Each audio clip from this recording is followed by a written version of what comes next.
I don't know why there are so many of you here. I wasn't joking with that stream title. I have no idea what I intend on doing. It remains a mystery to me, even now. Hey, folks.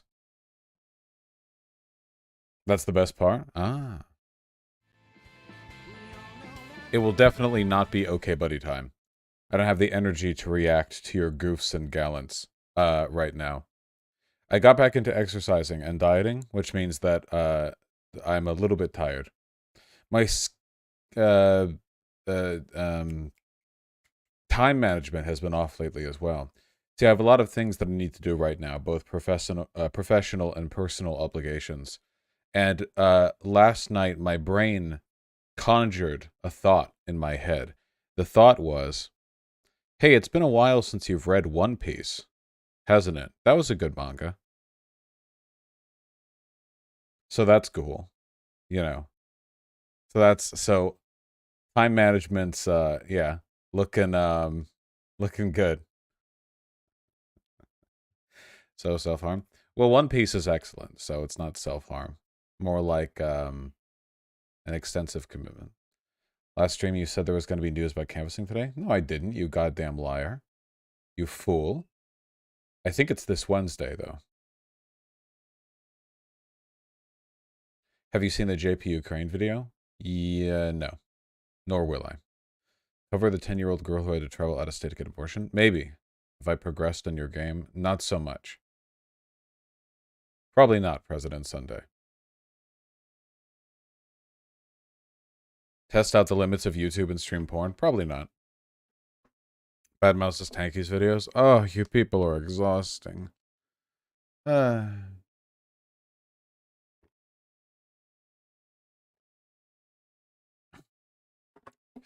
any Metro today? I think it's still going to have the problem that we had last time with the weird lagging. Oh, I did fix a problem with my computer though. Um, yeah, my computer has long had heat issues, which was always really weird to me. Because heat rises. So to minimize that, I always kept my PC tower on the floor, on the carpet. And I even wrapped it in a thermal blanket to keep extra heat out. Um, you know, but for some reason I was having consistent heat issues. So I've lifted up off the Yours woke moralists. off We'll the see carpet. who cancels who.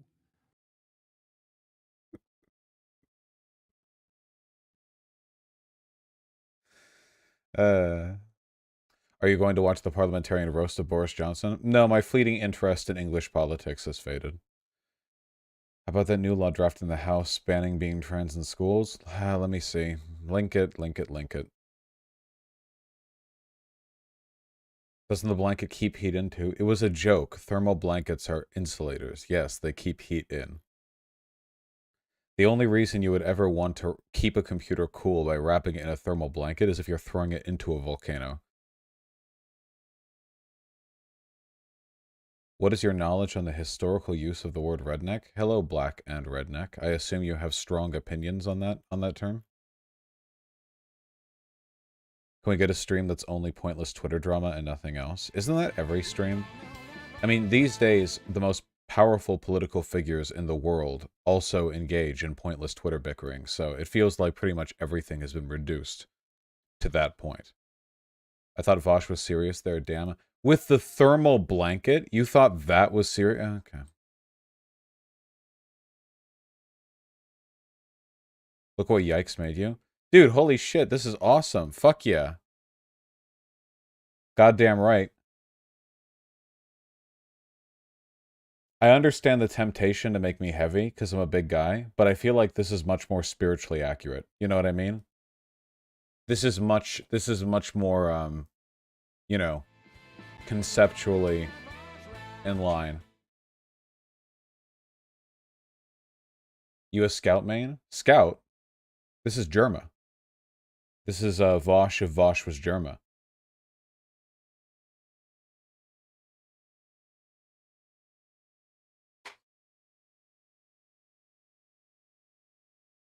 It's good. Please do tanky Cope and Seath stream? Probably not. Seems kind of irrelevant now. Oh, I'm tired. Tired but healthy. You know, a little while ago, I think I said I went on a walk. It was very tiring, very exhausting. But today I went on a walk, and it was the same walk, and I was not tired afterwards. I've grown stronger. Empower Parents to Protect Their Kids Act of 2021. A bill to require elementary and secondary schools that receive federal funds to obtain parental consent before facilitating a child's gender transition in any form and for other purposes.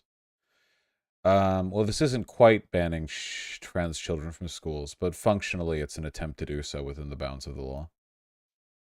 So that's cool.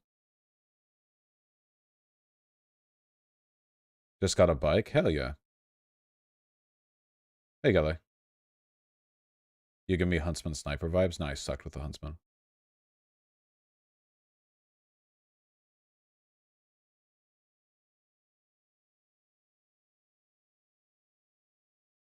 What on earth are you all going on about right now? What the fuck is all this stuff?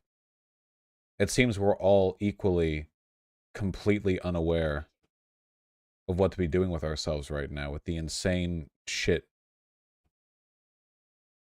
Mecha tankies? What? React to mecha tankies? What, you mean that performance art from Infrared? Why do you all see fit to give attention seekers attention? I don't understand. I don't... Hey, a fascist is doing something deliberately retarded in order to draw attention so they can profit from and monetize the attention that they get. Pay attention to them. Why? He's fun to laugh at? Since when has it ever been fun to laugh at somebody when the silly things that they're saying are part of a bit that's designed to bring your attention in? It's fun to laugh at people if they're unknowingly dumb. That's one of the reasons Caleb Maupin is really fun to laugh at.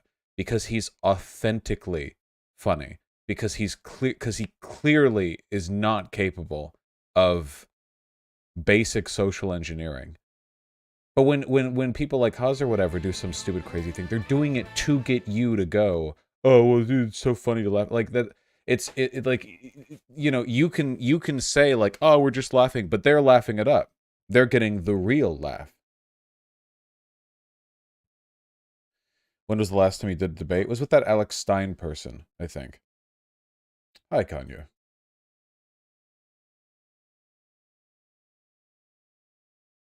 Gloves are off. We need more of this. What the fuck is this? Is this politics? How dare you? Absolutely not. What are you linking? What? Stop, stop. Please, God. Please, God. I will turn this stream around. Do you hear me?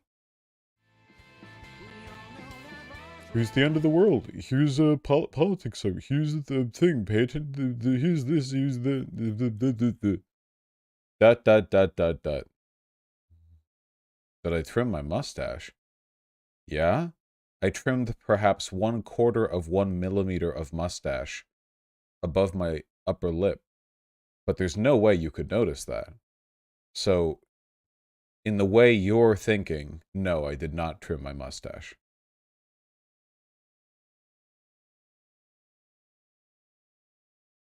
We're always watching? Yeah, yeah. Would you ever grow mutton chops? I had mutton chops for a bit back right after high school. It was tremendously funny to have them. I can grow facial hair basically anywhere, so I can do whatever stylings I like.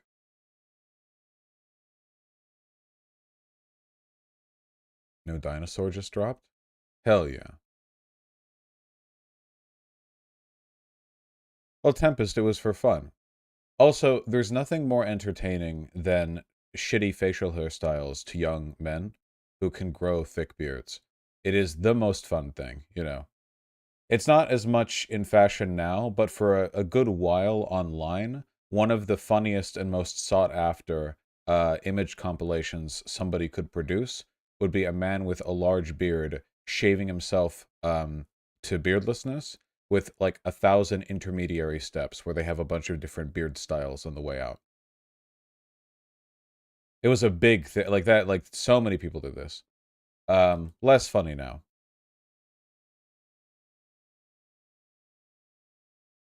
Self-promotion canoe, I see. The one thing that I hate even more than politics. I'll check in a little. Have you considered playing Disco Elysium on stream? No, I will not. I've played it myself. I have no interest in committing to another 40 or 50 hours of phenomenal dialogue that I've already heard for the sake of an audience. You going to play Stray? No, it would break my heart to play that game. Hey, Ice Cream Soup. Thank you for the tier 1 sub. Shout out to fellow grad students. Jess Maddox, thank you for the $10. Unironically, Elden Ring Smasher Pass when? Didn't I kind of cover that in my rating video? It's a genetic thing. Delicious booger. You should play Revengeance. I think Revengeance is the next thing up after we finish Fury and Metro. I have to get the problem fixed with Metro. Do I need to play any of the Metal Gear games before Revengeance? It works as a standalone, right? Okay, yeah, I thought so. I'd heard that it works as a standalone. So otherwise, we would have a lot of stuff to get in through. Yeah, Dust Force is a great game, Galley. Quite difficult at the higher end, too. I've been playing Crosscode recently. It's kind of like, it's like a isometric sprite RPG, fake MMO RPG. I like it. It was clearly made by homosexuals. At first, I was a little less keen on it, and it is definitely a game that requires a lot of your time. But I like it. Would I play New Vegas on stream? No, I've played New Vegas enough times on my own. Also, it's not very fun to play RPGs on stream, you know? They take a lot of time. Streaming is best for either games that have no narrative component or games that don't take like a super long time to finish. Like imagine playing The Witcher 3 on stream or something like that. Like I'm a completionist. I try to get all the quests done. It's like, oh, well, here's what we're going to be doing for the next 6 months, you know? It would get tedious. Will you play Silk Song on stream? Maybe. What do you think of muscular anime boys? I don't care for them. I don't think... I generally don't like how anime depicts masculine character traits. I think that anime and its aesthetic stylings tend to be better for making attractive feminine characteristics, but not so much masculine characteristics. Not in total, just generally. Vosh hates Free. Galley, would you call the boys in Free masculine?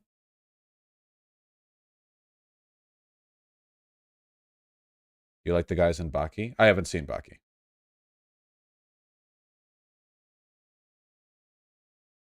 What is lacking for the masculine characters in anime? Look, suffice to say, in most anime, don't even show people with facial hair. Usually when facial hair exists in anime, it's like somebody will have like a ridiculously large beard, or they'll be like a grandpa or something. This could be like a bias towards, I don't know, the genetic dispositions of Westerners, but like most guys past and even in the later bits of high school are going to have visible facial hair, but you see not so much as stubble on a lot of these guys because everyone looks like a woman. Even when they make like manly guys, often, you know, I don't know. For me personally, I feel like the animation style that does the best at making both masculine and feminine characteristics attractive is easily Castlevania. The Castlevania Netflix series has disgustingly attractive character designs. Like, it's actually fucking ridiculous. How, like, the scientists of Castlevania in the forges deep beneath the mountainside, you know, like, crafting the sexiest character designs. It's really good. I like it. Look good in animation, too. It's in their eyes, I think. Their eyes are a big kicker there.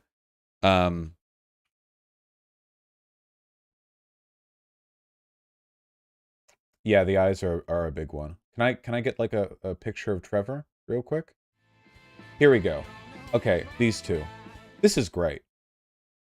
It is impossible to look at this still from a show and not want to fuck at least one of them. It's impossible. It's, again, like I said, Forge makers, you know, deep deep beneath the mountain. Why not put? Well, I'm fine with both. Yeah, I said at least one. You know, but like I think a big part of it is that they gave him his lips are literally as thick as hers, which by the way is true to life. In real life, women don't have larger lips than men. Like by default. They're the same size. But we just stylize it as women having visible lips and men not, usually because of like lipstick, but absent lipstick and you know, they're both large. Larger lips are considered, you know, like an attractive characteristic.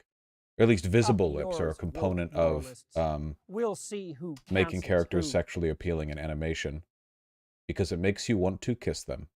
That's how it works.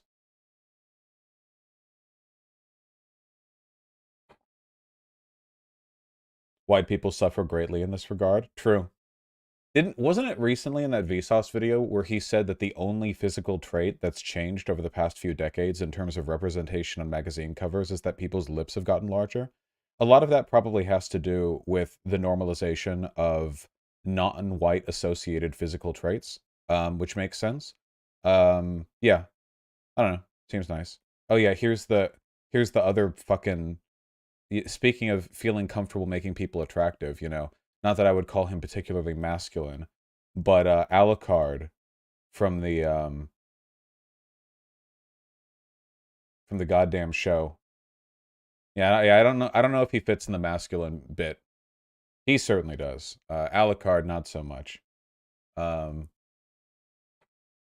Alucard is a femme man. Okay, understand this. I actually appreciate that because usually in animation, okay, this is a shitty PNG clip out, hence the pixelization at the edge here. I appreciate that because usually when you have guys with feminine characteristics, they're like tiny, like literally just look like girls in anime. He doesn't at all. He just looks like a femme man. I respect this. You know what I mean, right? It's one of the great lies of femboy representation online, both in pornographic and non-pornographic characteristics. It's that so often it's like, yeah, I'm going to draw a femboy, and then they just draw a girl. Job's done. And you know, don't get me wrong, nothing wrong with that, but you know, like we're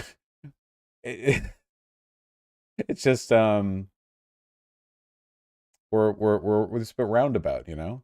I mean, if you wanna draw someone who's just a girl and they have a penis, you can draw a trans girl. It's fine. That's great. You know, great, good. But not so much like femboy. It gives feminine men unrealistic beauty standards that are hard to achieve. Yeah, I think it can be a little bit shitty. Especially, it's like you can see it with like the hip to waist ratio on some of these alleged femboys. You know, I don't know if they're all HRT femboys out here, but it's like, yeah, you know, here's the guy in this anime, and he's got like a 2-to-1 hip to waist, and it's like, okay.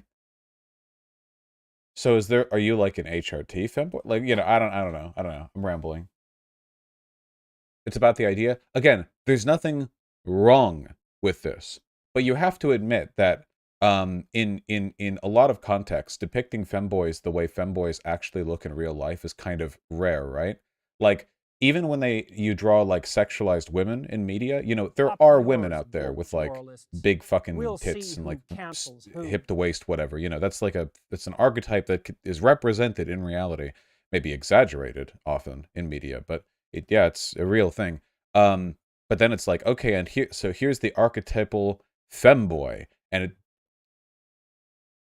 it's not physically possible without like boatloads of estrogen being injected directly into their eyeballs. Godspeed to them all. Is One Piece based? Yes. I guess they've made it, Kanye. Does anime think that femme men are just womanized men? I think I think a lot of it is just that like now that gender nonconformity has grown more common both in media and in real life, and there are more feminine people who have penises, which is a primary draw for femboys in like a sexualized context, you know? I feel like there's a compensation for this by having like hyper feminine characteristics, you know? Um in all associations, and there's less. I guess another way to put it would be, this is such a weird thing to start off the stream with. Okay, so you all know about Fudanari hentai, right? Please do not ever call a trans woman a Fuda woman in real life, by the way. She'll have grounds to kill you if you do.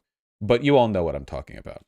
If you take a look, like, historically, at the vast majority of hentai with women with penis, whatever, you know, the the woman is a cis woman with a penis.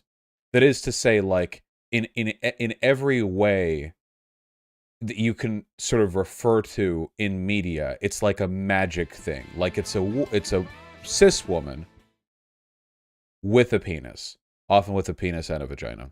But lately, I think in hentai, it's more common, or maybe not more common than the former, but more common than it was previously, to have the woman with penis media archetype being full of women who are characterized as trans. You know what I mean? So it's as though you had an unreal concept, mostly unreal. There are intersex people, of the Fuda woman being sort of ascribed to reality through the normalization of trans people, and of course the sexualization of them that will follow, that has followed for quite a while. So in a way, that's preferable representation. I feel like this is kind of comparable to what we see with the whole femboy thing. In the same way that woman with penis was a hentai archetype that had to be expressed through none but the most hyper feminine woman possible in every social context, you know, so too must the femboys all look like girls and have the voices of girls, and so on and so on. What the fuck are we talking about? I understand maybe an eighth of the people who are listening right now can even... Look, for those of you who can't, that's wonderful. Keep your lives up, okay? You're doing great. But for those of you who understand what I'm talking about, yes. I actually think there's a lot of sociological value to the study of pornography. The problem is that a lot of the conclusions drawn from research like that are often really fucking boring and obvious. Like, I've seen so many people talk about study. Oh, did you know that like porn, like if you look at a bunch of like Bang Bros, like Bang Bus, porn IRL videos where they pretend that some like Croatian chick on the side of the road is desperately in need of money and will suck dick for money, and then the scene ends away. Did you know that watching 50 of those a day will make you more misogynistic and your dick will get limp faster? Thank you. You know, none of the real stuff. Nobody's out here doing the groundbreaking, you know, um, envelope pushing shit.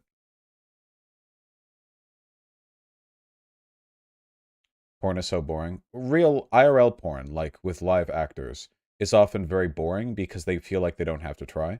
Because it's, you know, we're biologically wired in order to find that stuff arousing anyway. So it's like, you know, as long as you have the basics.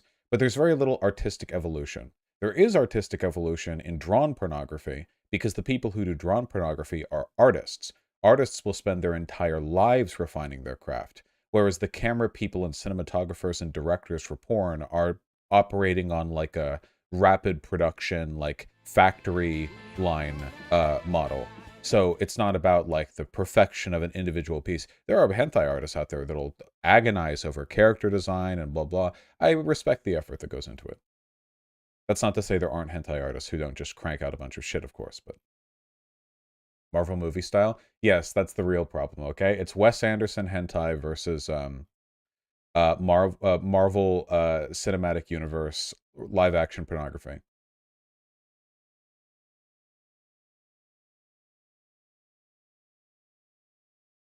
You know how it is.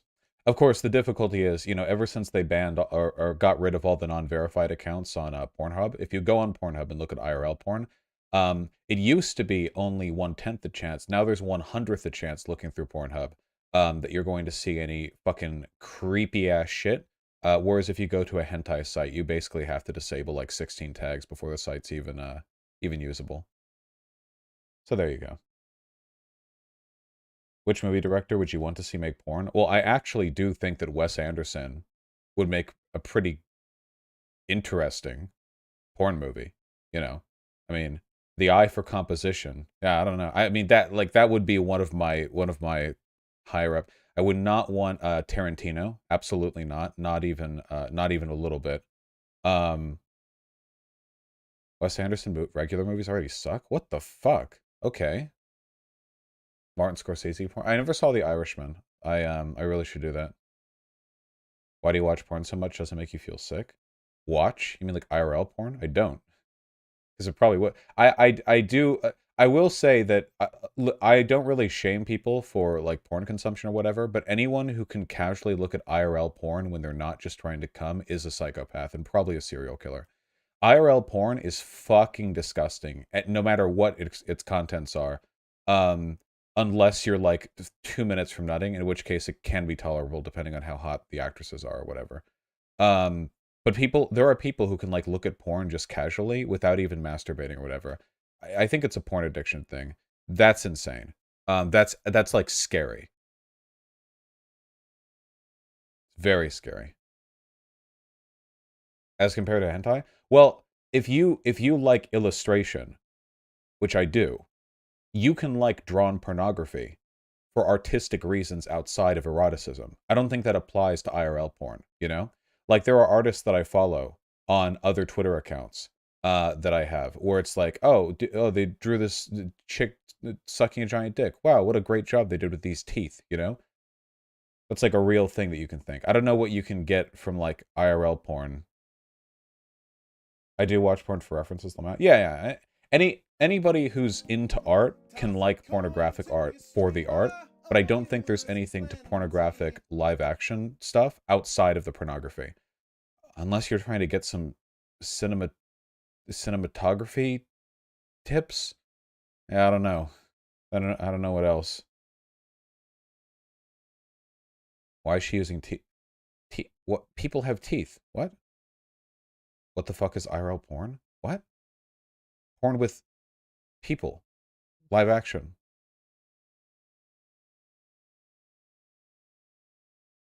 Vosh, I think you're completely wrong. There's porn out there, almost entirely amateur porn by actual couples that has some artistic and expressive value outside of just being arousing. Yeah, I do. I'm sorry. I do just think you're a psychopath. I'm really sorry. My interest in looking at actual real life naked people is nil, unless like I want a nut, unless there's something else going on.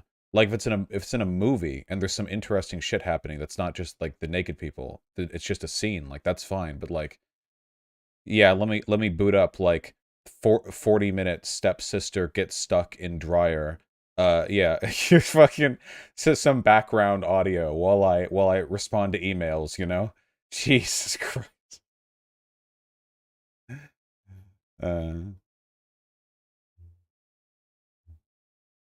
Hard to disagree. I think amateur porn is good compared to... It's not about whether amateur porn or studio porn is better. It's that I... You know what? I'm not going to convince any of you. You're not going to convince me. Hey, Corvus. You're talking about Gonzo versus Feature? Yeah, well, the vast majority of porn made with live actors has essentially no value outside of eroticism because it's not made to. It takes work to give something value outside of that alone. I feel the same way about a lot of horror movies and games, by the way, which is why I don't like the genre that much. There are a lot of horror movies and games that feel like they have basically no artistic value outside of the ability to scare you, which to me is an absolute waste of time. I'm pulling out the virgin poll because you need to remember who you're talking to. Oh, shit. All right, it's 50-50 in here. That's right. You're right. I gotta keep that in mind. Thank you. Isn't porn you don't jerk off to the premise of every strip club? Yeah, and I don't go to strip clubs. That's also insane. Why would you ever spend money to go into a room with a bunch of other sweaty dudes and watch someone dance naked and not jerk? To me, I don't get it at all. Don't get me wrong, I have nothing against nudity or dancing, but strip clubs are, it's the same with like porn theaters, right? Like, I don't get it, you know? Like you can get arrested for jerking off at a porn theater, can't you? Because like Mr. Bean, that's how he got arrested. But it's a porn thing. Why would you ever go to watch a movie that is porn? Now that stupid Vosh strip clubs you can actually touch and feel and talk to the girls completely different. I don't think strip clubs let you touch the girls. I think they shoot you for that. Oh, sorry, Pee Wee Herman, not Mr. Bean. Sorry, my bad. Sorry, they both have juvenile names. Yeah. Yes, they do, Vosh Lamau. Wait, do all strip clubs you can just well, okay, so I have to say, by the way, I have no interest in like touching a chick because it's like, yeah, you can tip me more or whatever. Like, I don't know. I don't. I feel like if I want to touch somebody naked, I'll like get a Tinder date or something. I don't know.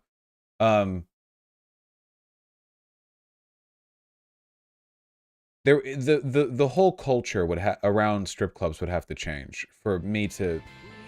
This is probably like a cultural thing, right? Because like a lot of strip clubs really are just like a bunch of skeevy dudes, like as like a single mom who's trying to pay off student debt is dancing, and like she hates everyone there. Like that's a thing, you know. I don't. I've never been to a strip club. I don't think I'm making that up. I'm pretty sure that's a thing. But if you had some kind of hypothetical cool strip club where the people weren't skeevy and there were like fucking skee ball tables and the cool hover thing that you get at arcades where you both have the little paddles that you hit the floating on the air table, and also there are some hot ass big titty chicks and they're like cool is that called air hockey? Yeah, okay, air hockey, yeah. And like the environment's cool. I don't know, that could be cool. Yeah, this isn't like an opposition to the concept of a strip club or whatever else, you know. It's just so sexy Dave and Buster's. I've never been to a Dave and Buster's, but like, yeah, arcades and titties seem like a kind of natural paired business model, right? People would pay a lot of money for entrance than that. They could charge $100 at the door, and they would have a solid clientele if they had like good games and like sufficiently attractive people. It would also need to be like a very gay place, because I don't kind of feel like I don't want to go to a strip club that's only women, you know? If there were also guys, I feel like that'd be better. What about burlesque? Well, yeah, that's cool. That's not really like a strip club. Well, it can be. I mean, there's like a kind of blurry Venn diagram overlap in some cases, but it's not necessarily the same thing. Back when I would occasionally go clubbing at the hot and sexy clubs in Los Angeles, they would have like the stripper poles, and people at the club would jump up and dance on them, you know? You meant once? No. I went with work friends at least half a dozen times. I hated every time I went there, mind you. This was a peer pressure situation. It's too loud for me. But I did take notes. And the people would jump up on the poles and they would dance themselves. And that seems cool, right?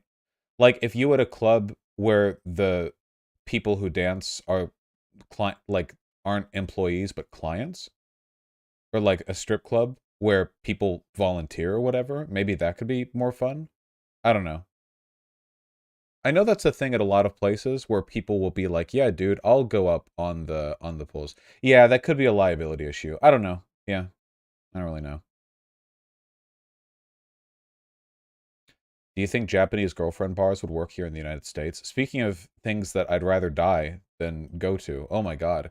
It's like the maid cafe thing. Listen, don't get me wrong. I don't have a heart of stone, okay? Seeing a cute girl in a maid outfit obviously is cute. Okay, I'm not inhuman. I'm not a literal monster. Obviously it's cute, you know? But the idea of going to a maid cafe and like I really maybe this is kind of fucked up by like my attitudes about worker exploitation, but I derive no enjoyment whatsoever from performances of attraction or appearance being done by people who are employees.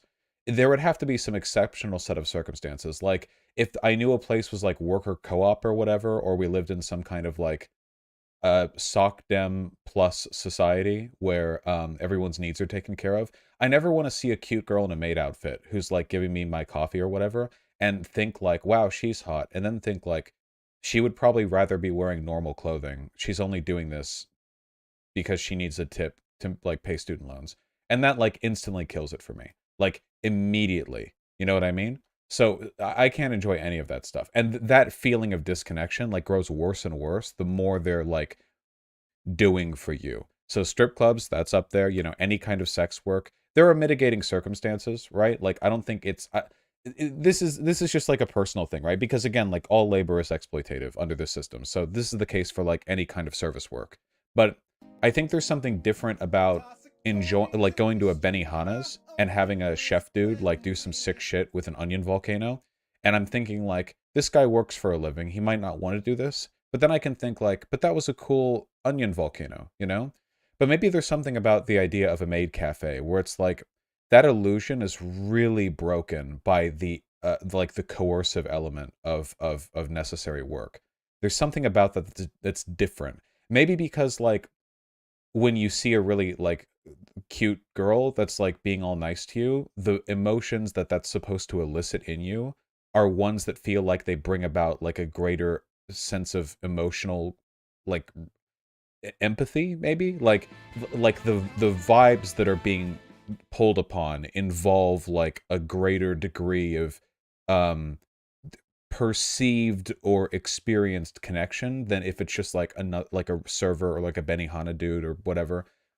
That's not to say it's like a real connection, but it's like it's the aesthetic of one. You get what I mean?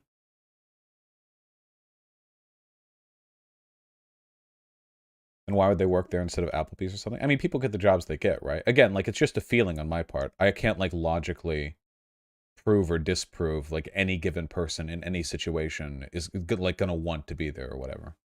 Oh, Merrick, the chat is full of virgins. I can't. You can't. Yeah, it's maybe. Yeah. I could never deal with the weird subservient nature of maid cafes. The fact that maid cafes are also like a subservience thing to an extent. They are like literally serving you. Maids historically and culturally, their job is literally as servants. So that's like what's being pulled upon, you know. Maybe that makes it feel a little bit more weird. Maybe that's one of the reasons. I feel like this is one of the reasons why people on the left feel way more comfortable talking about sex workers who have dominant roles rather than submissive. Like people on the left will talk about and celebrate like doms or like mistresses or whatever because the dominant element of the work that they do might alleviate the servile nature of employment obligations. But people on the left don't talk the same way about like mega subby sex workers or whatever. At least not like broadly, I think, because it pulls upon that a little bit more. But that's just an illusion, right? You can have like a mistress who's like super dominant or whatever, but they can be subject to the exact same economic coercion as anyone else. It's 100% just like a made up thing. Yeah, I don't know.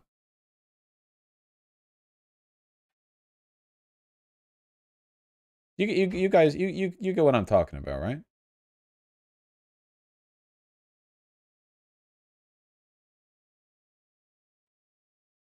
That's so dumb. What should matter is how much of a choice the person had when choosing the occupation. Are you going to have that conversation with them? If you're at a maid cafe, you're going to be like, "Hey, when you said enjoy your tea, Kakin, were you saying that because you need a bigger tip, or do you only want a bigger tip, but you don't need it because you're fine, or like how? Tell me about your family life. Like you can't know unless you really know a person. Um, my so to explain like where my feelings on this are. My feelings on this would change if I knew a person well enough that I felt like it was chill. So I don't know if I'd feel comfortable like paying for an escort or whatever, even if they were very talented for the reasons that I've laid out. But if I had a friend who was an escort, and I knew them well enough to feel like I had a decent read on their feelings vis-a-vis the whole thing, then maybe like if they wanted to or were down, I could patronize their services. I don't really know. Hey Zan. Plus, I'm getting my friend paid there, so you know. Remember, if you have a friend who has a talent, don't ask for a friend discount, okay? If you're patronizing their services. Sorry, I feel I have a hang now. 1 second. I mean, if they offer a friend discount, you know, like, you know, if they really want to offer a friend discount, then I guess that's okay. But don't, you know, don't push for that.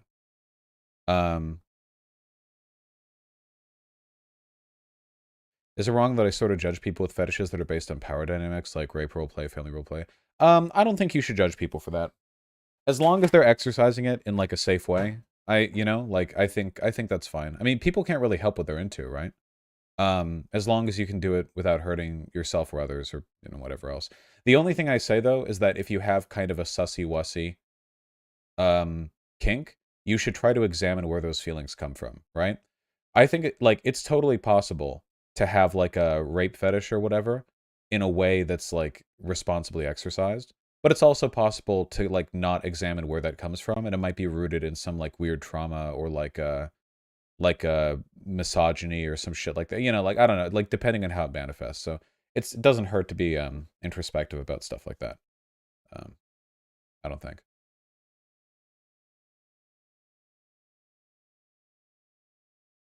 Being a stripper is kind of like sales. You're using some level of persuasion to get people to part with money. Yeah, well, that's a huge part of working in general. Yeah. What do you think of erotic audio or erotic writing? Erotic audio holds no interest for me at all. Erotic writing is cool. Like erotic literature. Yeah, it's true, Nestor. You seen the new Bad Mouse video? No, I have not. Do you think specific kinks can only come from trauma? No, no, I don't think so. I think trauma can often be a source of a kink because kinks are often a way for your brain to externalize and then fetishize internal emotional issues. So if you have like strong negative or positive feelings about something, it can be like a lot of wires get crossed in your brain, right? Like brains are pretty complicated and everything bleeds into everything else. So oftentimes when people have a kink, like it relates in some way to like some experience or feeling they have. But that's not a guaranteed thing at all. That's just like a general thing. Yeah. I see an escort regularly. Am I doing something wrong? No. If you enjoy hooking up with escorts, there's nothing more shameful about hooking up with escorts than there is like spending your money on any other service. People who are like, dude, if you spend money on escorts, why not just get laid? Like, or why not just like get a girlfriend or whatever? That's like saying, dude, why go to a coffee shop and buy coffee when you can just make the coffee at home? Like, it's really dumb. Like, sex work is work. You're patronizing the services and talents of a person who's performing a service. Like, maybe a better way would say masseur, right? Like, if you pay and get a massage from someone else, and then it's like, dude, why not just like get a friend to massage your back? It's like, okay, I mean, maybe, yeah, but like people are weird about it. It's just another thing that you can pay someone to do, you know? Obviously people have way stronger emotional investment in sex than they do like getting massages for the most part, I assume. But I think fundamentally it's the same thing. There are a lot of cultural biases at play here.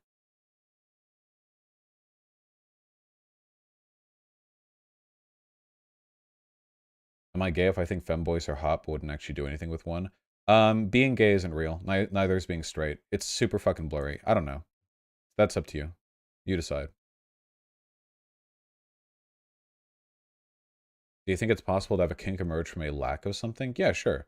A lack of any experience can have as much of an effect on your brain as the presence of experience. So why not, right?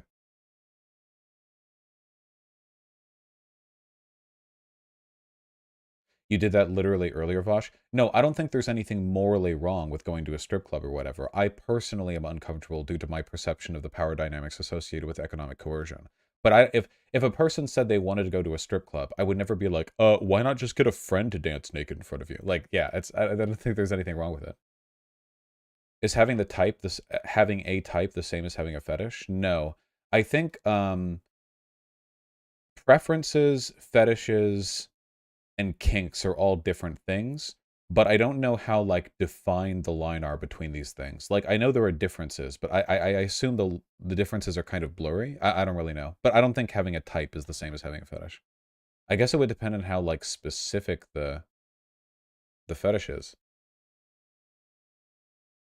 Bosh, you said earlier this stream to just get a date on Tinder.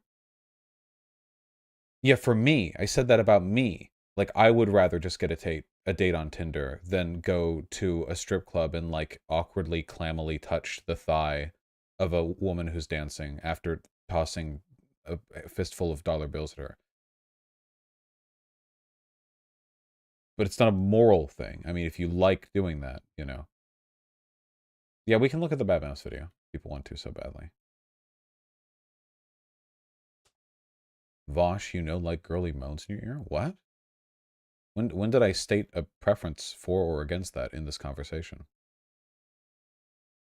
You still play Final Fantasy XIV? No. No, I've not, Major Tom. Like having a feminization fetish from a lack of gender affirmation? Yeah, I mean, I think I've heard like 7 trans girls say that on Twitter today. I don't know. Yeah, it doesn't seem too uncommon. Is pedophilia a kink or a sexuality? Don't people say it's a paraphilia? Isn't that the term they use? I think it falls under the technical block of things you shouldn't do. I don't know about the specific like psychological categorizations. Opinion on Hooters? I dislike Hooters for the same reason I dislike like the stuff that I said about strip clubs or whatever, you know? I feel like maybe I don't know. I feel like if I'm looking at someone who's really really hot and it's their job to be there and to look hot, I need to know that they want to be there looking hot. Does that make any sense? It's I want to I want to know like the it's a huge difference to me if in their mind they're like, yeah, I'm wearing this outfit and my tits are huge and I fucking love my giant titties swinging around. Great, admirable. Or them being like, yeah, this is my outfit. I needed to get my money. Like it's a huge difference to me. Why does the stream exist? I don't know. Why are 5,000 people watching it? It's the question you should be asking. What do you think about people who have race types? I think that like generally people tend to have slight biases towards certain like physical characteristics that might or might not overlap with like racialized characteristics. I think the problem is when people get prescriptive about it rather than descriptive. So for example, if somebody like a white boy, just kind of thinks that like like black hair is attractive, you know, like, and that's just a preference they have. Well, if they think that's like attractive, like particularly attractive, they're probably going to be going after black girls, right? That makes sense. But the problem is if they get basically the problem is when they get weird about it, right? So if a person is like, I think I have a slight preference for this or this, but whatever, there's a huge difference between that and a person being like, yeah, I only fuck black chicks because I love their hot ass hair. Like, if you're weird about it, that's when you're going to get the side eye. I think it's good to be open minded though. Like you shouldn't if you're like flat out like barring people as potential romantic partners because of their race, that's pretty fucking weird. If the bias towards certain racialized characteristics is really strong, I guess I tend to side eye that. It also depends on like what those characteristics are, right? If it's very basic like physical stuff, then okay. If it's weird like cultural affiliations, like the guys who are into Asian women because they think Asian women are more submissive, that's really weird. If you're into Asian women because you just kind of like how they look a little bit, like that's fine, you know. If you're into Asian women because you have like weird like power fantasies of the stereotype of the demure submissive Asian wife, then that's pretty weird. Yeah. So.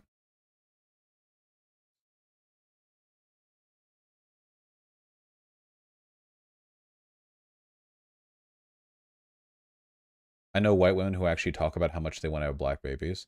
Well, oftentimes the reason white women are like that and very cringe about it is because they had racist parents and they're trying to get back at their parents subconsciously by fucking black dudes.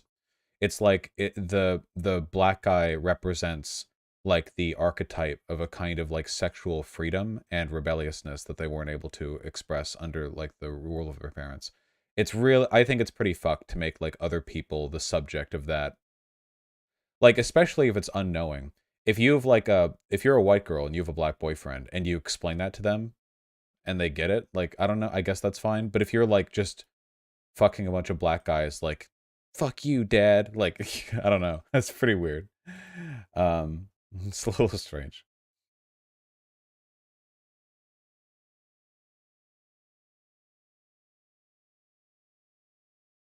You find the main character of RE4 hot? You mean Leon? Leon's cute, yeah. Oh god, I'm so behind on chat. Holy fuck. Oh god. You watch Curtis Connor on Hooters Vosh? No, I haven't. But Curtis Connor feels like he's the kind of guy who would have similar opinions to me. Most waitresses only dress hot for extra tips. Yeah. I don't think there's anything wrong with that from their end, but that does make me less interested in the fact that they are hot. You know? Okay, I'm catching up. I'm catching up. I'm catching up. What do you think about age play? I can't imagine. Major Tom, are you like exclusively here to bait like the most controversial topics you can think of? If a person has a kink and they can express it in a healthy way with another adult that's consensual or whatever, I don't think it's like fair to sit from the outside and judge that. That being said, that doesn't mean you have to fucking participate in it if you don't want to, you know? I don't know what the logical ramifications, like, I don't know what the ethical justifications would be of going like, this sexual act was only engaged in between two consenting adults. It should be illegal. I don't know where you could, I don't know where you could, like, I don't know how you could justify that necessarily.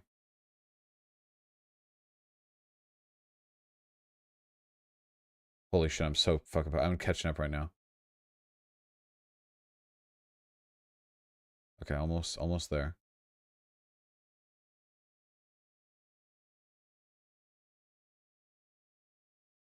We're almost there. We're hurtling towards the catch-up.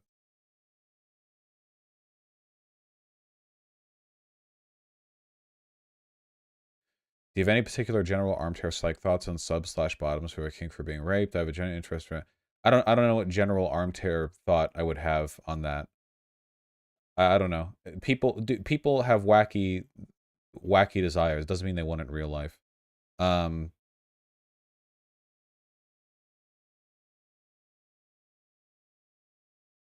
Yeah. Weird questions in chat tonight. Well, there are, like I said, there are virgins in chat, and there are also people who get their kicks by trying to like get my take on the most controversial thing possible, you know? But I can ignore that.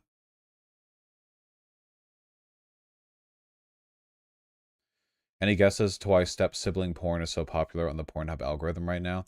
Yeah, I've said this before, but I think it has to do with loneliness and alienation. I think that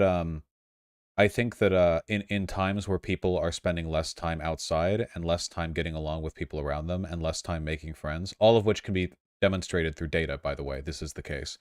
In time periods such as that, people tend to fetishize the idea of like sexual relationships where the existence of the relationship is like granted. It's like a given, you know? And especially if you're younger or like I mean like younger than 50 or whatever. I mean if you're like a young guy or whatever, the concept of like, well, what's a relationship that I could get without leaving my house and like I could take for granted because it's literally like fucking familial, you know? I think that's the main thing that determines it. The popularity of incest porn, I think, is derivative of people feeling less confident in their ability to form relationships outside of the ones that are basically socially obligatory. As for why people are getting stuck in dryers, your guess is as good as mine. I don't know, Deus McKenna.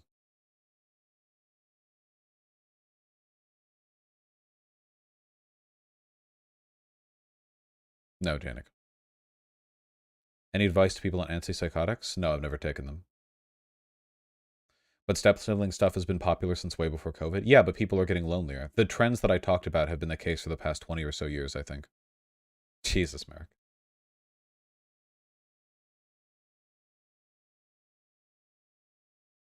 Chat, stop asking me if you're bi. I don't know if you're bi. I can't answer that for you.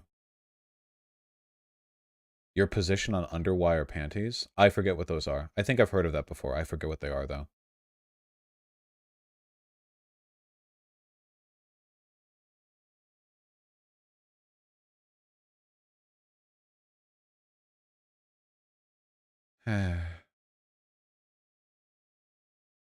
Have I worn adult diapers?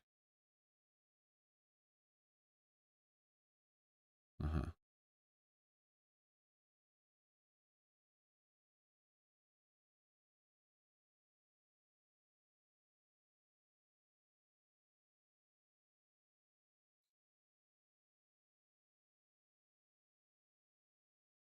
You're an idiot. You don't know shit about kink. Probably, yeah. Thoughts on kinks that involve being shamed in public and wearing kinky shit in public? I think that should be illegal. You think it should be illegal to be shamed in public? Illegal? Like the force of the state? Like cops with guns? That seems like a pretty extreme reaction. Riley. Jesus. I mean, depending on what you mean by kinky shit, like by kinky shit, do you mean like the shibari ropes or like a dude wearing panties underneath like adult clothing or like what? This.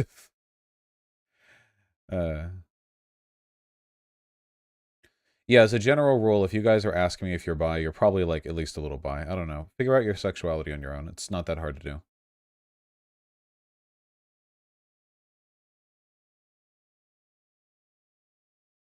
Maybe glitch. Vivaldi cop body cam footage just dropped. I'll look at it later. Clearly not on that topic right now. No, pro newbie. Why would you watch Vaj if you were straight? Good question. Your marriage takes will always be bad? Yeah, people always get mad at those. No, exposing random people in public to kinks for your own sexual gratification. You're literally being Riley. We did a whole debate about this. I don't want to rehash it. Okay, like, you realize what you're talking about right now includes showing cleavage, right?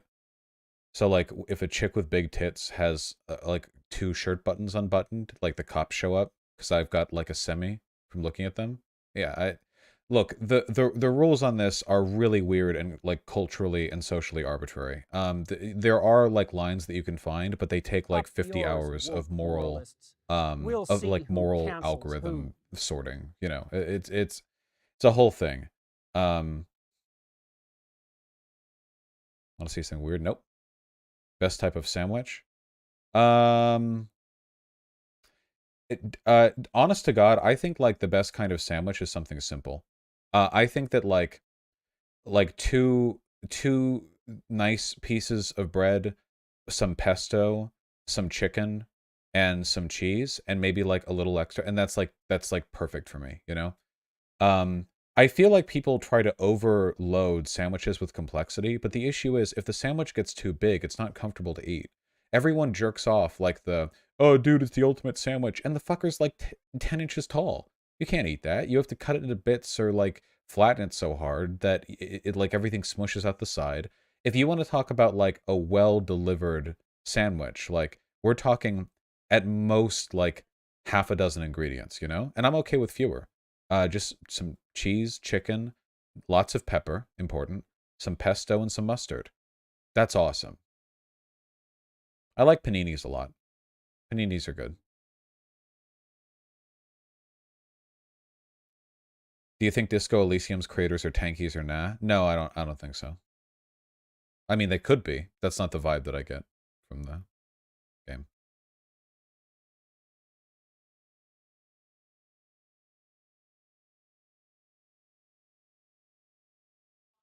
You clearly haven't had tortas? I've had tortas. Probably not Tequila Sunset. It's not the type of game I want to play on stream. Hot or cold chicken on your sandwiches? For me to be into cold chicken, it needs to be a very specific vibe. Like, everything needs to be constructed around that. Overwhelmingly, I'll prefer, like, hot meat to cold meat. There are some deli sandwiches, obviously, that should be kept cold, but, like, it's a very specific thing. What meals can you cook? I don't really have, like, a preset list of meals that I can cook. I'm not a good cook. I'm competent enough that I could probably reasonably follow, like, most sets of directions.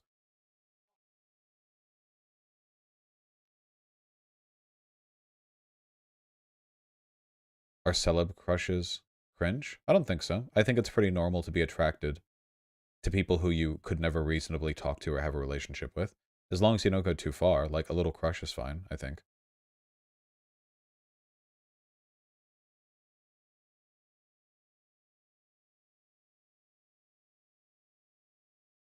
Which is better, beans or potatoes? They're both staple foods. It's hard to compare. They're both wonderful.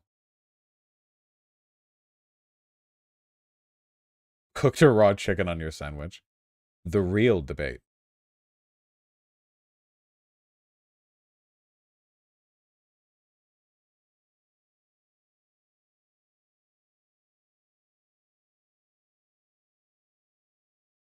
Can I get your take on this upcoming game? How the fuck could I give a take on an upcoming game? What do you want from me? It's made by the people who made Crosscode. Well, it certainly looks like Crosscode.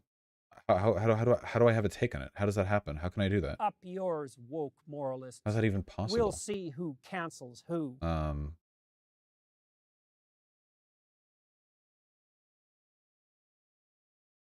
Frostpunk 2, watched the trailer? Nope. You ever played Splatoon? Nope. That's up to you, Slodged. Have you had a beef Wellington? Yeah, of course.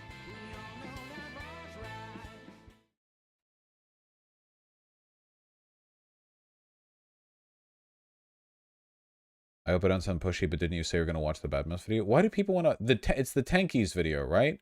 Is it that interesting? I suppose the last 2 videos he put out were 8 months ago, and both of them were on me. No? See, people aren't even... why am I even looking at it? It's not even, like, about me.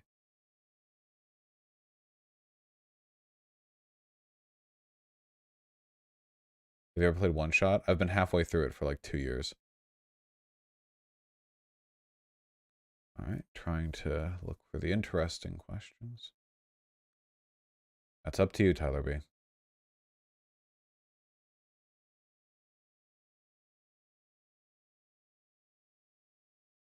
Really good stream on content would be you playing and commenting on apolitical games like Bioshock or Metal Gear.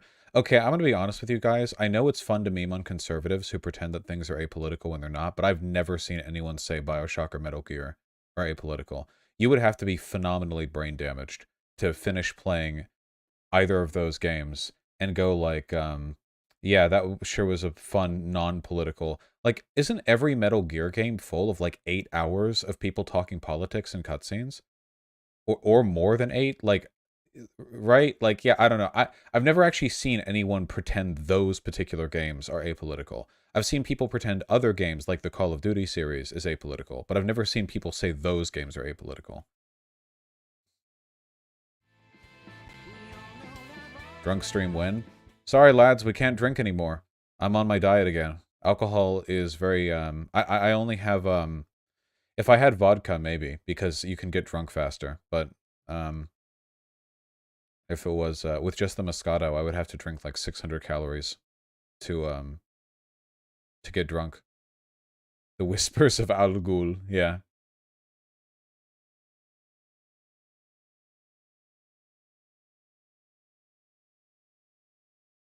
You like Super Eye Patch Wolf? Yeah, he's cool. Also, I've talked with him, I think, in DMs. Haven't I? I think I have. Yeah, he's cool.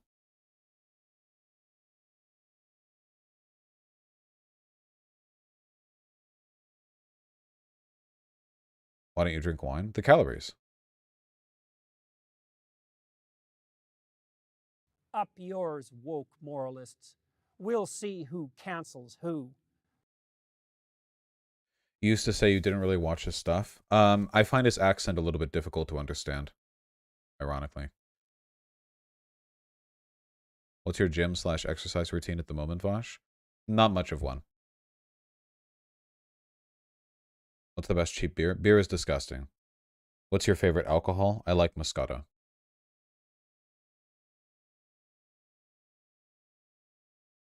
I don't know anything about BPD, Chief Ken. 1. Don't worry, Vosh, you actually need calories to live, so it's fine. One of the reasons I'm tired is because I've been exercising and also because I'm on the calorie restrictions now. I'm happy to announce that despite me being off the diet for an entire 8 months, we only gained 13 pounds. Not bad considering how irresponsibly I've been eating. I guess I've acclimated somewhat to the size that I am. I meant your bipolar diagnosis, you mentioned receiving it in college? Yeah, I just talked to a psychiatrist. Any updates on the canvassing? Wait till Wednesday. Any tips on Frenching, like French kissing? People are going to give me shit for this. If you do, you're ableist, but I do not like the tongue and mouth stuff. Like, maybe a little bit is fine, but sometimes I kiss people and I feel like they're trying to choke me out by fucking filling my lungs with their tongue. Like, no technique, you know? Sometimes, like, technique is critical for kissing. Sometimes people overdo it. I don't know, yeah. Because people hear, like, French kissing is like level 2 kissing, so they're like, I have to clean this person's mouth's interior with my tongue. And no, you know, a little bit is fine. Sometimes people go way overboard with it. Way overboard. But if you like that, that's fine. I've been told that I'm a good kisser, so I don't feel that it's hampering my performance. I'm not a bottom 2D Siggy.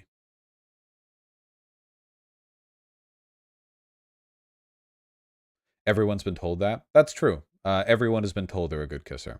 So there is going to be a lot of, you know, a lot of selection bias there towards yourself. So I guess none of you will know unless you kiss me sometime. When are you going to bottom? We don't have any available candidates to top at the moment. You eat ass? It's 2022. Of course I eat ass. Obviously. You're going to code on stream today? I don't know. Do you prefer kissing or rimming? Those are very incomparable I don't... what do you mean by prefer? I don't know. That's a very difficult... There are different categories. Do I have to give up one over the other? Or is it like... I think I prefer... Kissing is very nice. I don't want to give up kissing. It's also a little bit more ubiquitous. It's applicable.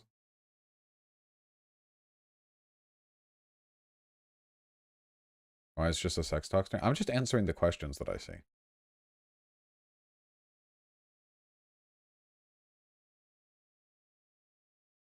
It's been an hour, Vosh, and I can go for 5. Vosh, we all know you as a very serious political commentator who never, ever spends long periods of time talking with chat and then leaves. You dislike me talking with chat?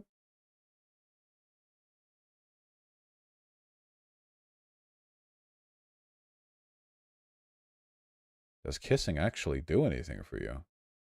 Yeah? Yeah, if I'm kissing someone that I think is hot, yeah, I'll get hard, of course. Hopefully that always is the case. I hope that remains the case.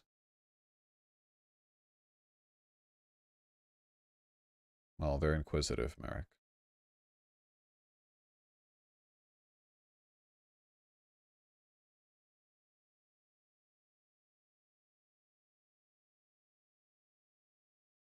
Happy to hear that, Nestor.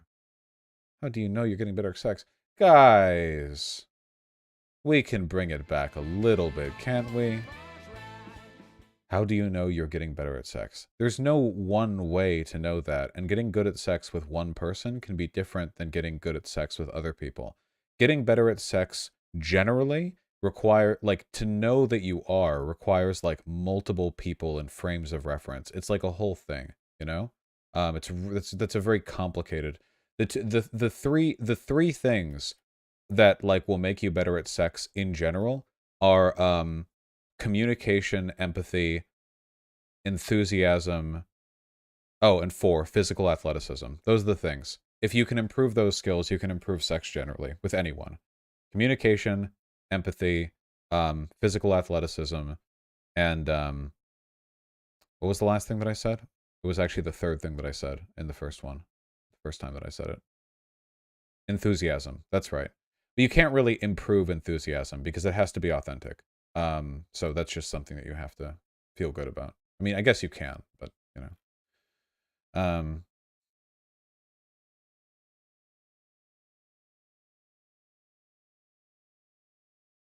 I don't know, Chief Ken. One. Probably. Sad wild dogs. I'm glad you feel that way. Nice try, Merrick. Ah, it's warm in here. Not as warm as it was before, though, now that my computer is no longer on the carpet. How many calories is your diet? 1,800. Why are these guys' comics more and more confusing? Oh, it's this fucking guy. He blocked me. What is this one?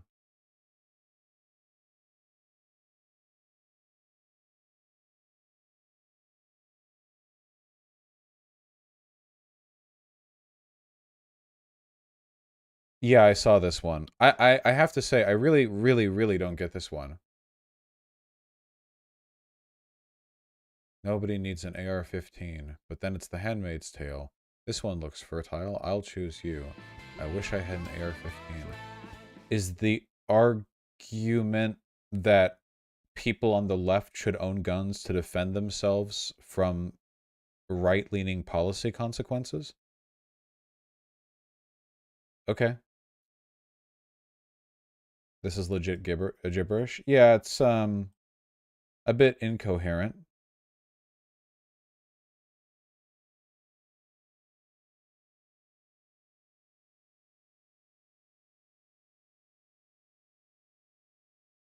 Addison.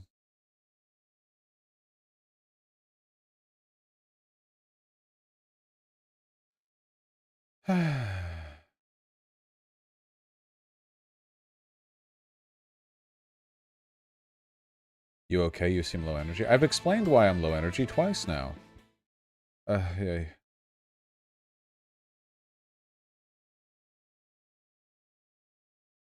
You want to join my husband harem? We need to help more people to help with rent. No, sorry, Merrick. I've got my hands full with my own rent. I appreciate the offer, though.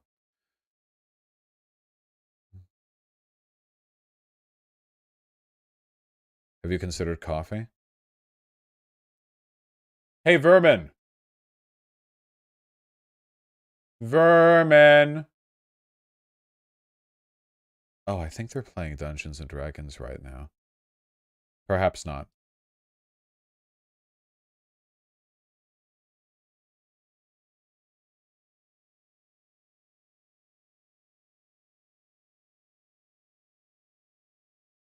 Oh, that's rad. Well, yes, we've been pretty active D&D players for a while.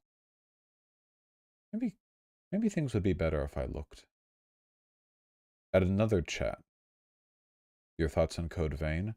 It looks like trash. I could never bring myself to play it.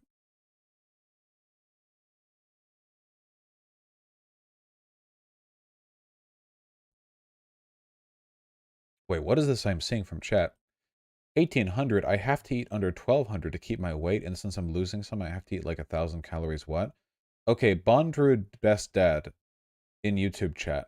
I don't know your particular situation, but the idea that 1,200 calories per day is your maintenance intake is very questionable.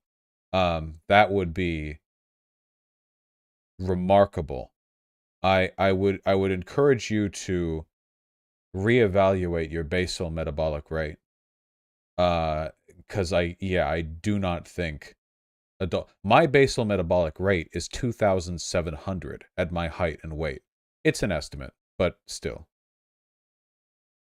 Generally, it's 2,500 for young men and 2,000 for young women, give or take, depending on height and weight. At any rate, stay safe.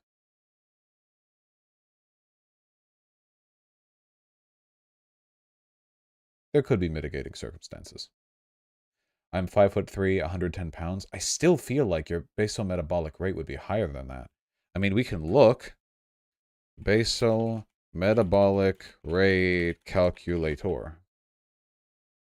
BMR calculator. Age. I don't know your age. You call yourself best dad. Let's go with 40. Gender. Call yourself dad. So let's go with male. 5'3", 110 pounds. According to this, your BMR would be about 1,700 calories a day, up to 2,000 with even a little bit of exercise every day. Anyway, this is beyond my pay grade here.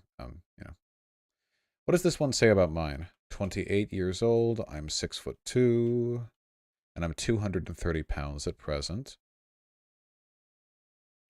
Let's see. Yes, 2,500 with sedentary exercise, but I do exercise a lot, so that goes up to... Yes. Well, at any rate, I'll lose my weight.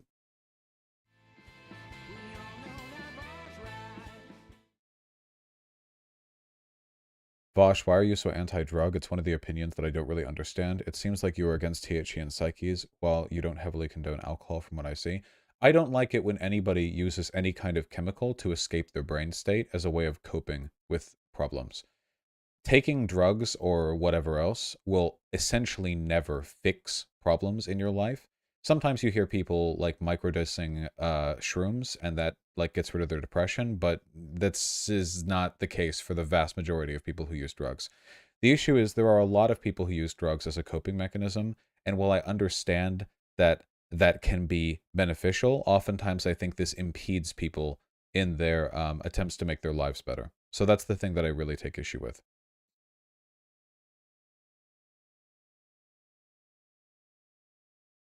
But I don't have an inherent moral problem with drug use or anything like that. Bad take, Vosh? Well, everyone hates this take. And by everyone, I mean the drug users. They never like it. Keep in mind, the only take that I've made here is that using drugs for escapism to avoid dealing with your problems is bad. Taking issue with that says more about you than it does about my take.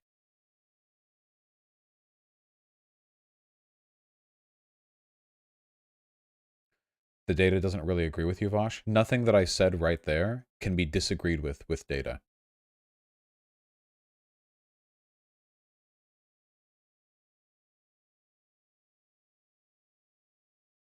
Legit, the only reason I started doing more stuff was me quitting pot. Yeah, marijuana use is one of those insidious things that a lot of people think is more innocuous than it really is. Doing a lot of weed, doing it frequently, can make you slow and lazy. But being lazy is bad, actually. Leisure is good. The ability to engage in leisure is good. Having free time is good. But being lazy means that if there are things that you need to do, you don't do them. Lazy is always a negative thing because it's a reference to your inability to do things that you need to do. You know, it's not just, oh, you have lots of free time or whatever. And smoking weed does make you lazy. It has to. That's what it does to your brain. For most people. Yeah, Vosh, please encourage no getting high before 420 unironically. Yeah, it's like no drinking before 5. No smoking weed before 420. I gotta say, I've started taking small THC gummies every day to help with my PTSD, OCD, and anxiety. It's really helped me. Well, I'm glad to hear that. Like I said, I don't have an inherent moral problem with drug use at all. I mean, I drink coffee. I obviously don't think that drinking coffee is like a morally bad thing.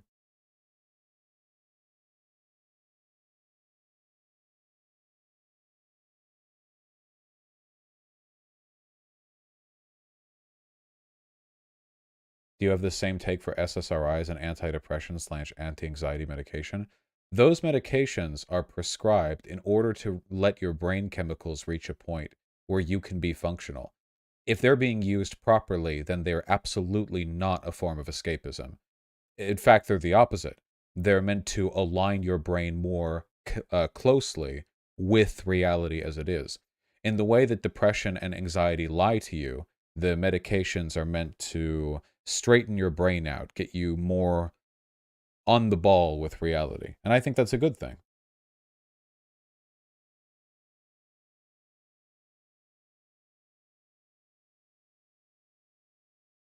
Yeah, I don't think there's anything you can do with SSRIs that would constitute escapism, but maybe. Nothing that I know about. Are you against going to the doctor if you get hurt? Yes, simply perish. I'm prescribed weed, what the fuck? You see the defensiveness of these people? You see this? At what point exactly have I said anytime you do weed, it's bad? But that's what they hear. They're very defensive about their drug use, which again might indicate that they're using it irresponsibly. Because if they were using it responsibly, they would never hear using this as escapism can be bad, and think, oh, I'm being attacked here. It really makes me wonder.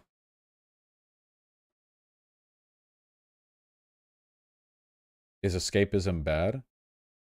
Escapism to get through life is bad. Escapism as part of like media consumption is totally fine. Like if it's like, oh, a video game, wow, I am the Doomslayer, whatever. Okay, fine, you know. But there's a big difference, I think, between experiencing art that's meant to take you somewhere else conceptually, um, and ingesting like chemicals that are meant to remove you from reality. I think there's a big difference there. Though of course you can get addicted to video games if you know um if you get sufficiently addicted to some kinds of media intake, you can have similar issues. Of course, drugs directly affect your brain chemistry, whereas art affects it indirectly. So there's a, there is a difference there.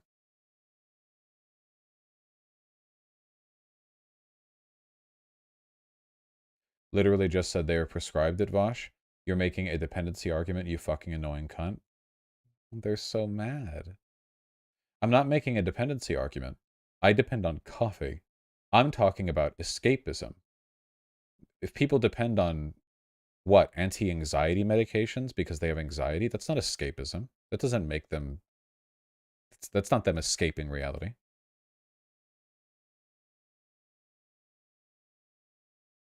At Vosh, I literally only got my shit together after binging PCP Learn About It. Dude, they're so mad every time this happens. Holy shit. Maybe the drug use really did addle your feeble minds. You're hearing things that I'm not saying. This happens every time I talk about the drug thing. I say, hey, you know, habitual use as a form of escapism to avoid dealing with your problems is bad. And everyone's like, well, my totally different situation is fine. You know, it's like, okay, thank you for letting me know.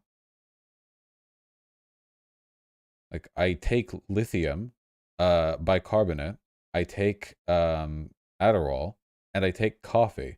Clearly, I'm not against the concept of using drugs.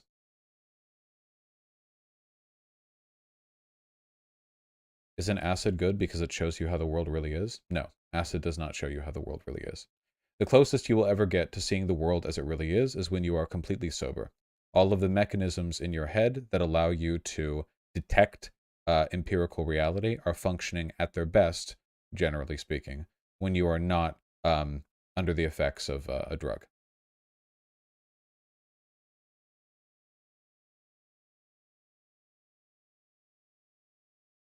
Oh god, I'm so far behind on chat. What do you think about sex addicts? It's a real thing.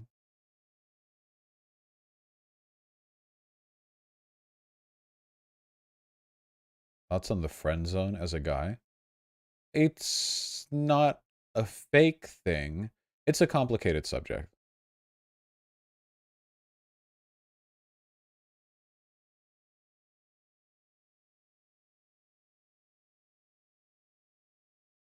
Your rhetoric around this subject and use of the word escapism isn't really the best way to make this argument. I disagree. I think it's perfectly fine. I don't think there's anything incorrect about what I've said, certainly.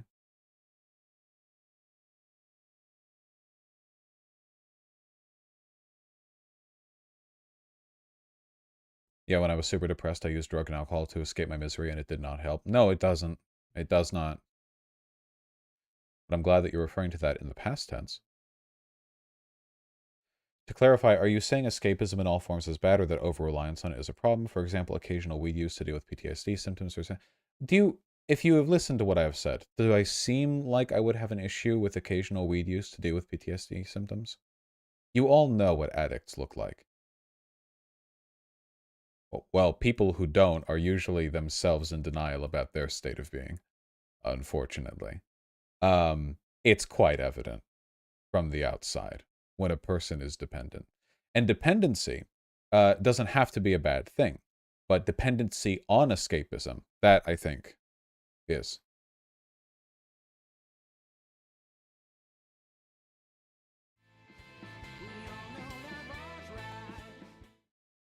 That's true, Aporia.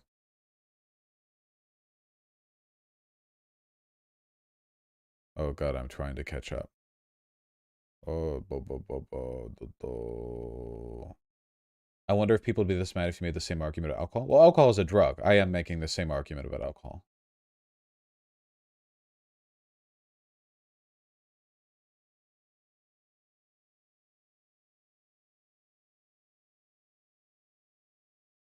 Okay, we're almost caught up. We're almost caught up. The chat get very mad about this.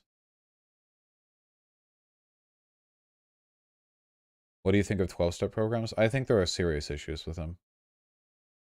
That's what I've heard. I don't know much about it, though.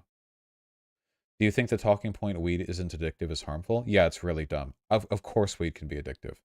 Just because it's not chemically addictive doesn't mean that it can't be psychologically addictive. I mean, it literally, it affects your brain state. Of course it can be addictive. It directly, that's what drugs do. They directly affect your brain state.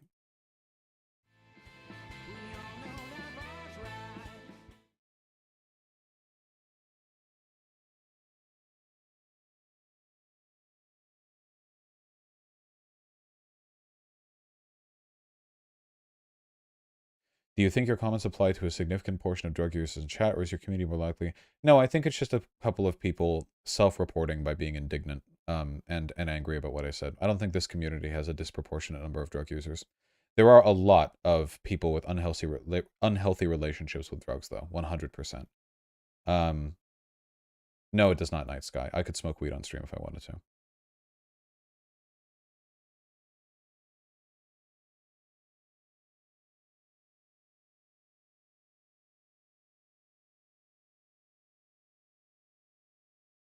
But that's fine, Sadies. Okay, am I caught up? Am I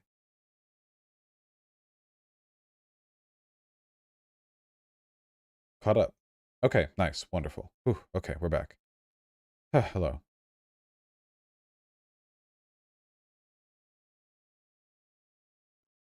I worry your take might lead accidental credence to stigma around weed and drug usage. No, I don't think anything that I said here was, like, hasty or poorly measured. I think that my statements on this are reasonable and measured.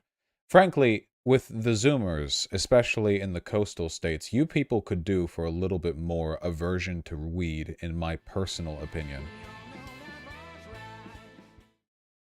Just a little bit more, you know? It's like how people from the previous generations, like fucking a third of them were alcoholics. Like, yeah, I feel like a little more of an aversion to drugs and alcohol could actually maybe be beneficial culturally. Do you think drugs chemically affecting your brain make the escapism more severe? What about if you played VR as escapism in a way that makes you more detached from reality now? No, I completely disagree. If you're of sound mind, any media that you consume is still going to be contextualized within your present brain state, which is the thing that really matters. That's what you carry with you everywhere. It's the lens through which you see the world. Changing that brain state is the most severe and most significant kind of escapism that you can possibly engage in my opinion.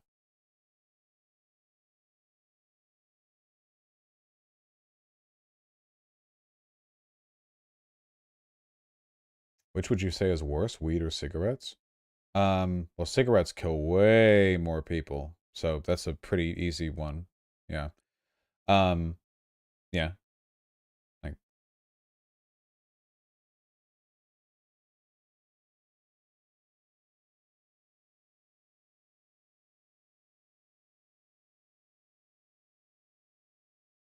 have I tried VR before? Not so much, no. Remember when Tumblr used to be full of those ED and self-harm blogs? Where'd they go? I assume they're all on Instagram now. Or maybe Twitter? I don't really know. Yes, I am Delicious Booger. So many kind donos. I'll read these in a moment, since we're just rambling with chat today. No, person to person. Not yet.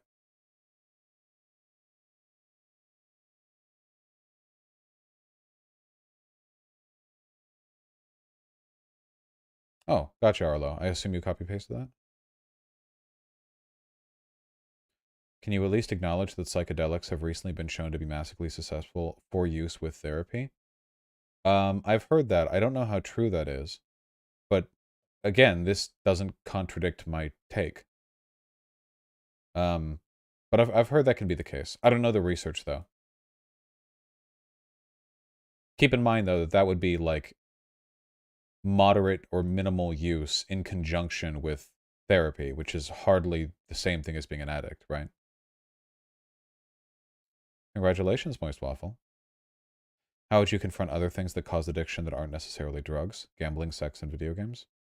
I don't. I'm not in favor of making any drugs illegal. I don't know what you mean. My answer would be the same.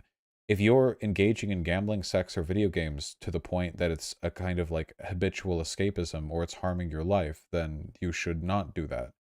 But it would be the same. I just think drugs are a more dangerous vessel for that kind of dependent escapism because, again, they literally directly affect your brain state. How does the coffee affect your brain? Makes it go fast. How does weed affect the brain? It makes it go slow. Kind of.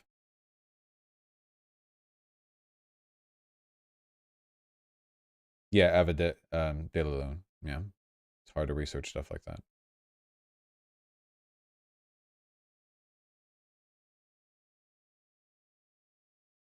Do you think all drugs should be illegal? Yes.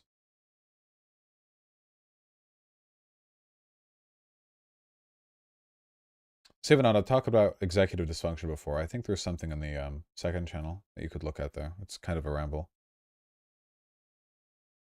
Wouldn't that contextualization thing kind of depend on where you spend most of your time? I know of a friend who heard some sound of real life, got reminded of an astronomer. What? No, buried fresh. No matter what contrived examples you pull out, on average, directly affecting your brain state through chemicals is going to lead to a greater degree of divorce from reality than any kind of like habitual media experience. But again, if you are obsessively consuming a piece of media to the point that it has a negative effect on your life, you should also like examine that as well.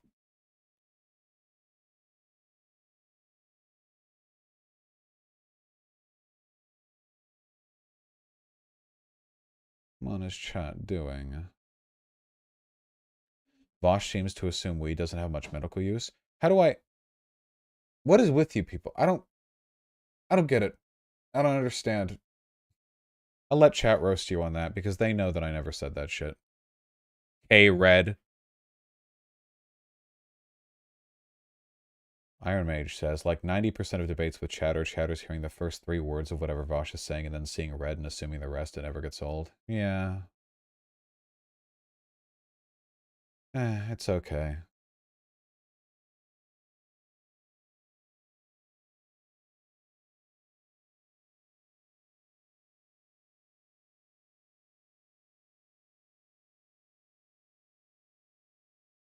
Have you ever done poppers during sex? No, I don't know if I would want to either. I worry about that.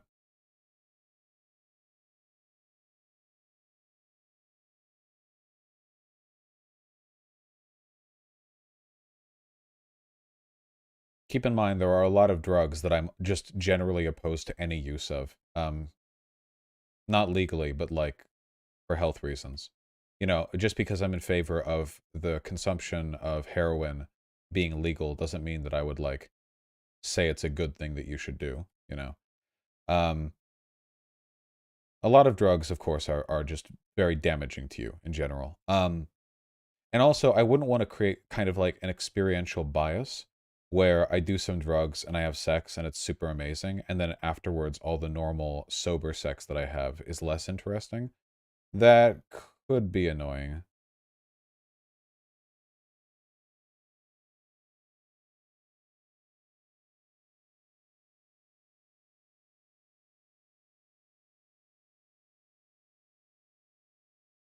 They don't do much for tops anyway, Vosh. Ah, well.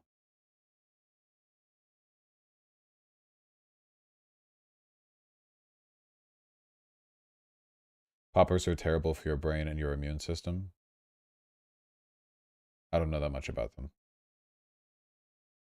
Do you think bringing food into sex is weird? I don't like it, but if other people want to do it, as long as I'm not involved, then they can go for it. I don't know what you mean by weird. I think lots of things that people like doing are weird.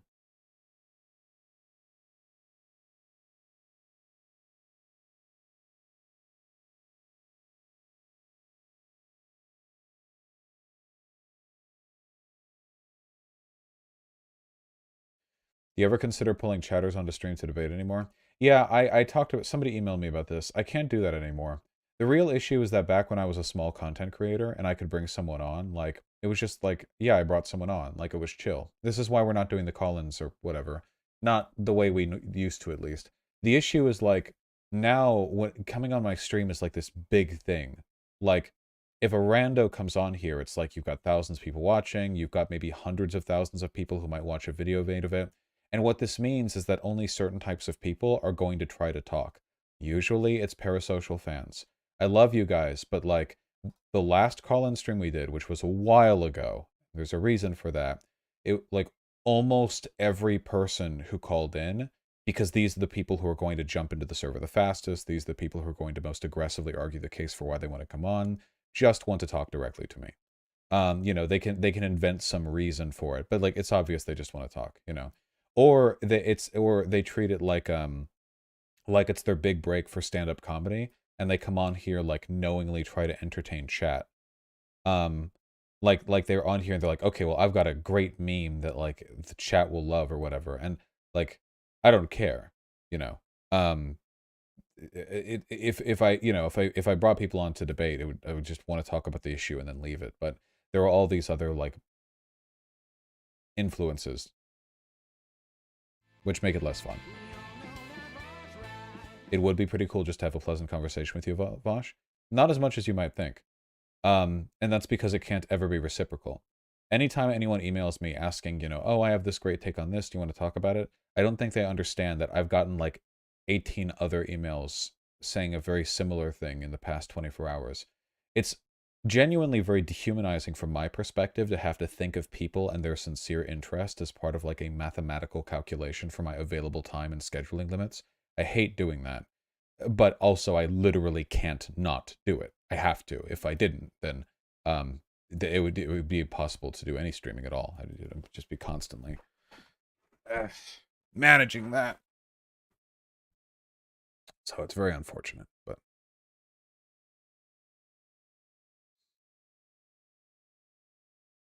but you know, there's only so much that you can do about it.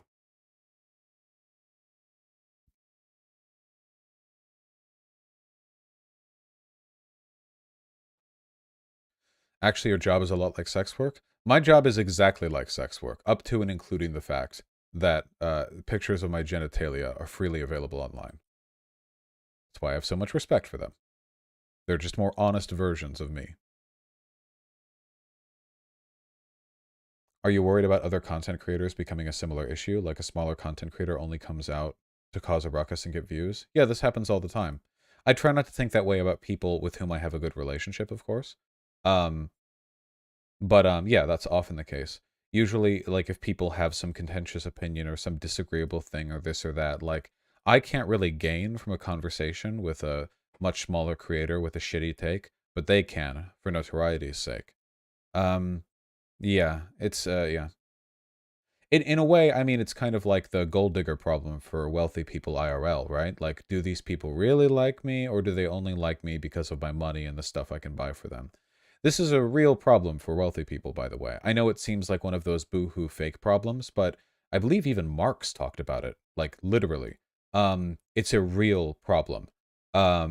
Because not knowing whether or not people really care about you is like a psychologically destructive phenomena. It like fucks people's brain. It's one of the reasons why wealthy people are such psychopaths, frankly. If you spend your entire life assuming that everyone around you is in it for like transactional value, it really fucks your ability to feel empathy for others. Their wealth has to be redistributed for their own sake, frankly.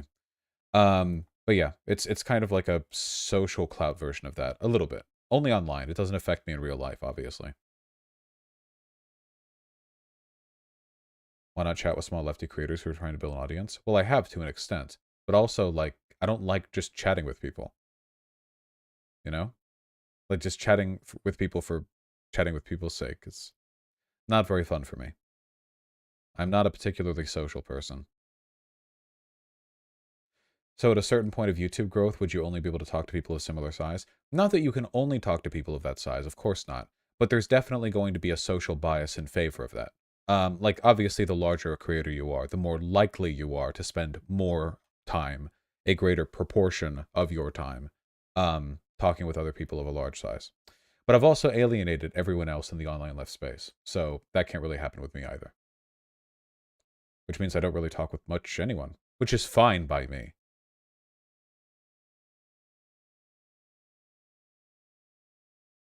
You like the podcast Behind the Bastards? I've heard good things. I haven't listened to any episodes. Also, the person who makes it is one of those lefty creators with whom a bridge has been burnt. Though that was on them. I had nothing to do with that. Do you like anime music? Sometimes. If it's good. That's kind of a broad question. Why is there a difference for you between interpersonal relationships and public speaking? There just is. I don't think that's just a me thing. There absolutely is. Maybe my recognition of these two things is more distinct than most people's, but I think that most people understand there's a pretty significant difference between those things.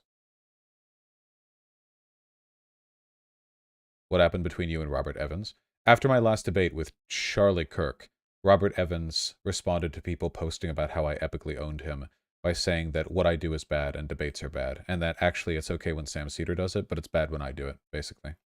Got 10,000 likes on that tweet, too. Big shame. Weird take. It was really dumb. Motivated largely by a personal dislike towards me, as is often the case when people have issues with what I do. It would have to be the case, because in reality, there are no issues with what I do, and I am perfect. Hey, Shoe on Head.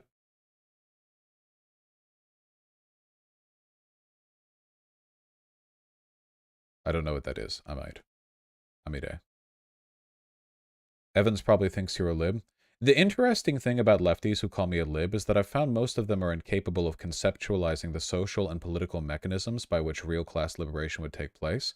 And in so doing, they end up accidentally replicating liberal delusions about the changes in economic conditions leading naturally to class liberation. Keep in mind the founding fathers and the philosophers of the Enlightenment believed that laissez-faire capitalism would end up being the liberating economic ideology of the Enlightenment. So we know now, of course, this is foolish. Why then are there leftists who seem to sincerely believe that just because you've changed the modes and relations of the means of production, you then arrive at sufficient political and social conditions for socialism? Ridiculous, honestly. They call me a lib because I dot the I's and cross the T's. They hate me for it.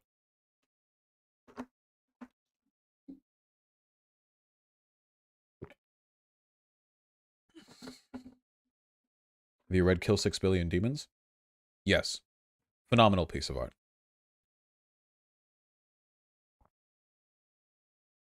Can we see people's Nugget Quest? There is nothing to see right now.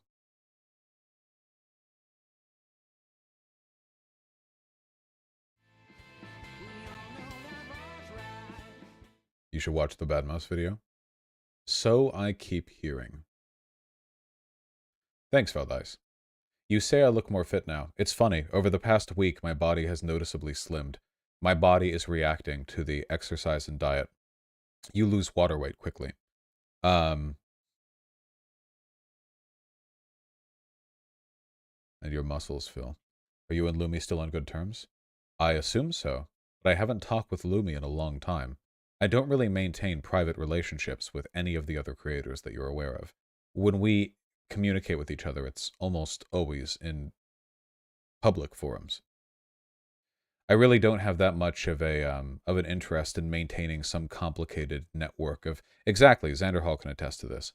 I don't really have an interest in maintaining a complicated back network of, you know, communiques and friendships.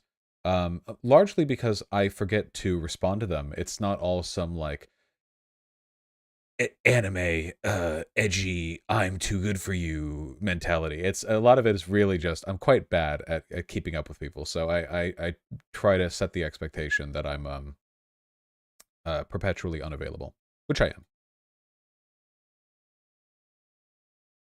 Yes, beta goodness. I do think there's a similarity there. Explain your exercise and diet. For diet, I simply eat 1,800 calories every day.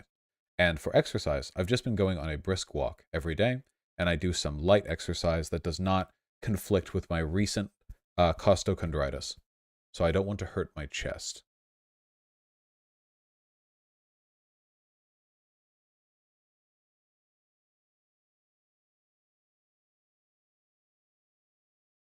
I'll consider it, Shiloh. That's true, Zan. Isn't it super weird to make like a network of other content creators, though? No, no, no, no, no. If you were smart, see, this is me being stupid. If I was smart, then what I would have done very early on in my career, which is I would have aggressively networked with other people behind the scenes, and then I would have made their careers partially dependent on a shared community with mine. Rather than being standoffish, I would have constantly encouraged my followers to involve themselves in the affairs of other creators, going well beyond just hosting people, but towards a real community integration. What this does is it prevents them from criticizing me, because if they do, it brings my audience, in their audience, down on them. And if I do that for long enough, eventually their agreeing with me is just a matter of compliance, really. If you do this with larger content creators for long enough, they become really hesitant to speak out against you. See, this is something that critical that you have to understand. The content creators that you like on this platform are massive cowards. They're very subject to social pressure, like peer pressure from other people around them. They're very unwilling to, burn bridges unless the bridge is rickety to begin with. Fight with the in-group. It's all lunch table politics. It really is. Nothing changes. So a lot of them form unbreakable mutual bonds. This is one of the reasons why the breadtubers, the big breadtube YouTubers, are all so slow at responding to any kind of in-community drama and are so quiet when it does happen. It's not an accident. They all know that they have a ton to lose from splitting with each other. I, on the other hand, clearly have no problem at all with losing followers and friends by sticking to my principles. So this was never really on the table for me. But if I was smart and less principled, I could have gone that road. And it probably would have netted me quite a few more followers and subs and such that I have right now. But I'm happy that I took this road. So.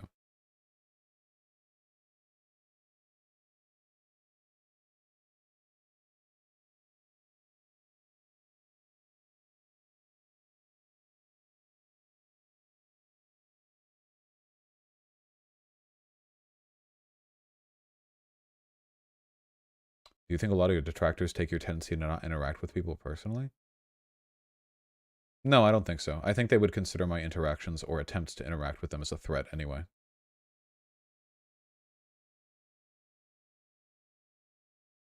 That would explain all the crickets on Ukraine and BreadTube, to be honest. Ooh, Nestor, perfect example. Have you ever wondered why one of the largest and most consequential land wars of the century thus far began, and the broader BreadTube community has beget an incredibly small number of videos discussing it? The reason for that is because all of the major bread tubers are fully aware of the fact that they have tankies in their audience, and all of them either agree with those tankies or are too cowardly to do anything about it. I'm thinking this is probably most problem with Abigail. Yes. Massive cowards they are on this. Serious ideological issue. But yeah, it's costly to disagree with your audience, so you don't hear much of it.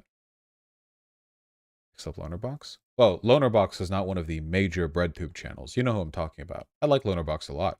He's more principled than that. Which Abigail? Abigail Thorne. Major breadtube.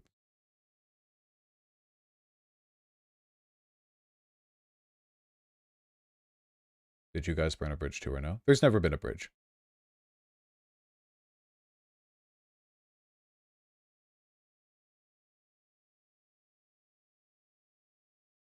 No wonder they don't like you, to be honest. Vosh, I was struggling with their communities and emailing them for months, begging them to share accurate information, but everyone seems to be ridden with tankies. It's a problem that I've had with their communities for years. Same thing happened with Lindsay Ellis. You remember Lindsay Ellis? Lindsay Ellis got absolute fucking shitpiled by woke scolds on social media, the point where it made her leave the platform. And I miss her videos. And where were the bread tubers? Really? Even with Contra, like isn't it true that the other big bread tubers only put out messages saying that they didn't disavow ContraPoints after people started harassing them too? They didn't make any positive affirmative attempt to protect Contra from the woke scolds.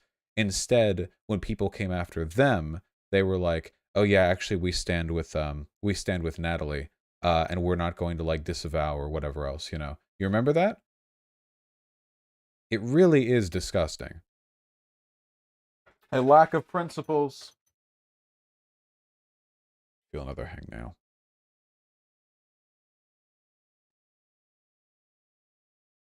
It's another one of the reasons why these people are often very unwilling to communicate with me. It's because I really think I give off the impression of somebody who will not participate in the lunch table politics. You know what I mean? Like, it's like that wouldn't work here. I'll tell you this much. If I had a direct line of connection to, you know, like a proper friendship with or some kind of business, something or other, sorry, with any of those fucking bread tubers back when that shit was happening with Contra or with Lindsay Ellis or with the Ukraine war, that would have led to a public fallout too. Either I would have bullied them into doing something about it, or it would have led to a public denunciation.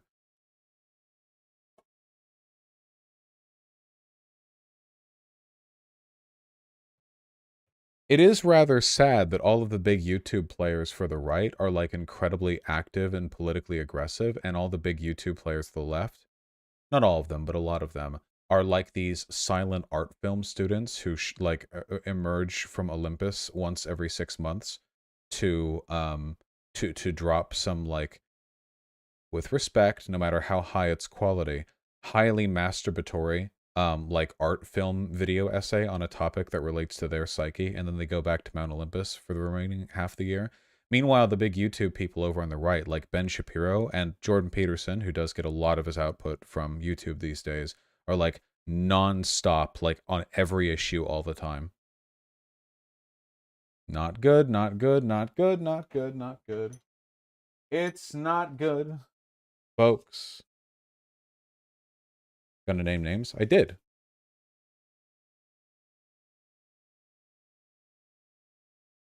Did I not?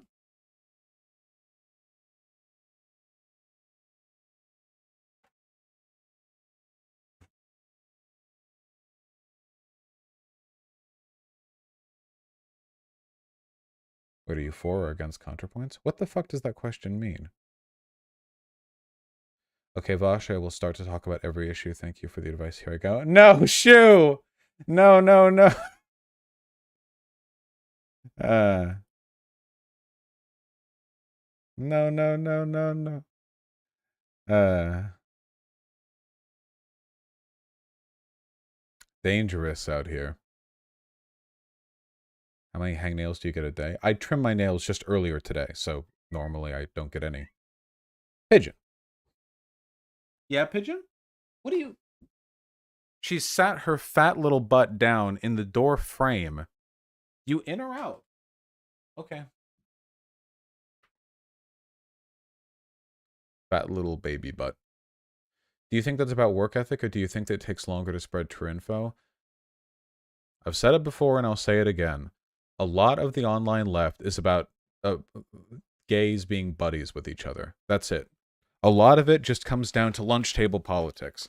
A lot of people on the left get along. You know, all the political shit. It's all about their gatekeeping the particular brand of self-presentation in order to affect the image. It's self-gratification.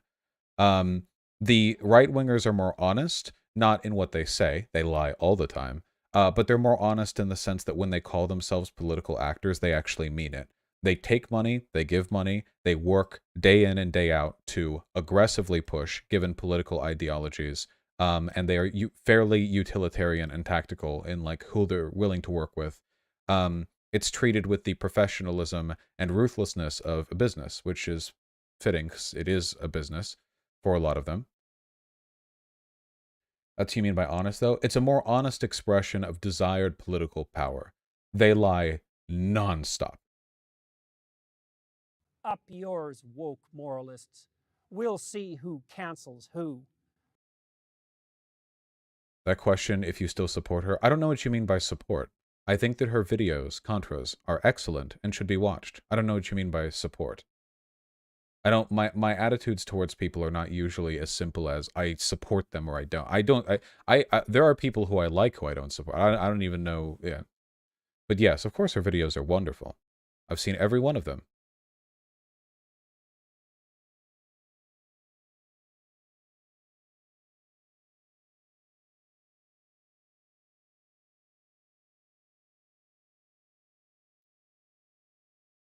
Oh, you get me.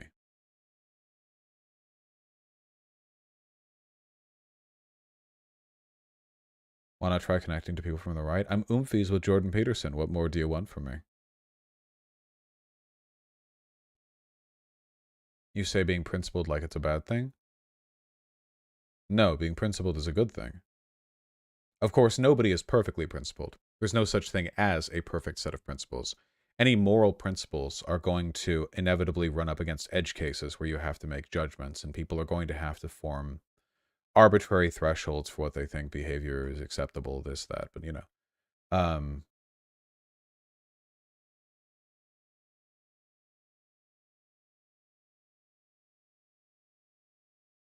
Oh yeah, for sure, yeah, 100%. People on the right do the drama behind the scenes a little bit more. Why are you so dismissive of anything related to censorship online or by corporations? It's not compatible with your comparably nuanced views on state censorship. Even Thought Slime is somehow more reasonable on this issue than you. I don't know what you're referring to, Kilton89.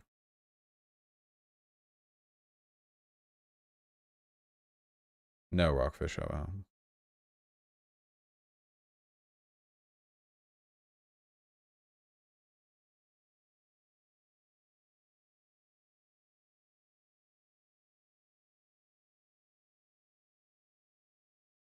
Okay. Philo 4K with the $10. Capitalism? True. And thank you. Luis Rosales, the $5. No, Berserk is not ruined. Now that it's continuing without its original creator. Sean Solo with the tier 4 sub, thank you very much, and congratulations on your new yellow name. I'm yellow again, chat. Smoking green, keeping my room clean. Thank you for the good work, Vash. The pleasure is mine. Keep it up. Arlo and Deegsy Wigsy with the tier 3 sub, thank you both very much. Hello, Vosh. Your content has really helped me come to terms, not just with my feelings about queerness, but my own queer identity. Much love to you in chat, heart. Chat says heart back. Inshallah and Keith Shira, thank you for the $5 both. Listening to a radio station at work now that is blaming Nancy Pelosi for lack of security and National Guard presence on Jan 6. True! I don't care if it's true or not. All I care about is that people don't like Nancy Pelosi. Slow Choke, David Henry, and DJ Stank Breath, thank you for the 5 all. I really appreciate that. Yes, anxiety does suck, David Henry. It can really, really feel like you're dying. Thank you, Slow Choke. Favorite shape of pasta? I like fettuccine for my preferred noodle. And for my for general I like the spiral, the spiral screw, the corkscrew. It gets a lot of sauce. Lena Lux, okay, Gallagher, thank you both for the tier 1 subs. Thank you, Lena Lux. Appreciate that. Rayming, thank you for the $5. I will contemplate it. Yours, Joe Biden 99, thank you for the $5. We'll see who what are your thoughts on the new who. Peterson show on Daily Wire Plus? I think he dumb and that I smart. Still Alive and Gatebreaker Art with the $5 both. That's true. Game Dev Inquiry in your inbox. It is almost guaranteed that I will say no to whatever you've inquired, Gatebreaker Art. Probably in fewer words than you would prefer. I've gotten over a dozen emails from people interested in doing game work with me. But you must understand that I am only doing personal projects. The only thing that you can do by talking to me about it or offering this or that is you make it another job thing. Then it becomes another income thing, expenses paid and revenue and blah blah. I just like doing the art stuff for my own sake. You hear about the Unity merger that might ruin it? Nothing can ruin it. The artistic dream lives on in my heart. I learn more every day. Whatever I learn in Unity, I will learn in any other coding system. My brain is large, and my heart is big. Would you then be fine if someone was willing to do it for free? Absolutely not. Why would I want a personal artistic project to be done by another person? Doesn't that defeat the point? Also, the problem that I have with working with other people is the people, not the money. I have money. I have very little patience for people. Will you do the art? I can draw.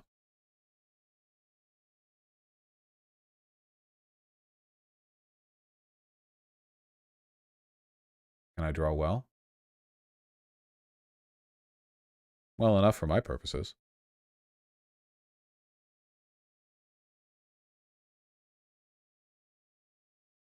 The Abominable Smoke Man, thank you for the $15. Thank you very much. Address the manifesto. Address the manifesto. I know it exists, but I haven't seen anything from it. How could I possibly address it without having seen anything from it? Astatine and Miss Moon with the tier 1 subs both. Really appreciate that. Congrats for having the correct opinion on strip clubs. They're so stupid. Well, I'm not a huge fan of them personally. The trans lesbian, some amateur trans porn has actually been a huge part of my journey to loving myself and accepting my fat lady hog. Yeah. Well, you know, no matter what people you know, no matter what people might say of it, especially on the left, it remains an irrefutable fact that the presence of trans people in pornography is a component of their normalization, which is a component of their liberation. The quality of trans pornography, I think, has gone up significantly in the past couple of years, hasn't it? Like, I know that it really was not that long ago that if you hear about, like, oh, trans porn, it's like, she-male tab, girl boy gets dicked by gay, fat, like, whatever, you know. In terms of framing, things have definitely gotten better, at the very least. I know that in the hentai, it's gotten better. That matters, too. I swear to God, it feels like 1 in every 3 drawn porn comics these days has a woman with a penis anyway. I suppose it depends on which communities you're in. Any queer positive communities are going to be eternally saturated with pro-trans pornography.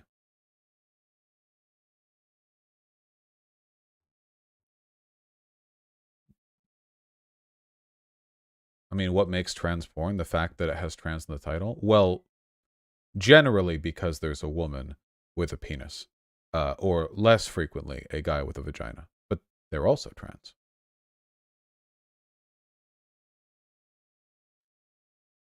Godwings 101 and Charlotte 96, thank you for the $5 both. Pickles in your chicken sandwich or no? I don't like eating pickles, but I do like the flavor of pickles. I like pickled things. I'll usually keep pickles on my burgers and then take them off myself because I like that it makes the bread taste different. Dave Valensky, thank you for the $2. Charlotte 96 and Raxus Tycho, thank you for the $5 both. I don't know anything about Fire Emblem 3 Houses, I'm afraid, Raxus. Stephen Mill with the $50. My goodness. Baled first harvest today. Have some money. Baled first harvest. As in you made hay bales of hay? Baled first harvest. This is a farming thing, yeah? I assume? Yes. Well, thank you. I saw recently on Twitter that farmers are actually petite bourgeois. So give me more money. No. Seriously, thank you. I appreciate that. Seriously. Reviolupe and Don't Feed Phil, thank you for the $5 both. What's your thoughts on modern monetary theory? That its proponents are annoying. I play COD and BF. And Dangerously Dubious Double Up Davidson, thank you yours, for the woke $5 both. Really moralists. appreciate that. We'll see What do you who think of the cancels who. politics of Elden Ring? Elden Ring? And what do you think is the political leaning and message of the game, Voshrad? That's a broad question. Up yours, I woke don't think that the moralists. game has We'll see who extremely cancels strong who. or deliberate political takes that can be directly transcribed onto like our political system. I think that there are like broader ethical things, and ethics is political, of course, but it's kind of abstract, you know? It's a little it's not directly applicable. So I would have to think about it for a while to have like a good, interesting take on it, I think. Eminal Uterera and Donald Duck's dad, thank you for the $2 both. Jess Maddox, the $10. Ice Cream Soup, thank you for the tier 1 sub. Thank you. Space Karen, the $5. Really appreciate that. One could be that war is detrimental to the environment, but that's a no shit type of analysis. Yeah, it really is. It seems fairly straightforward. Yeah, I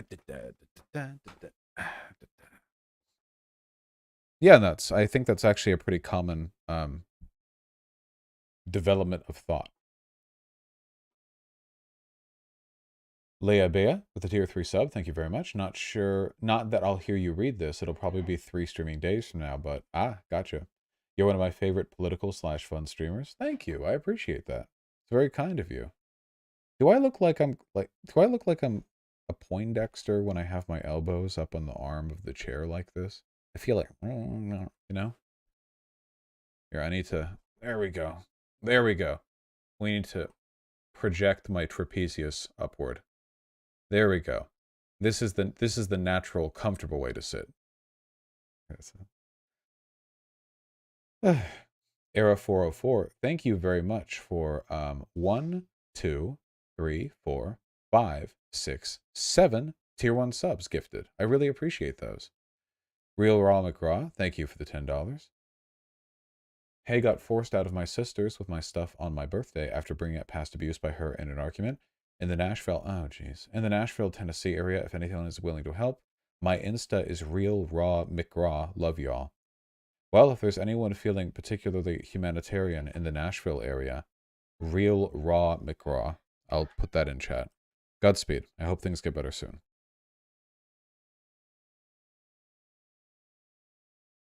Charlotte96 with the $5. We need more femboys that look like they could be a top. Them men. Siglev with the $25. Thank you very, very much. Peter Zihan just dropped a book on coming deglobalization, and I was hoping you could look into it and talk about how socialists can position ourselves for it. Yeah, I can't promise that I'll read the entire book. I do have some general opinions on deglobalization, though, seeing as how it seems like a pretty natural consequence of upcoming political and environmental forces. Namely, that it's not going to be POG. Yes, Dingledorf, I have. Sakai with the $10. Will you be playing the Cuphead DLC? Yeah, I probably should, right? I never finished the whole game on hard. I want to go back and play that game from the beginning, you know? All over again. I think that'd be fun. Stream discussion is malding in your Discord. Why? What happened?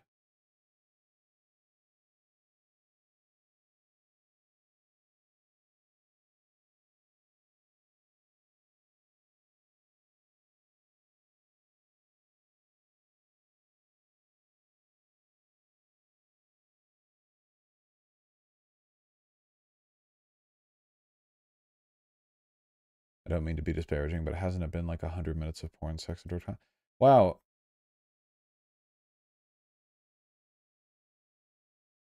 Let me see. Do we go with constructive or mean? Let's go with mean. I think we've been constructive too many times this stream. I think it's genuinely pathetic when you are watching a live streamer with a title indicating there's no structured content to be expected this stream, sitting there bitching and moaning that the constructed political segments that you've become used to are not present, when you could literally just go and watch something else. You could go do anything else. It's not something to which you're obligated, and the lack of cohesion or scheduling is something that makes not only this medium unique, but my content unique, an authentic expression of what I want to talk about. If you want boring, rote political commentary, there are plenty of places that you can go. I can't imagine what level of entitlement would bring somebody to behave in that way. It is genuinely astonishing to me. I guess it's a little flattering. They must have really liked the political segments. But these things are fun also. It's good for community building. And it's not as though I'm not interesting to listen to when we're talking about all these things too. If I was, there wouldn't be that many people watching.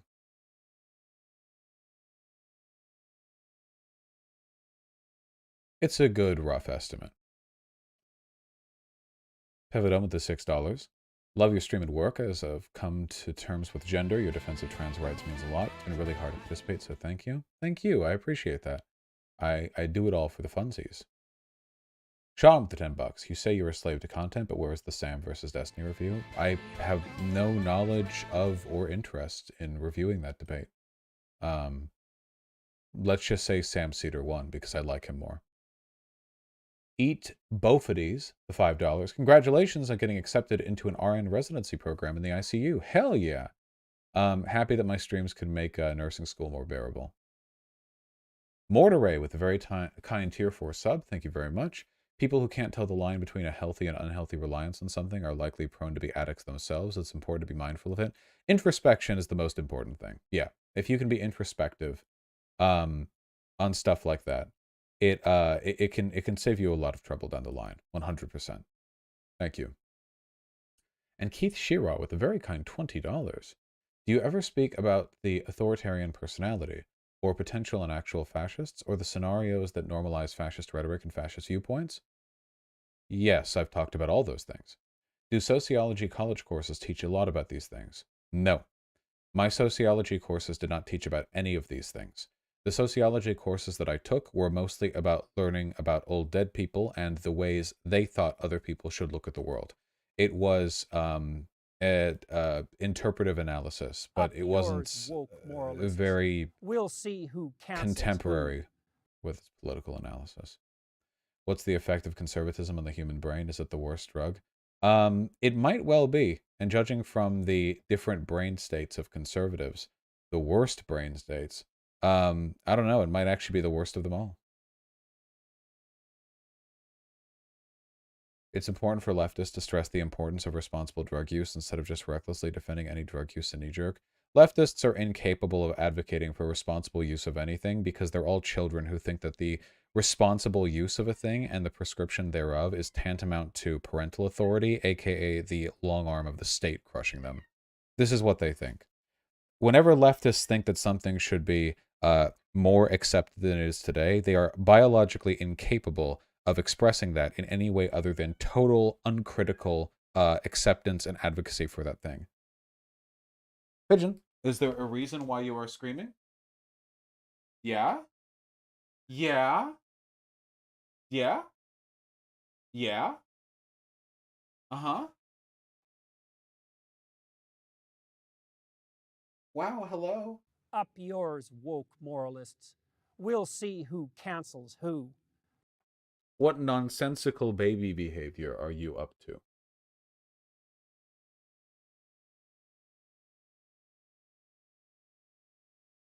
Up yours, woke moralists. We'll see who cancels who. What? Yep.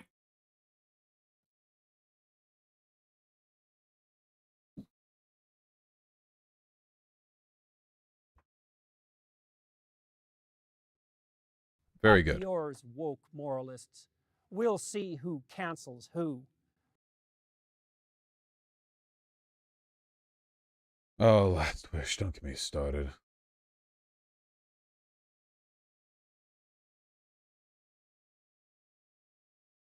What? Oh no. Up yours, woke moralists. She has found we'll see the remains of a who. cardboard box.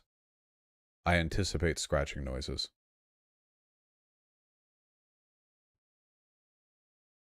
Yes, I see.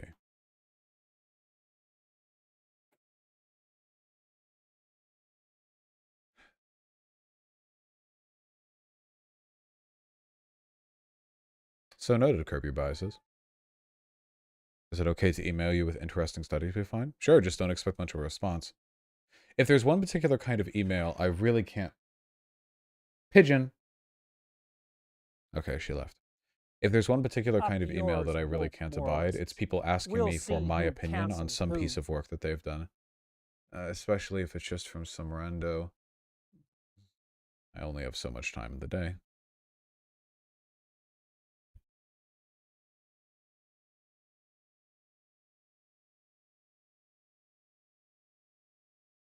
What the fuck are you people talking about? Mr. Bad takes the $10. Jordan B. Peterson versus Jesse Lee Peterson in a steel cage. Who comes out on top? I think that Jesse Lee Peterson would come out on top.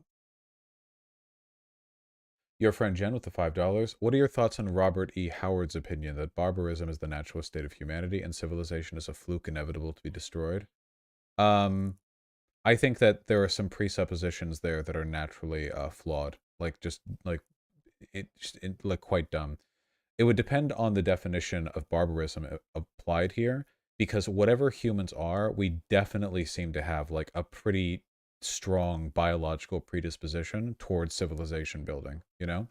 Obviously, we spent a very long time not civilization building, and now we are currently civilization building, but we're just going to keep gravitating towards that, right? And there's also a limit to the extent to which you can backslide. Like, even if there's some global nuclear war, it's not like the survivors are going to hunt or gather, you know, like they're going to use the remnants of technology they're aware of. I don't know what the line would be for barbarism, necessarily. Charlotte, 96. Yeah, you should get a cat. 100% if you've gotten used to one. All right, cherry treats. I'm going to shout out your thing, but I'm going to give you a stern lecturing. Vosh, I make stickers and prints and stuff, hoping you could shout out my shop. If not, that's fine. Love listening to you while drawing. I appreciate your nonchalant attitude. However, I am begging everyone. Do not use my Dono space for self-plugs or for GoFundMe requests or for anything of the sort. We do not hashtag ad my stream. I have not spent 3 years ignoring every email from sponsors that I get or telling them to go pound sand to be made a fool of in my Dono reads. That being said, these are actually extremely cute. Call me lacking in principle. It's actually very nice looking. Were you at Anime Expo? With merchandise like this, you should have been. Ah, a degenerate, I see. You like Bakugo. Bakugo is like a magnet for some types of chicks. Hand-holding blush. Here, let me link it. There you go. It looks so good. It's very nice, yes.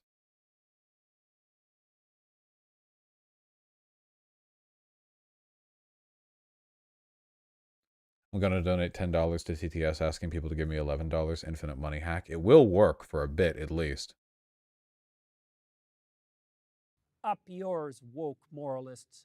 We'll see who cancels who. Hey Vosh, my cat died Friday morning. He was 20 years old. Oh, wow. Can I get a shout out for Coco, who was a very good boy? Rest in peace, Coco. They live till 20, though. That is a significant lifespan for a cat. I'm sure they spent much of that being very comfy and happy. That is something to be celebrated.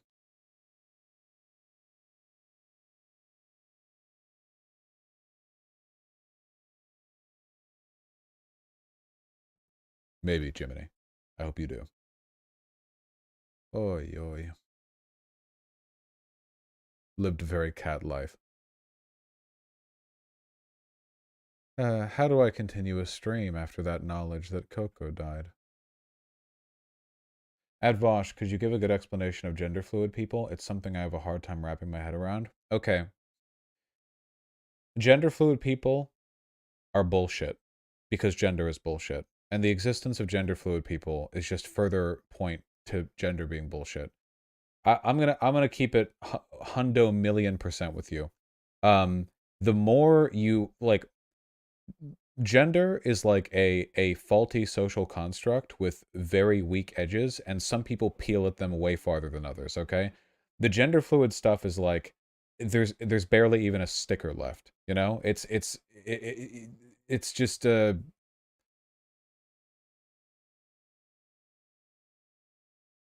I feel like the lesson that you have to learn really is the incoherence of gender, because once you understand that, you understand why people call themselves like star gender or some shit. You know what I mean? Like, don't learn what star gender is, because I couldn't tell you. Learn that it doesn't matter what star gender is, and you'll be fine.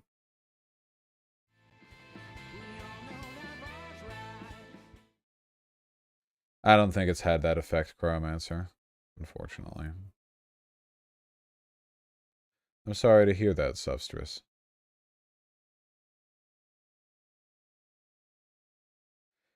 Are you interested in the game Stray that's coming out later this week? No, I will cry if I play that game.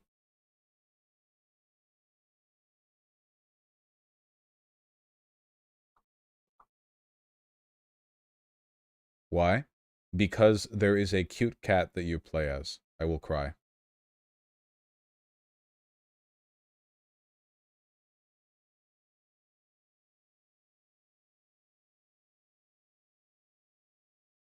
If gender is bullshit, why should I give a fuck about someone's gender as long as I don't impose a gender on them? Well, if you're not imposing a gender on them, that would mean you're recognizing the gender that they are, no? In which case, the only extent to which you have to care about it is acknowledging what it is. If you... listen, the woke mob has not consumed my brain, okay? I don't give a fuck about other people's gender. If somebody comes at me with like a, oh, I identify as a polyqueerkin, da-da-da, it goes right out my brain because I don't care. I learn the pronouns. How do you want to be treated? All right, let's go. I will never give any more of a shit than that about anyone's gender identity because I don't care. It's that's the limit for me. That's where my brain is. Just pronouns, basic behavior, easy as, simple. Simple?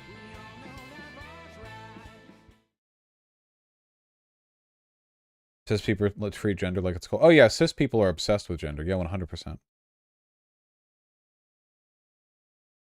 Absolutely.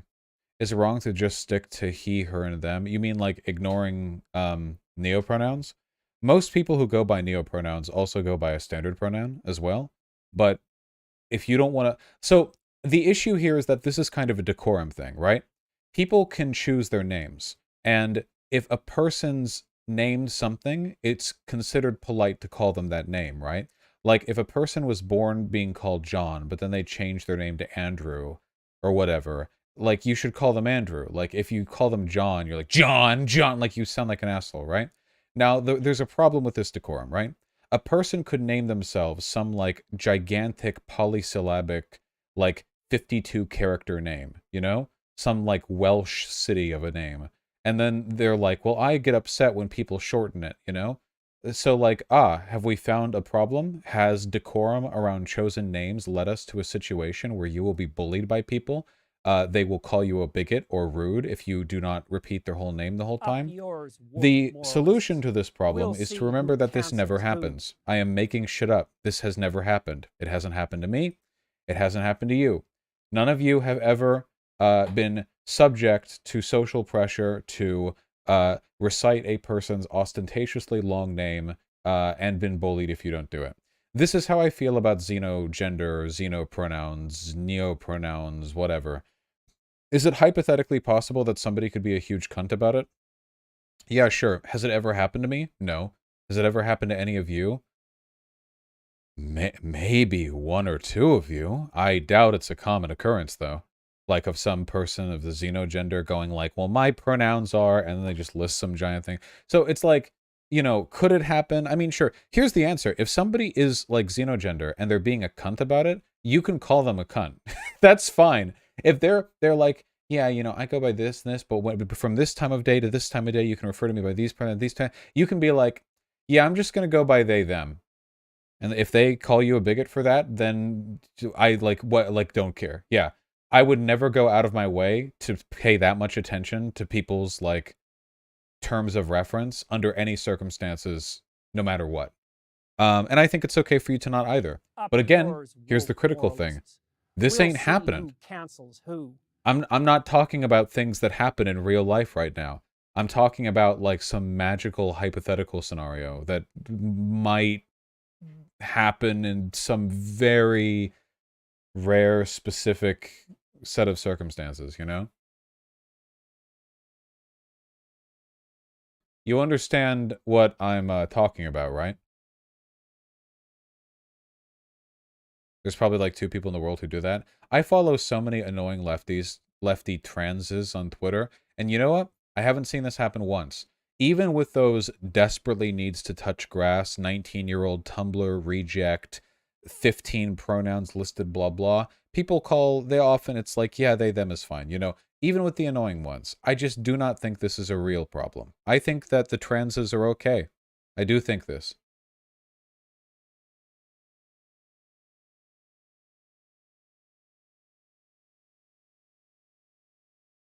Masculine and feminine are real, star gender isn't. But masculine and feminine are descriptors of appearance and presentation.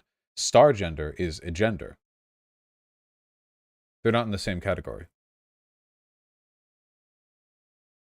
Masculine and feminine are real in the sense that they refer to certain characteristics, but, you know, it's not an innate thing. I don't want to get into this.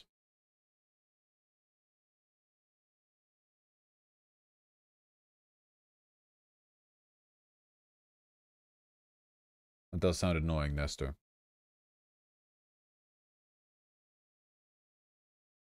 They, them excludes the possibility of dissociate identity disorder? Why would it exclude that? No, I shouldn't. Why do I have to acknowledge invalid genders and pronouns that are only in place to attention speak? You mean yours? You choose to go by a gender, you whore. If you want to, you could accept the fact that you only exist on a spectrum of sex characteristics and everything else is a bunch of social muck that you've laid on top of yourself so that people pay you attention.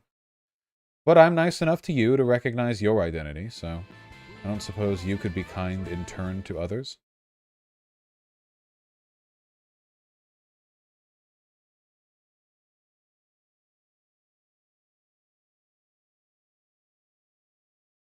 How do you feel about plural people? What is plural people?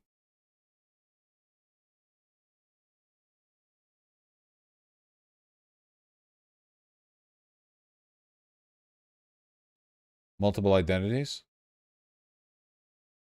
I mean, isn't it a psychological disorder? How do I feel about it? I feel they should get diagnosed and treatment if possible? I don't know. Seems like it would be exhausting to have to deal with that unmedicated, I have to say. What would that be, an antipsychotic thing? Like it's a, you take the antipsychotics? Is it treated with that or is it some other thing?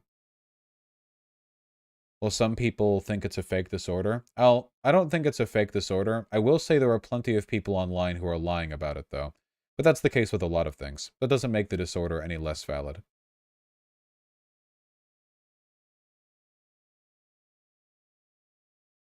There's no treatment, people just live with it? That sounds exhausting.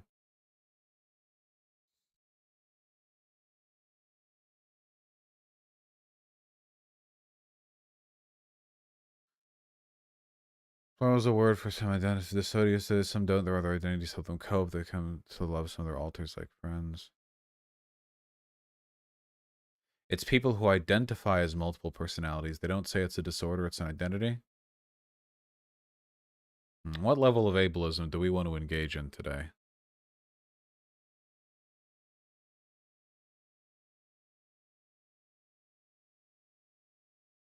Listen, I'm just going to say this, okay? A healthy, functioning brain does not partition separate personalities unconsciously. Obviously, everyone acts differently in different scenarios. If you wanted to, you could be dramatic and say, like, you have a different personality for work than you do home. But if we mean what I think we mean, which is an unwilling switch between personality states, it's representative of of let's say divergent mind, and you know, whether or not this negatively affects somebody's life should be the determinant for whether or not they should seek treatment for it. I gotta say though, I don't know how something like that couldn't negatively affect your life. What if there are two personalities that you have that have conflicting interests? Is if one of them's the dominant and the other one's like a lesser personality, couldn't the lesser personality sometimes fuck with the life of the dominant one? That seems like it'd be a problem. I don't know.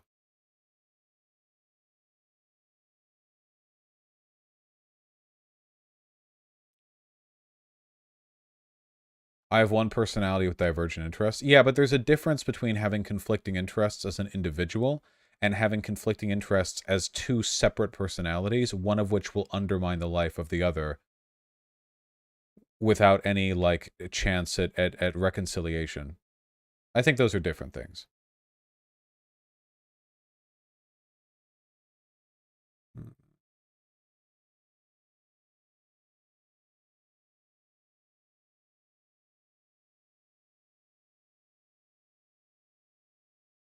I know some people who have multiple personalities who make it work with each other.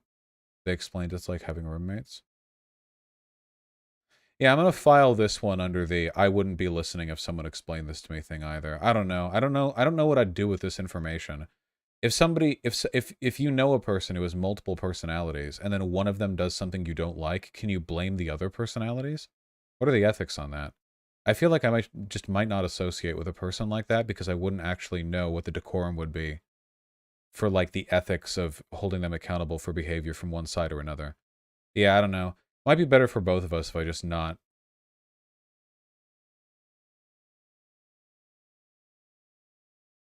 Sorry, I got everything that I know about dissociative identity disorder from Danganronpa, all right?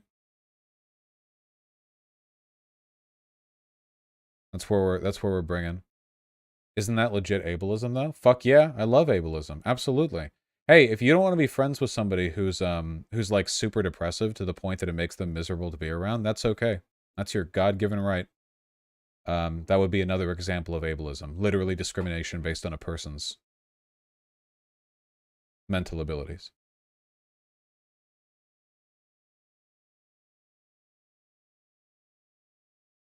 You are assuming one of the personalities is an asshole? No, it wouldn't. One of the personalities wouldn't have to be an asshole. It would just be like any of them being disagreeable in any way. Like if I could hold the other them accountable for that, like get mad at them for it, you know?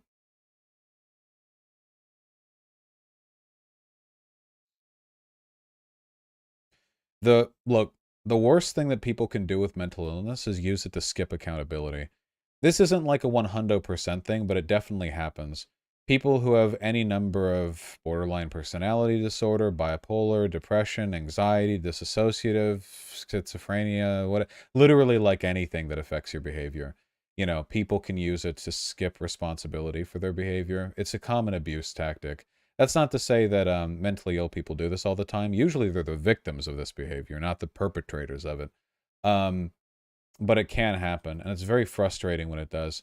Well, it was frustrating until I realized the glorious light of ableism. And now I'm okay with being very direct. Um,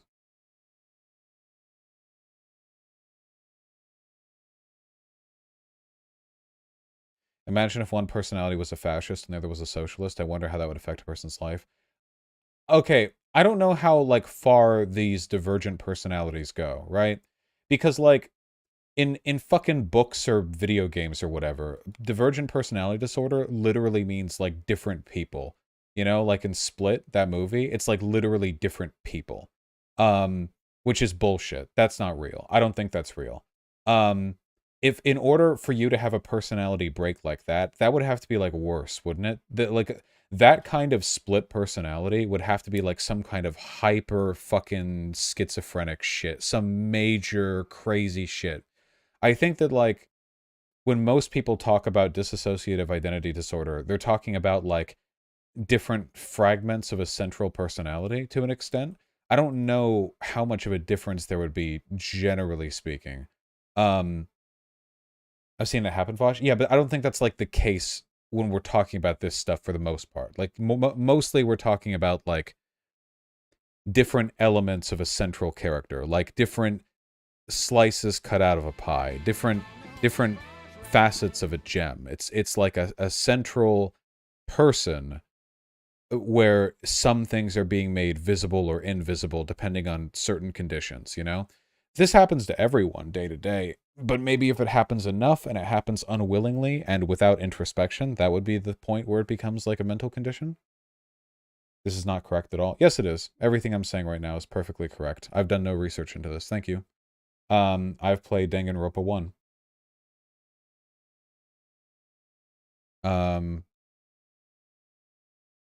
Yeah.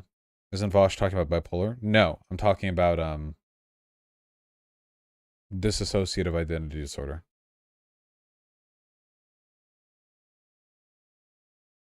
You might want to stop. Why would you ever think Vosh will definitely stop talking about this thing because whiny pissants are going to take him out of context. No. No, I'm completely correct. I have to be, because the other thing wouldn't make sense. Brain states are really complicated. So, like, your brain... Okay, as far as we can tell, your personality is an emergent product of a mishmash of neurological inputs that span the entirety of the functions of your brain. You can't really separate your personality from the brain, at least not entirely. The brain, your brain, contains one whole personality. That's kind of a simplified way of thinking of it, because, like, obviously no one personality, it's not manifest as, like, a determinate product of what is available at present, but it is a central feature. It's a central function. I don't think it's possible for the brain to contain two personalities. I think it's possible to critically shut off elements of the brain to make it feel like it might be. So an example of this might be, imagine that you have one personality in a brain, and then you have a series of inputs and outputs that determine some broader stuff about it, like your sense of control over yourself, your your perception of the world, basically different lenses that you put on the same light.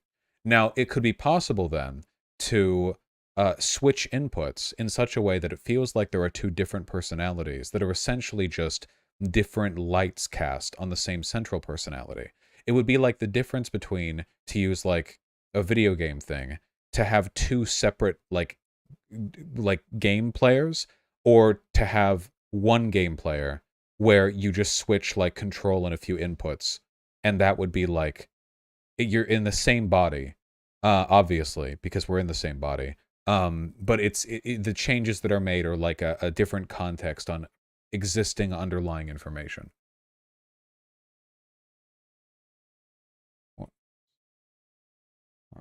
But I'm completely correct right now. Nothing that I've said can be wrong right now. If you guys genuinely think that dissociative identity disorder means that your brain forms like a literal separate point of cognition around which a separate distinct personality manifests, that can't be true. I literally don't think that can happen.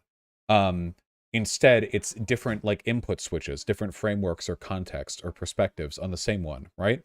And the difference would be like the extent to which the walls are built between these different like personalities, right? That would make the difference. Like the extent to which the inputs that get switched separate these different manifest personalities. And I bet for most people it's pretty minor. And maybe in the worst cases, it's very, very severe. You're completely correct. I literally have this disorder. Don't let chat badge you out. Don't worry, I won't. I know enough. I think I know enough about how brains work to not believe the like, yeah.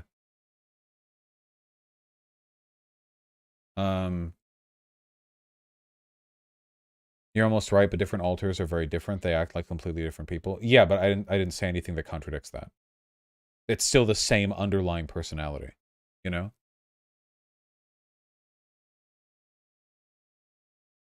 Seriously, just watch a video about this? And they don't share memories? They can share memories. I beg you to research this. It's one of your major blind spots. You've said hurtful things in the past. No, I haven't. We can look into it though. Sure. Watch a video. I promise you're wrong. Okay. You know what? Fine. Sure. We'll watch a video. Dissociative identity. If I'm right, by the way, I'm going to be such a cunt about it. You people aren't going to fucking believe it. I'm going to be so cunty and so ableist. About this. You're gonna hate it. So what's a good video, guys? It can't be that long, okay?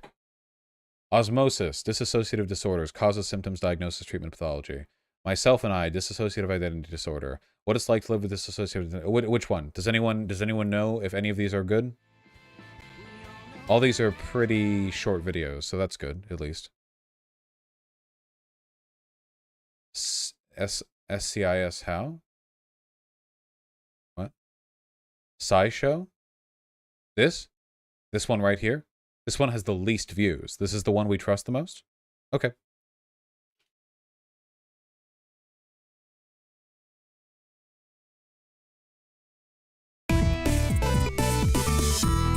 In 1955, a woman named Shirley Mason visited the psychotherapist she'd been seeing for a few months. When the therapist asked her how she was doing, she said, "I'm fine, but Shirley isn't. She was so sick she couldn't come, so I came instead. I'm Peggy." Through continued therapy, the therapist discovered what seemed like 16 personalities living inside Shirley's mind. She later wrote a now famous book about Shirley titled Sybil, using a different name to protect her patient's privacy. And that book put a rare syndrome, then called multiple personality disorder, on the map. Before Sybil, fewer than 100 cases had ever been reported, but after the book came out, diagnoses exploded into the thousands. In a surprising twist, Shirley's specific case might not have been real, and she eventually wrote her therapist claiming she'd made it all up. But researchers are still looking into the disorder. Oh god. That's gotta be inconvenient for all the people on Twitter warring the war of this condition is real. As a whole. Today, we call Shirley's diagnosis dissociative identity disorder, or DID. It often occurs alongside other psychiatric disorders, making diagnosis very difficult, and it's still very controversial among psychologists and psychiatrists. But what's not controversial is that the way Hollywood portrays it is way off. To be diagnosed with DID, a patient needs to have 2 or more so-called identities, or personality states. This doesn't necessarily mean a whole other person is living inside their mind. In many cases, it's more like their overall personality is fragmented, and different parts of their history and oh, holy shit. Like they have a central personality that gets split. Oh my fucking god, dude. I fucking hate you people. Holy shit.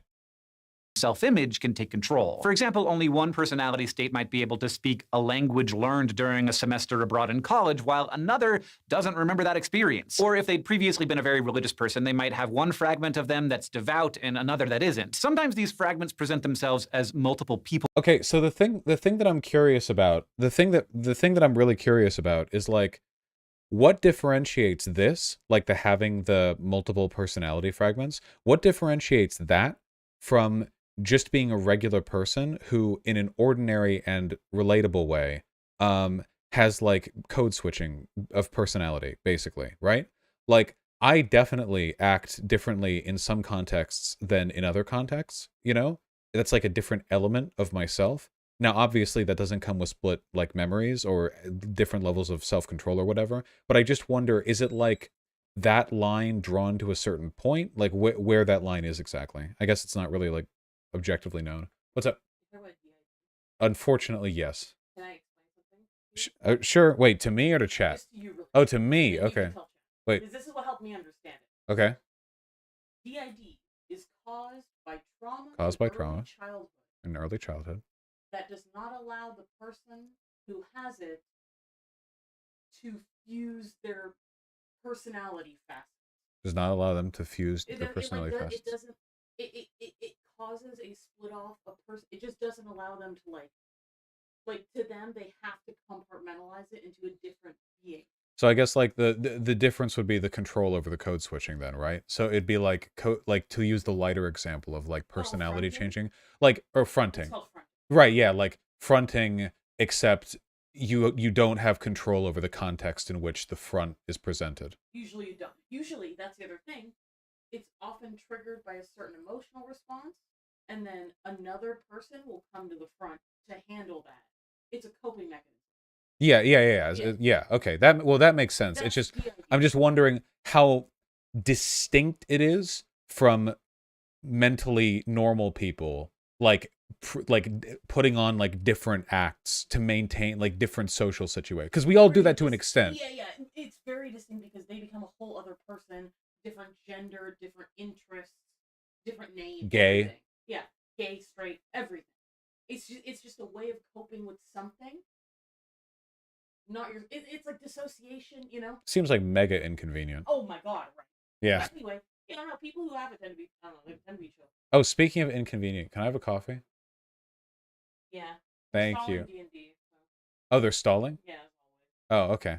Well, happy to take advantage of that. I'm trying to get Pigeon to lay down, but then I'll get coffee. We're infuriating chat right now. It's been 2.5 hours of no segments. They're just You seething. literally said the stream is in God's hands. No, yeah, I know. They didn't know. Don't watch. I know. Yeah. But anyway, yeah, that helped me understand it. I watched a couple of videos on it. Thank you. I love you. Love you, Pigeon. Pigeon.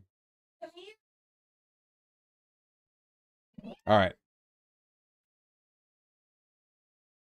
People with different ages or genders, but not always. And while these fragments can be complicated with their own wants and aspirations, they aren't there to fulfill like evil or criminal desires. So the idea that people with DID are ruled by the worst parts of themselves, like in Fight Club or Split, is entirely fictional. The other major symptom is memory loss or amnesia. This could— Oh yeah, I totally forgot. Fight Club is DID. Holy shit! I can't believe every DID person is Jack. Why can't you listen? Back in my day, the people with DID all were politician murdering, terrorist act committing, Fight Club starting, rebels. And nowadays they're all gay people on Tinder, or not Tinder, Twitter. Well, they're probably also on Tinder.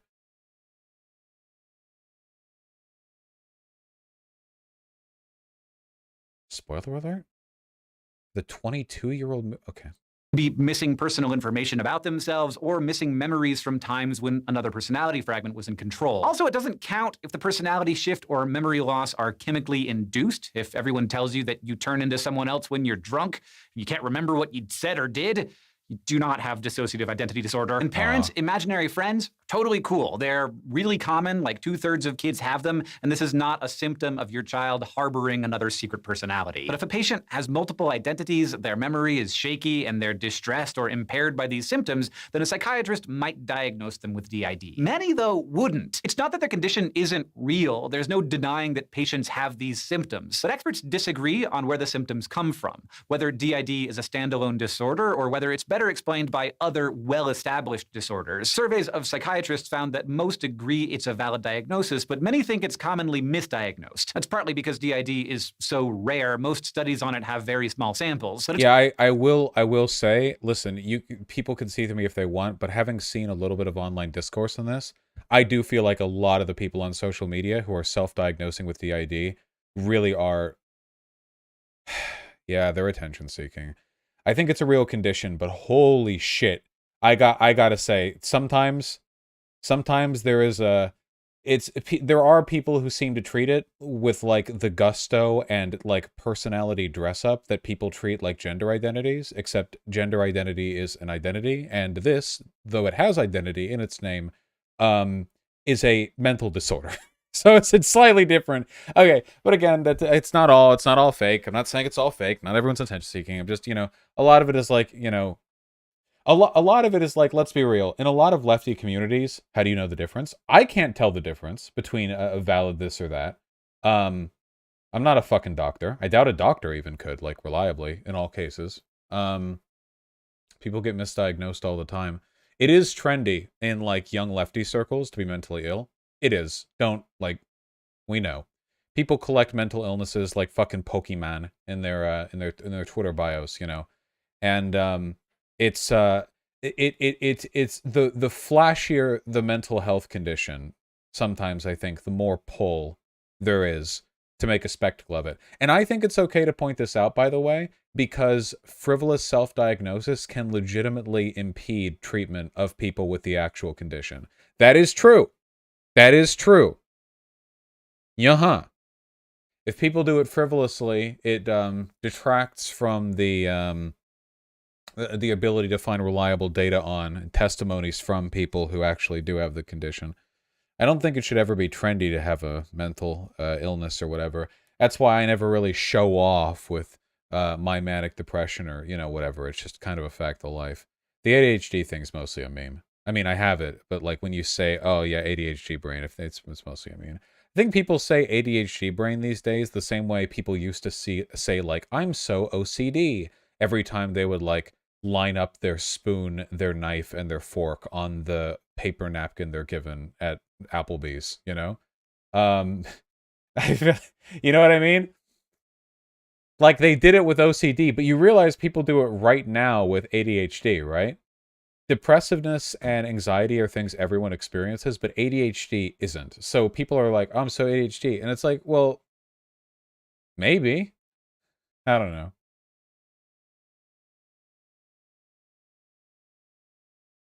Possibly. It's probably a good idea to not worry too much about stuff like this, because even if there are problems with people self-diagnosing, gatekeeping others is like never going to work out, you know?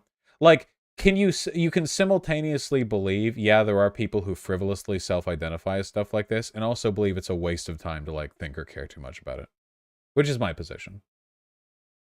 It's also because it's very unlikely that patients get just a DID diagnosis. It's usually tacked on to other diagnoses, and this is one reason why many psychologists think that it's better understood as an extreme version of other disorders. Fake DID TikTok cringe compilations. Oh yeah, I will say though that if you guys ever want to live upstanding lives of moral wellness, never ever ever watch a TikTok video of a person demonstrating the symptoms of dissociative identity disorder, because I saw one of those once and it actually took like several blows to the head for me to like deter myself from becoming a fascist on the spot.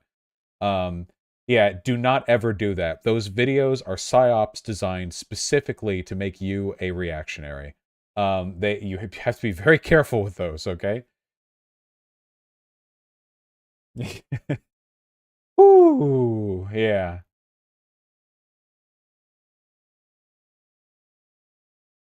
Mimetic agent. That was me with fake Tourette's and autism TikToks. Yeah. Basically, anytime you're watching a TikTok and it's somebody like demonstrating the tendencies of their mental illness, it's almost always going to be cringe. Like really bad. Anyway. Oh, you see how my camera wiggles? That's from me bouncing the floor with my restless leg. Did you know you actually burn a lot of calories with restless leg? Anyway, I think I've ordered a solution to the camera wiggling, which has been wiggling like the whole career that I've had, you know? It has one of those like camera stands on the desk. But I got a C-clamp that should fit the top end of the monitor mount that I have. The monitor mount is incredibly firmly planted. It has a massive clamp on the desk, and it's got a 38 millimeter wide metal pole that the monitor is mounted to, and it'll clamp onto that. That shit will not wiggle. I don't think that's going to wiggle at all. So I'm looking forward to that. So I can shake my leg and burn 100 calories an hour throughout stream. Wait, really? I assumed it was calorie negligible? No. Look, calories burned, restless leg syndrome. Yeah, here. Fidgeting 350 calories a day. This is like a super fucking abstract, generalized estimation, but you actually can burn a decent number of calories by jiggling your leg the whole fucking day. For example, DID can look a lot like a dissociative fugue state. This is a kind of temporary memory loss where people behave impulsively, leave their homes, and wander around, and do things that they would never otherwise do. So it might seem like a shift in personality. These people often lose their memories of who they are, so they sometimes invent a new identity to fill in the gap. And although a lot of these fugue cases are a bit of a mystery, some are explained by substance use or neurological conditions. CID also overlaps a lot with post-traumatic stress disorder, or PTSD. That's especially interesting because the psychologists Vosh cringe restless leg compilation. Yeah, I think the main thing that makes those like mental illness sign TikTok compilations cringe is that for almost any condition, it will not be made manifest if you're directly thinking about it, you know? Like, first of all, DID shit doesn't switch when you fucking snap your fingers or whatever. So any like showcase of stuff like that is going to involve acting, you know? Like it's impossible not to. Even if a person has real dissociative identity disorder, like it's like there's nothing to look at like, do they record themselves for like 24 hours a day and then they're like, here, right here, and it's like them in the kitchen and they like shake their head a bit and then they go do something else? Like, no, of course not. It's a TikTok comp. So they're going to be like staring at the cam, their hair is going to be blue, and they're going to be like, okay, okay, okay. And then someone else with a different voice and accent is going to start talking. And like, even if that was real DID, and I don't know if it is, but even if it was, that would still involve acting. And that's always going to come off as cringe because you're performing the traits associated with your mental illness. There's actually not a way to do it. It just cuts to a different person. Okay, that would be fucking funny, dude. Here's me and my alters, and it's like, here's me, I'm Stacy, and then like fucking camera switch, and it's some giant Jack dude. He's like, yeah, yeah, what's up? I'm Bruno. Completely different guy. That'd be funny. I like that.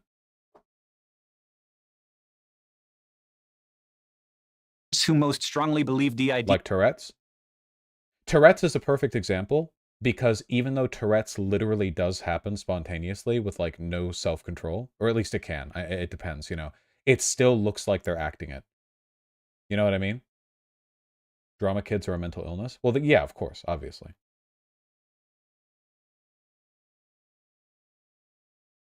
Well, wasn't there recently a person on TikTok who faked having Tourette's? Oh, fuck, dude. Wait, that would be a rabbit hole to go down. That was like a whole thing. TikTok fake Tourette's. I actually watched the scumbag TikToker. Okay, this Sunny V2 channel, I'm pretty sure is like right-leaning, and we are watching a video that falls into right-wing biases. However, Emerald claimed to have suffered from Tourette syndrome since the age of 6 or 7, a disorder which made her life incredibly difficult over the years, so she claimed. By mid-2021, at the age of 27, she was using her 500,000 follower TikTok account Ticks and Roses to raise awareness about Tourette's, whilst simultaneously promoting her yarn dyeing business. Hi, this is Emerald with Stardust Fiber Studio. I am one of the owners. I also do awareness videos for Tourette's on TikTok. However, would it be ableist of me to say that even if this was proven to be real Tourette's, if there was a human being who acted like that and I was in their presence, I would die of cringe, even if it was a perfectly authentic Tourette's reaction, and I would just not want to be around them just because I might be at risk of dying from that noise being made from another human being right next to me? It was with videos like the one we're about to show that began to raise suspicions about whether or not this specific TikToker actually You are in fact a bit insensitive, yes? Oh, come on! Alright, whatever. had Tourette's syndrome after noticing that her apparent condition felt forced or fake. Well, and I wanted to talk a little bit about wow. I wanted to talk wow. I wanted to talk a little bit about wow. Never mind. So another thing that I mean about this being like innately cringe is that so even like assuming this is totally real, and it's not, but even if you were assuming this is totally real, this has to be performance art, because if a person actually like had Tourette's and wanted to like just do a video where they're saying something, they wouldn't use the take where they stumble on it like 100 times, you know? Like it's being done to showcase the Tourette's, which means that there's a performative element to its visibility. Ever seen Sweet Anita tics? Yeah, doesn't Sweet Anita has like real Tourette's, right? She's like a game streamer on Twitch, I think. Oh, she's huge, 1.5 million. Yeah, okay. I didn't know how yeah.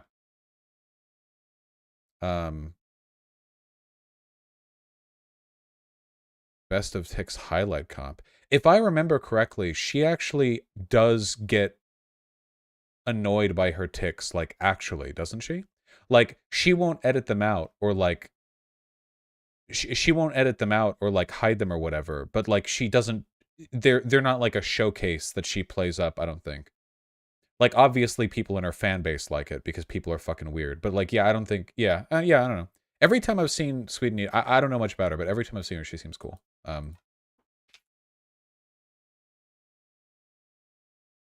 Yeah, I've heard H3H3 has it as well. Giving out an award. I'm here to fuck. I'm here to swear at you for a little while. I figured it'd be funnier if I didn't tell you why. So fuck off. I have the best content. Fuck. She can't not swear. It's The best content tits. The best tits. The best tits in the.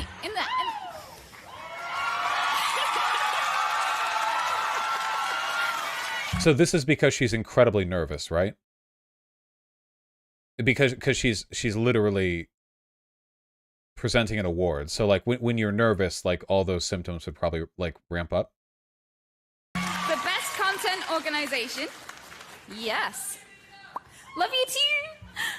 So we have Energy. We have OTK. We have 100 Thieves. And Offline Fuck, Offline Tits, Offline TV, bitch.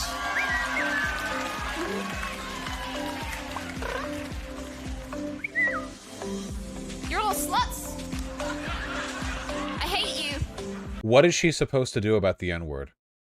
Okay, look, she's got like 1,000 words she can say and like one she can't. Has she ever... It's happened? Hasn't she said it before? She's already had that controversy? That's incredibly funny. You know, now that I think about it, I think that might explain my own N-word as well. Yeah, it just slipped out. Wait, hold on. Oh, fuck, dude. Vermin went back to playing D&D without getting me coffee. What the fuck? When these suspicions were eventually confirmed to be true, Tix and Roses was exposed brutally, eventually resulting in the permanent deletion of her account. This video will detail exactly how the internet came to discover that she was faking it, all beginning with a subreddit dedicated to the truth and an old Facebook live stream. We mentioned earlier that alongside her Tix and Roses TikTok page, Emerald also ran a yarn dyeing business called Stardust Fiber Studio, which had its own Facebook page. On this Facebook page, Emerald would often host promotional live streams dating back to 2020, before her Tourette's TikTok had become popular. If Anita were a male streamer, she'd get 10,000 times the harassment. There is no world in which any male on Twitch is getting 10,000 times the harassment of any female on Twitch. That's mathematically impossible. You divide it by 0 somewhere in there. People, so the big thing with women or femmes, I guess, on Twitch or YouTube or whatever, is you're going to get a lot more harassment, but you're also going to get a lot of stuff that other people might find like repulsive or unendearing. People are going to like think it's cute and be for it, you know? It's the up and down side. So like the downside is you're going to get a fuck ton of like harassment, incel shit, rape comments, like weird, like a whole ton of that. But you're also going to get people who like think you're cute, smiley face. So they'll be more like defensive of you and they're more likely to donate or whatever. Personally, I think it's a net downside. People talk all the time about how easy women have it on Twitch, but you have to understand that like all the top streamers are men. When we talk about like the big female streamers who are booty streamers or whatever, or big fat titty streamers, we're talking about people who are like a fifth the size of Hassan or XQC or whatever else. Like there's still a huge gap. You know, maybe there are edge cases where being a woman is more helpful on average, but I feel like generally speaking, the ceiling is way higher for guy streamers. Yeah. Yeah, you get less harassment and stalking as a guy, generally, you know. It's like 20 men, then Amaranth, then 10 more men, then the next woman. Yeah. Yes, yeah. Popular in early to mid 2021. The bizarre part about one of these old live streams was that, despite apparently having Tourette's since the age of 6 to 7, during the entire 1 minute. Oh my god! I just heard Canoe right outside the door ask Vermin how I like my coffee, because blessed Canoe. How do they do? Very good. Was gonna help. Blessed, now they're working together. Oh shit, they're gonna fucking tag team my coffee. Oh my god. I can hear them right out there.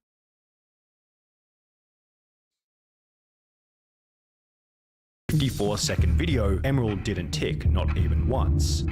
We are wrapping up with planting all of the little seedlings now. He's finishing up with the broccoli right now, or cauliflower. In the videos that were displayed on the Ticks and Roses TikTok page, she's often seen ticking once every 1 to 3 seconds, sometimes even more than that. Therefore, a full 1 minute 54 second old undeleted live stream in which she didn't tick once was certainly some I do think the woman in this video is 100% faking. However, it does kind of suck that, like, if there's ever something unique about you that's part of your brand or your content, you'd better fucking hope that shit is on point in 100% of the media you've put out. Because if people are looking to like people will find excuses to prove you're a liar, you know? Like, people have even tried to argue, like, you guys remember, this happened more before than it does now, but, like, because I've proven it, but people would argue that I'm, like, not autistic or whatever, and sometimes I'd get emails and people would be like, I know you're lying about the autism thing. In this video, you don't do this one thing that I associate with autism. And none of this bothers me that much because, you know, they can't rob me of my social retardation. It's just, we wide with pride. But it is kind of weird, right? But yeah, people calling me straight too. Yeah, that happens from the left. That happens more often. Destiny's community does that too, where they're like, they say that I'm faking being pan or whatever, and that I'm actually straight. Which, aside from the general weirdness, and you can't take away the buttholes I've fucked. So again, it's, you know, it's here to stay. But like, people will be like, okay, well, what about this one thing where you acted straight? You know, so as people will go out of their way to look for a thing. Most of your relationships have been hetero. I think that's the case for most bi or pan people. That most relationships that I've had have been hetero. Yeah, it's because think about it. Like, if I have like if they're like splitting it down the middle, like 50% of the world is guys and 50% is girls. Like, most chicks are into guys and most guys aren't. You know, so if like bi or pan people are probably mostly going to be with in hetero relationships, just because there's a vastly disproportionate representation for those people for relationships. Why are you pretending only Destiny's community hates you? When the fuck did I pretend that? Plenty of people hate me. So his community does hate me to a unique extent. I will say that they've definitely earned that distinction. Hold on. Interesting early evidence against the authenticity of her disorder. When the discussion of the Facebook livestream began to show up regularly in her TikTok comments, Emerald actually had a pretty reasonable defense, and would even respond to a specific TikTok that had brought it up. You should check out her YouTube, Stardust Fiber Studio, and take note of how she doesn't have a tick in any of the videos. Maybe you'll think twice. To which she would respond, hey, so this is a comment I saw a lot and I wanted to clear up a few things. Why does she have this? Are these supposed to be like fake injuries for a bit? Are they real injuries? Is it makeup? I don't understand that. Before explaining that the tics didn't happen all the time, and that it was possible for her to make short videos without any involuntary outbursts. The excuse was reasonable and accepted by many, well, momentarily. Shortly thereafter, Reddit would uncover another full 54-minute live stream, again without a single tick, rendering her previous excuse slightly less believable. Ooh. There were other pieces of similar evidence. For example, she'll post a TikTok titled Nursery Rhymes with Tourette's, in which she couldn't get past the first line of reading without ticking, yet Reddit would find an example of her reciting a written poem for 2.5 minutes in an old clip without a single sign of even the slightest tick. The pattern was incredibly simple to follow. On her TikTok, the tics were uncontrollable, yet in any other situation, they were non-existent. With evidence suggesting that her condition had been fabricated, Emerald felt the pressure to prove that her Tourette's was in fact real, at which point she would apparently go and see a specialist to get a proper diagnosis, uploading a video of her consultation to TikTok. So I know you've all probably seen the chaos happening on my channel, so I wanted to show a little bit of my last outpatient consultation. While Emerald likely assumed that this would silence the haters, so to speak, it really only did the opposite. Many were suspicious of the letter owing to a multitude of mistakes and oddities within the writing. For example, PTSD had been written twice in the list of past medical history. Why was it necessary to include that she was a very pleasant 27-year-old left-handed lady in the history of present illness? OCD with anxiety disorder is just flat out wrong. OCD is an anxiety disorder, and an anxiety disorder is not a diagnosis. It is a family of diagnoses. You would have to say generalized anxiety disorder, panic disorder, or unspecified or something. This is not how anyone would code or write this. Okay, I want to say something, by the way. Again, this chick was totally faking, and the echo does need to stop. However, I will say this, okay? The problem with, like, internet detectives doing these kinds of investigations to find out if people are lying is that they're really bad at it. For every person who they find out is lying, there are plenty of people telling the truth. Like, she could have shown a real, like, discharge paper from a psychologist, and they'd be like, huh, this isn't right, look at this thing. And, like, they're just lying. Like, they have no idea what they're talking about. Like, she could show some, like, fully authentic piece of documentation, and it could have, like, a normal typo, right? Yeah, like a regular typo. Or it could just have terms that they just use at that office. That shit happens. It's not all perfectly centralized. Or the people who are doing the armchair detective work might have no fucking idea what they're talking about, which is pretty much always the case, you know? You guys get what I'm talking about, right? I don't want to endorse the, like, behaviors seen here. I condemn everyone here.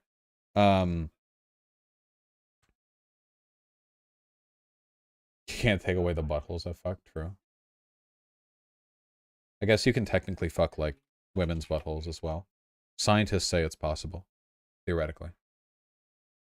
The letter was certainly suspicious. However, to Emerald's credit, doctors definitely have a reputation for being somewhat careless when it comes to writing. Perhaps the doctor was in a rush and put down PTSD twice without realizing. Maybe Emerald lacked wisdom when it came to life choices, yet I don't think she'd be dumb enough to print a fake letter without reading over it at least once. Mentioning left-handedness actually makes sense if you're a doctor who's aware that there are many genuine genetic and neurological differences between right and left-handers. Perhaps Emerald simply went to somewhat of a careless doctor and pretended to have tics throughout the short consultation, providing her with a legitimate diagnosis for a fake condition. Alternatively, perhaps she had simply written the letter herself in Microsoft Word or Photoshop, highlighted by one comment on the diagnosis letter video. Hey, no hate, just curious. I went to Virginia Mason in Seattle a few weeks ago, and my paperwork had a different logo on it. Did you go to... Holy shit, I think I've been here. I should have been the detective. a different one? An interesting thing that no one on Reddit seemed to pick up. Yeah, what no one here knows is that little does everyone know. I actually went to the psychologist at Virginia Mason the same day that she did for my Tourette's saying the N-word syndrome, and we bumped into each other in the hall and we switched papers really quick. But I had to fake my paper because they kicked me out of there for saying the N-word too many times. So then she walked off with my fake one. I'm talking through a real one. Many people are saying this. Up on is that the genuine Virginia Mason logo has a small TM placed after the name, yet the letter Emerald shows in the photo has no TM. And if you go onto Google Maps, search up Virginia Mason logo, filter to photos with a transparent background, and look at the first image, you'll see a logo identical to the one within the TikTok without the little TM as is shown in almost every other official version of the logo. With many assuming that the letter had been faked, she would then be trolled by people making their own forgeries of the document, such as this one which read, patient, ticks and roses, doctor, fictitious, date of birth, who cares? Chief complaint, fraud. Remember the Netflix special, Don't Fuck with Cats, where they accuse someone of being the cat? Dude, dude, fuck that. Think about Tiger King. You know all the people, like, apparently a lot of stuff has come out after the Tiger King show got released, where everyone thought that one woman killed her husband, but, like, a ton of that shit was just being, like, hyper-editorialized by the documentary crew who just wanted to make a better story out of everything. So, like, literally, like, tens of millions of Americans now, like, suddenly this, like, quirky, like, business rivalry between a conservationist and, like, a scam artist, and him, like, this, like, the most credible man in America, the fucking Tiger King, is like, yeah, I think she killed her husband. And now tens of millions of Americans on social media are like, yeah, dude, that totally definitely happened. You know? They're a piece of shit, but it's they, them. Who's they, them?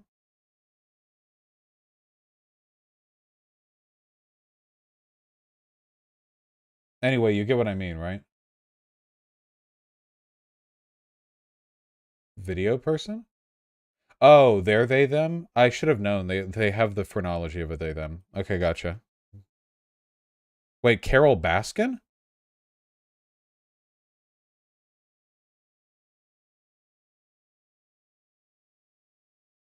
Vosh, no. Vosh, yes.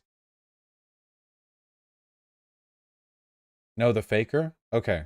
all of which completed in the exact same style as the original letter. After being completely and utterly backed into a corner, Tix and Roses would disable comments on the video before deleting it days later. At the same time, she'd also delete everything from her Instagram page, with one Reddit post stating, TAR has deleted all posts on their Instagram, maybe, which was then confirmed by a comment reading, can confirm it, I don't see anything on their Video is so self-serious, dude. Holy shit.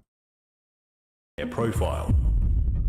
However, many wanted further punishment against Tix and Roses. Specifically, they wanted the TikTok account deleted. Take down Tix and Roses merch and platform, read OneChange.org petition with over 2,000 signatures. This, by the way, this channel right here makes up whatever story they want to. I watched a couple of their videos because they're like popcorn watching, and I didn't know at first they were super right-wing. And one time they were trying to create a narrative about the downfall of a YouTuber with like 2 million subs by showing comments like, commenters were saying this, and showed a comment that literally had 2 likes in the YouTube comments. It was one single comment. They were like, people are starting to say this, and it's the one comment of that. So like, if you want to, with the power of editing, you can make literally any narrative happen. I have like, there's just no relationship.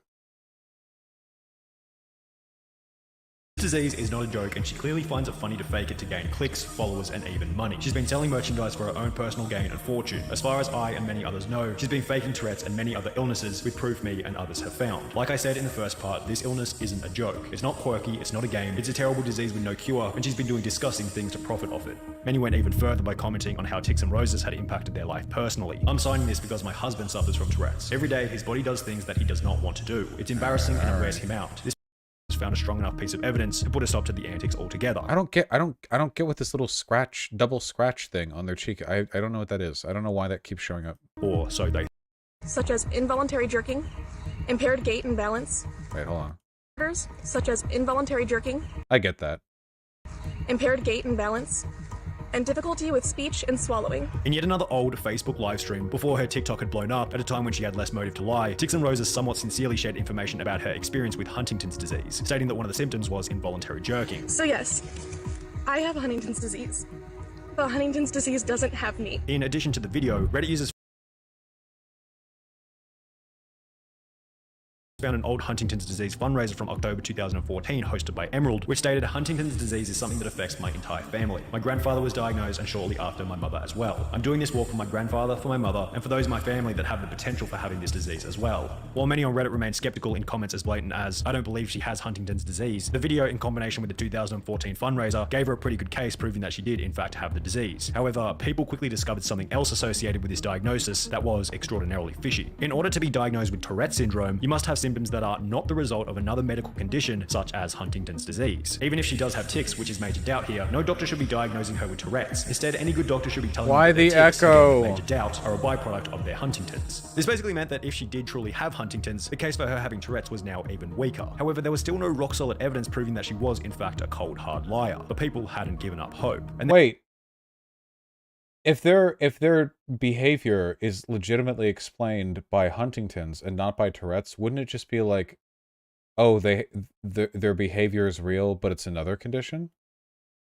Like, doesn't that basically absolve like 99% of the malice? Because the malice would be totally making up the condition. But if it's like, oh, so they were wrong about it being Tourette's, it's actually Huntington. It's like, okay, right? I don't know.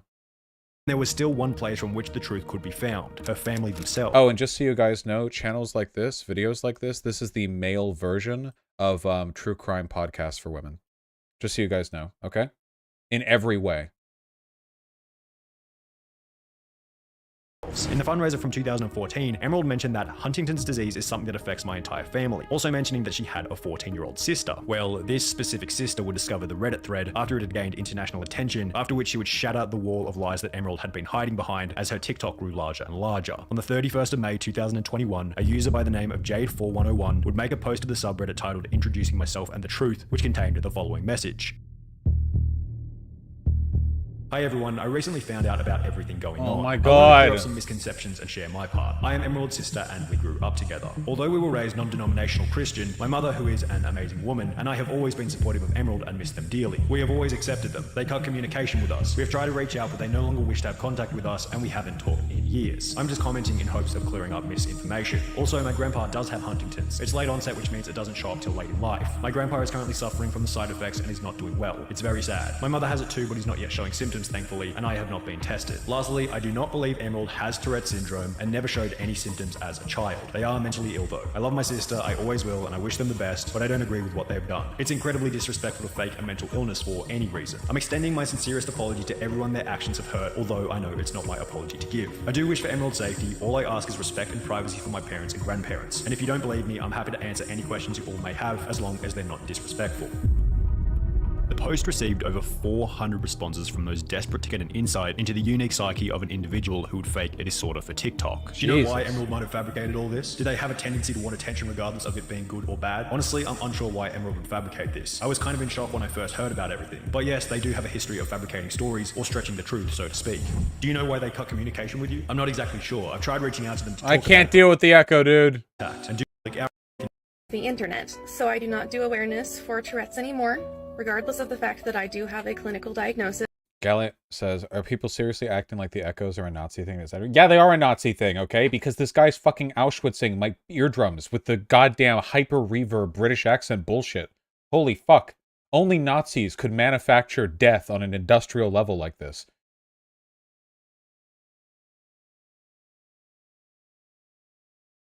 Alright, well. He's Aussie, not British? Okay, whatever.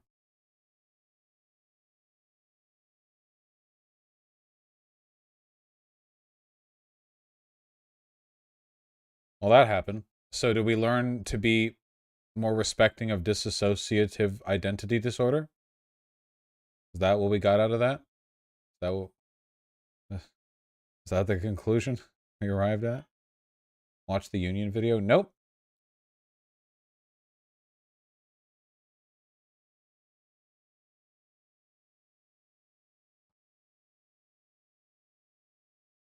What are these things I got sent anyway? Oh yeah, Canoe. Canoe is an elf with a wicked battle axe, drawn by this person. That's really cute. Canoe's my oomphy. This reminds me of some of the like old fantasy sketches that were done in like the 1980s as concept art for a bunch of the properties that I know today. You know, like if you go back far enough, there are like it all looks like this. You know, it has like this sketchy pencil look. Yeah, I like that. What is this? Oh, this was the politics clip. Fuck that. What is this? Oh, this is the fucking Tankies video. Oh, fine. I'll watch this video and then we're ending stream. I don't know if anything interesting is going to happen. If I get bored, I'm ending this and then stream. So stream's length will be determined by this video's ability to engage me.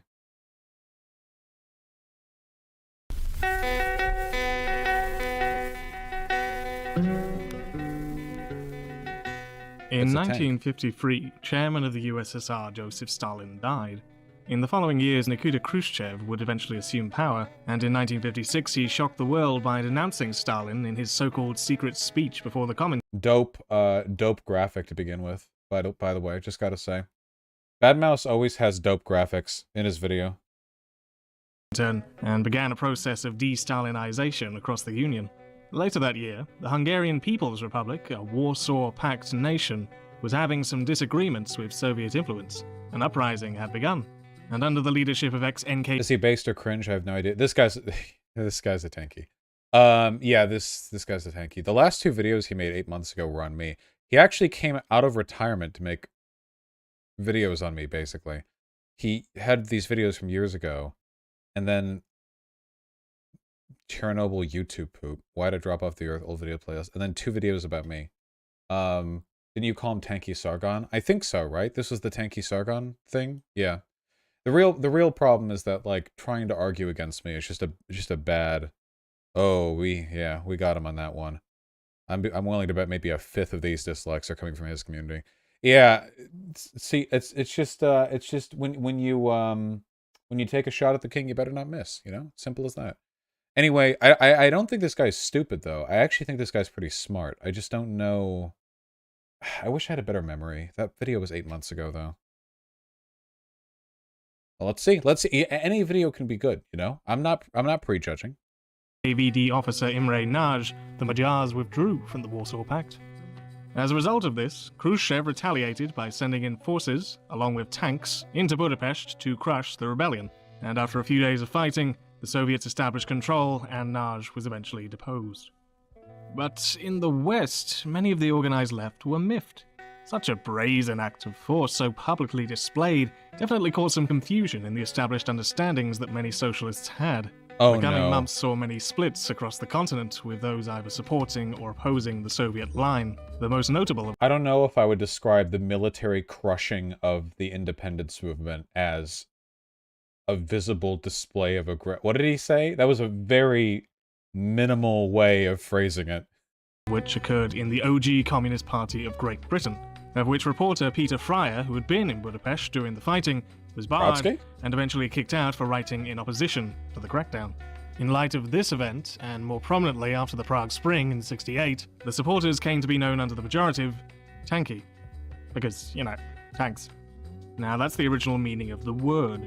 Importantly, it was Marxist-Leninists calling out other Marxist-Leninists. Now today, of course, that's not how the word is used. Today, it Well, yeah, today all Marxist-Leninists basically defend the crushing of the Hungary Revolution. So it's kind of a moot distinction these days, because nowadays, like, anyone who calls themselves an ML is pretty much like it fully in line with like insane USSR apologia. tends to go by a variety of different definitions, and the line has also expanded to be used by a plethora of other left-wing groups, none of which ever tend to be ML. Now Thank that's God. fine. Lots of words have changed their meaning over time, and it's very understandable that a small, concise word would be used as a catch-all rather than spending hours upon hours going into detail. The problem By the way, right off the bat, what he said is incorrect. The idea that the only people who used the term tanky as a pejorative for USSR defenders were Marxist-Leninists at the beginning is not true. The schism that happened in the West after the crushing in Hungary was significant enough that it led to condemnation of USSR apologists from many groups of lefties. It wasn't just like an intra-ML thing. It was a broader leftist a bit of discourse there. is that the word tanky hasn't just changed, it's become obtuse. It seems that a day doesn't go by where someone gets labelled a tanky for literally any purpose. Many times when the conversation in question has absolutely nothing to do with anything relevant. If I say the word dengist, you can probably ascertain to some extent what it means. Someone who supports China, post-Deng's market reforms, as a still socialist country or something thereof. There might be some margin for error, there might even be some fight back from some of those people. Still existing socialist state. And don't even get me started on real Dengism in China today, but nevertheless, in 2022, we can understand what is meant by that word as we use it. Tanky, on the other hand, is not quite as simple. You might begin by saying that Authoritarian USSR apologist, you know. it's if you support the invasion of Hungary. But like I said, unless it's specifically brought up in most conversations today, that is not what it's about. Back in my day, it was usually something about North Korea. As I've gotten older, discourse seems to have edged more and more towards the China angle. So sometimes you'll see these two words being used interchangeably. No, Whoa, wait, whoa. No. People who would call Chinese apologists tankies would not call them dengists. The kind of people who would accuse them of being tankies aren't the kinds of people who would accuse them of being dengists. Dengism is an entirely inter-left discourse term. Liberals are not out here parsing, like, dengist thought, okay? The tanky thing is a broader condemnation of authoritarian Marxist-Leninist types. This is not used interchangeably. But yeah, the term tanky wasn't literally just a term for people who defend the 1956 smackdown of the Hungary. You know, it's a broader term about, like, authoritarian apologism for the USSR and for aligned countries broadly. I don't think that's, like, overly broad. It does get overused. The term tanky does get overused, but, like, that doesn't mean it doesn't have uses, right? Like, lots of things get overused. No, I think it's fair to say that we're looking for something a bit more ideological rather than a specific event. Others might argue that it's simply Marxist-Leninists. Yeah, but sure. apart from some die-hard anarchists... There's always one. That's right. Many people will always be able to find some exception to someone for some reason. And the very origins of the term speak to an inherent differentiation within that group. At which point you just start quantifying it, and it always gets messy. It's frankly even worse if we decide upon authoritarian socialists, which, look, even beyond on-authority discourse... Oh my fucking god. Of course, immediate...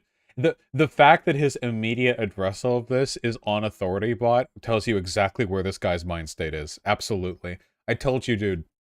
On Authority is one of the worst pieces of leftist text ever produced.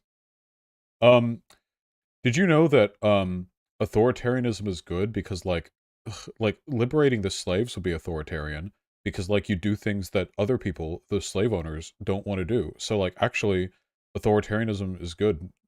Or, like, it doesn't mean anything, or maybe it just happens, it's like, whatever, nothing means anything, you know, thank you. Which is a fucking bore. You can't just arbitrarily add authoritarian to any specific definition and think that you've made helpfulness. Right? What? If tanky is used as a pejorative for authoritarian socialist, what, that just authoritarian is an adjective? I don't know. What? Yeah, authoritarian capitalism is the thing. Yeah, I don't know. Yeah, what's the issue with this term? I'd like the word in question, it becomes vague and selective. Oh, this is like tanky, this is like tanky bingo. Oh, really? The term authoritarianism is vague? Go on. I swear to God, you see it all play out 1,000 times. Oh, really? You think the term authoritarianism is overused to the point of meaninglessness? The same way that white nationalists think the term racism is overused to the point of meaninglessness? Please, go on. I'm very interested in your point of view. I've always wondered why supporters or admirers of Tito's benevolent dictatorship often get a free pass. Next, we might say Western leftists who make apologisms for chauvinistic... I think that's fair, by the way. People do engage in a little bit too much unironic Tito jerking for my liking. He was a piece of shit. He was just a very funny, very competent piece of shit, and he did some interesting stuff. But he was still a piece of shit, you know. Interventions that are contrary to the Leninist principles of self-determination. This one is better, but it's too contentious. Many are going to be very opposed to the idea that Leninism ever truly supported self-determination, no matter what Lenin may have said. So what about communists who believe in using force to suppress other left beliefs that may threaten party hegemony? I always find arguments like this a bit, what? Some tendencies might state that they don't want to use force, and they will point to their historic record as proof of this, but that's more because historically they were never faced with that situation in the first place, not because of ideology. To think that Trotsky wouldn't have done many of the things that Stalin did had he been the coffin bearer seems quite strange. See? Stalin's behavior was a historical inevitability. It wasn't that he was a monstrous dictator who did bad things. Just all of you, everyone would have done that, you know? Like, whatever. Like, yeah, it basically had to happen. That was Stalin's defense for his behavior. It is true Trotsky was also a monster. But the argument he's making right now is basically a way of depersonalizing, like hyper-authoritarian behavior. Like, oh yeah, it just happens, you know? Again, like, it's like a pejorative term to describe authoritarian socialists. He's gone over a couple of acceptable definitions here, I think. And great mannish, especially when you consider that many of Joe's ideas have their inception with Leon. Tanky is a leftist who supports the aesthetics of actually existing socialist countries. Well, yeah. That's true. Anybody who uses the term actually existing socialism is a tanky and a fascist and can be ignored. That's a little bit superficial, if you ask me. Tanky is a leftist who engages in right-wing talking points. Sure. Okay, right. Tanky is when you lie... Good counter-argument. Bad mouse? That was a good mouse argument right there. ...about land back or deny anti-white racism. Nope.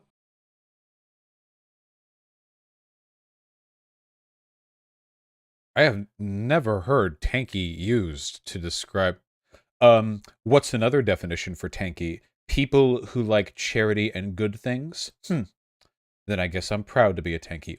What? This is 10,000% directed at you. Yeah, probably. I'm only paraphrasing, I'm afraid. That is something that I got accused of. This, to me, is the epitome of what I've been talking He's talking about me. talking about with tanky discourse in the modern day. It's confirmed to me how this superficial Venn association that we use has truly destroyed any chance of practical usage. But I will be fair. Tanky The whole video is just definitions are fuzzy family references, which means you can't define tanky, so I win. Yeah, like, what he's doing right now would apply to basically any term. Marxist-Leninist, there's blurry edges at the line of that term too. Should that apply to everybody who's called themselves a Marxist-Leninist? Or everybody who studied under Leninism? Or only after Stalin officially synthesized the term? And should it apply to Marxist-Leninist Maoists? Or is that a separate term? Can you call Marxist-Leninist Maoists Marxist-Leninist? Like, you could do this, like, with anything. It's, you know, it would apply to fascists as well. Yes, and fascists do this. Tanky is when you do apologia for nominally leftist, or at least self-proclaimed leftist, regimes. Now that one I think at least comes to some general gist of what people might be saying. Although... Wait, what? This one is punitively vague. Apologia for any regime that's nominally leftist? Apologia for their what? For their genocides? For their tax plans? For their housing initiatives? Why is this one so vague? Let's not lie around and ignore that some states certainly get more of a pass than others. That remains, it took so long to get here. More of a pass. Belarus, China, DPRK versus Vietnam, Venezuela, Cuba. I agree. I can't think of anything Belarus, China, and the DPRK have ever done wrong. Let's move on. Than others. Belarus, by the way, nominally leftist. Just throw Russia up here, you know? That remains, it took so long to get here, and with so many different interpretations, I've often found people can say that this is the definition right now, but suddenly switch whenever it becomes convenient. And as a newer, younger generation of leftists enter the fray, I've found that the word is evolving into a much more generic group signifier that pigeonholes people, far more... That's dude, that's crazy. Okay. Isn't it funny how everything he's doing right now, we've seen conservatives do with the term racism, right? Like, you have a term with a very broad definition that does get used in a lot of contexts, but still holds a lot of definitional utility, where rather than answering for or defending any specific set of concepts, he's rather trying to argue an implicit defense of those concepts by arguing the term used to name them is useless. Huh? If you can't defend the genocides, he thinks, maybe we can make people stop listening to people who use the terms that refer to people who defend genocides. Than one of any actual substance. So much so that some people are... You're kind of reaching? No. This is really common. If you were within arm's reach of this man, you could slap some sense into him in a second. Get a proper definition out of him. This semantic jerking off is done by people who are trying to delegitimize the terms that are used to name them for their bad behavior. Often shocked when they discover that someone with one view from the pie doesn't hold the rest of them. Guess people aren't just one thing. Say what you want, that's not a good outlook. And it's not helpful to a good discussion either. No term that broadly describes a group can work because people within that group might not all literally share one brain, I guess. Oftentimes it's simply used to shut people down, and you know it, be that for very understandable reasons, but... Term just used to shut people down. Dude, literally, this is one for one what I see from the fasci videos about how racism doesn't have a definition. Literally. You guys remember the shit from Crowder? It's like, this term doesn't have a proper definition. It's just used to shut down discourse. It's a thought-terminating cliche. Tanky is a code word for anti-socialism. Also, for the opposite. So that's my general thesis. Colloquial or not, it's an overused word that hinders discussion because it's used so arbitrarily. At least, that is probably where I would have stopped if you'd asked. Wait, really? At I wonder if there'll be a follow-through on that HelloFresh bit. least, that is probably where I would have stopped if you'd asked me some years ago. Oh. However, I'd now like to ask, just because we can't quantifiably pinpoint what a particular word is, even if the use of that word is detrimental, does that mean that such a thing doesn't exist? I don't think so. Okay, wait, hold on. I don't pre-watch. I respond to the video as I watch it. Go ahead. From my general experiences online, and especially now after recent events, I'd be dishonest if I said I hadn't seen a general average of sorts. After all, whilst these are all different definitions, they are all pointing towards some general thing. It would be uncharitable of me to ignore the phenomena completely, just because you couldn't come up with a firm definition, or due to the prevalence of unhinged takes. I'm sure that you right now could come up with a few words of your own that you could say very similar things for. It doesn't make us chuck out the baby with the bathwater. Any shop around on Twitter or Lefbook, and you will find the nature of what people are referring to, and it's very easy to see why many people would appoint them this label. Oh, Jesus, get it away. To call this behavior an online thing would be cutting it short. We all know the dumpster fire that was CBGBML, and fight racism, fight imperialism isn't far off this sort of thing either. I'm not firmly decided on what that thing is, but it's a good excuse for a video. And in my observations, it might well go further than you think. You too might harbor similar tendencies. So let's have a look. You might remember this. Oh, hold your gosh darn diggity darn horses, guys. I'm always here to be impressed. Yes, I am. Partner. Meme popping up from time to time on the internet. It's implying that if you call people tanky, then you're dissing the name of all these great many people who you would have also derided if you'd met them. Of course, if you were like me, you were probably raising a few eyebrows first time you saw it. We can remove some of these people immediately because, quite simply, they weren't even communists. Well, maybe Kwame Ture, but based off a few interviews I've seen of him, definitely not an ML. A lot of what connects these people is... The person who made this meme just, like, added black. It's like, okay, they just start throwing together, like, non-white, like, left-leaning people together, and they're like, oh, these were all champions of the Soviet Union. It's a shitty meme, but let's see him break it down. Bad Mouse almost certainly knows more about the history of Marxist-Leninism than I do. Largely association, not ideological determination. But amongst those who are, even if we were to consider all of these people to be the same, framing them in this way ignores many of the nuances for why we uphold these people in the first place. Firstly, it's ignoring the way in which time plays into people's understandings of events. W.E.B. Du Bois probably makes this list due to his eulogy to Stalin after he died. Now, does this make him as such? Well, I do have to state the obvious, but a page-and-a-half eulogy for a guy who lived 95 years, founded the NAACP, and later became a communist in his very last days is quite a reach. But I would like to offer one bit more than that. What many forget is that Stalin hasn't always been viewed in the same way that we view him as today. Prior to Khrushchev's denouncement in '56, many on the left viewed him at least similar to how the average person views many contemporary figures, men of contrasts. Why else would you have had so many Western workers flocking over there during the nascent USSR? This is true. One of the reasons the crackdown on Hungary in '56 was such a big deal to Western leftists is because before then, a lot of people, first of all, a lot of the shit Stalin had done wasn't known, and also the Soviet government had done a pretty effective job of propagandizing their terrible behavior as, like, you know, a necessary component of defending the revolutionary state. Keep in mind the era back then. Like, it's not like there was any internet, right? Like, you get, like, newspaper shit. And in America, during the McCarthyist era, would you really trust any info coming out of, like, an American news publication? Like, think about it. Think about being a leftist in the 50s, and you know that over in the Soviet Union, there was a real leftist revolution that actually succeeded. And then, like, during the McCarthyist era, you, like, open up a newspaper, and it's like, Uncle Sam quakes in terror, you know, Soviet spies rub the nation. And you're reading this, and you're like, okay.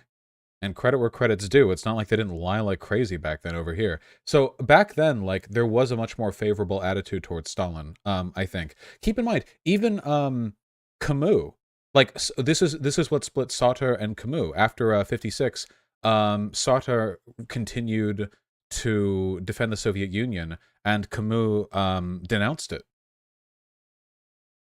Albert Camus, the philosopher. But, like, Camus...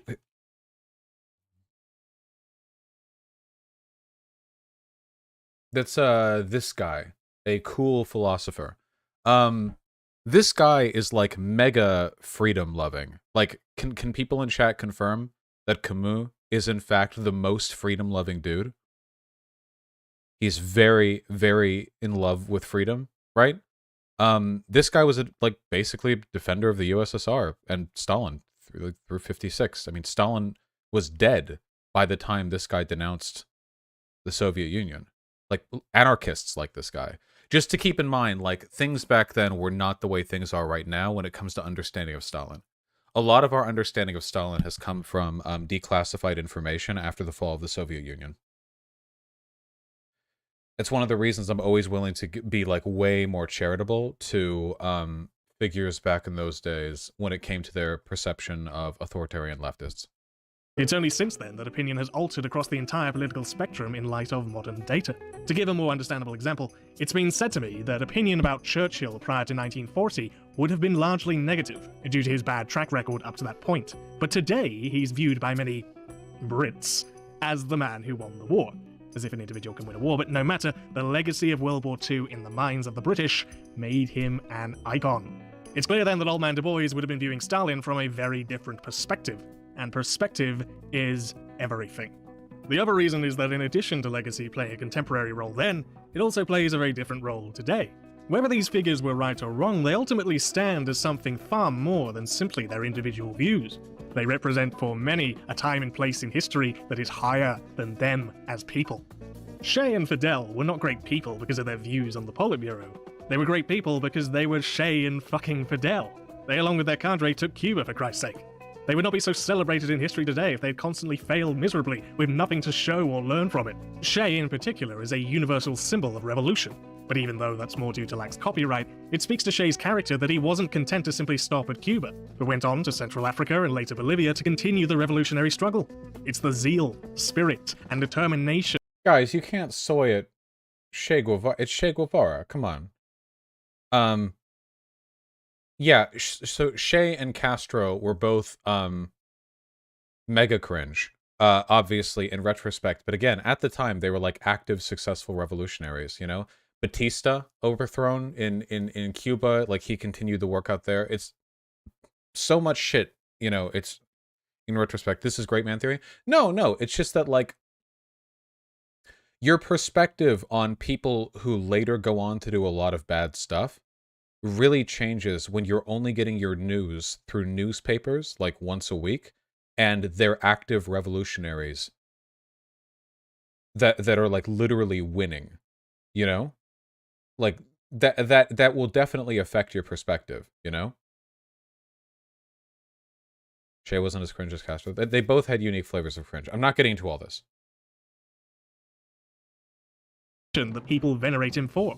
Nobody really cares about Folkismo in this day and age, and neither do they his views on the Kremlin. If you want his views on that, then they're decidedly critical. Yes, even these guys were very capable of doing just that. The same goes for Huey and Hampton. Their life's work was actually engaging in line struggle, and just to hammer this point home once more, look at how old they were when they took up their highest positions. I want that to be a sobering thought. These people's places in history is represented by just a few years after adolescence. I'm afraid to say that Juche Joe 97 on Twitter arguing about the nature of the Moscow trials just really doesn't compare. You are not the Black Panther Party, or the Red Brigades. Aw. You are not RAF. You are not the Bleckingada Gang. These people actually did stuff. They actually made history. I do think this is a critical argument. When I say tanky, I never mean Stalin, right?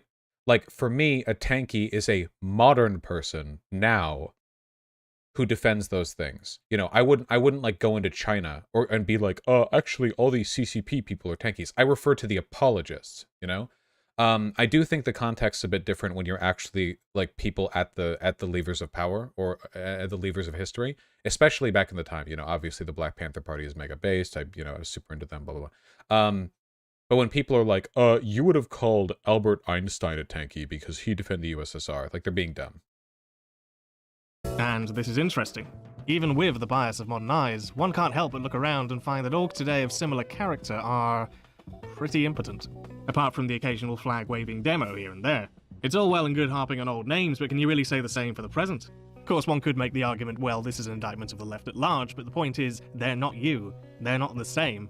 I'm not saying that you literally have to rob a bank, this is not the 70s anymore, but the comparison is... The Giga Chad argument is saying that trying to share an ideology with these people as an ML is like a white nationalist claiming that they built America because, like, white people did stuff, which is a stupid claim on its own, but you know what I mean.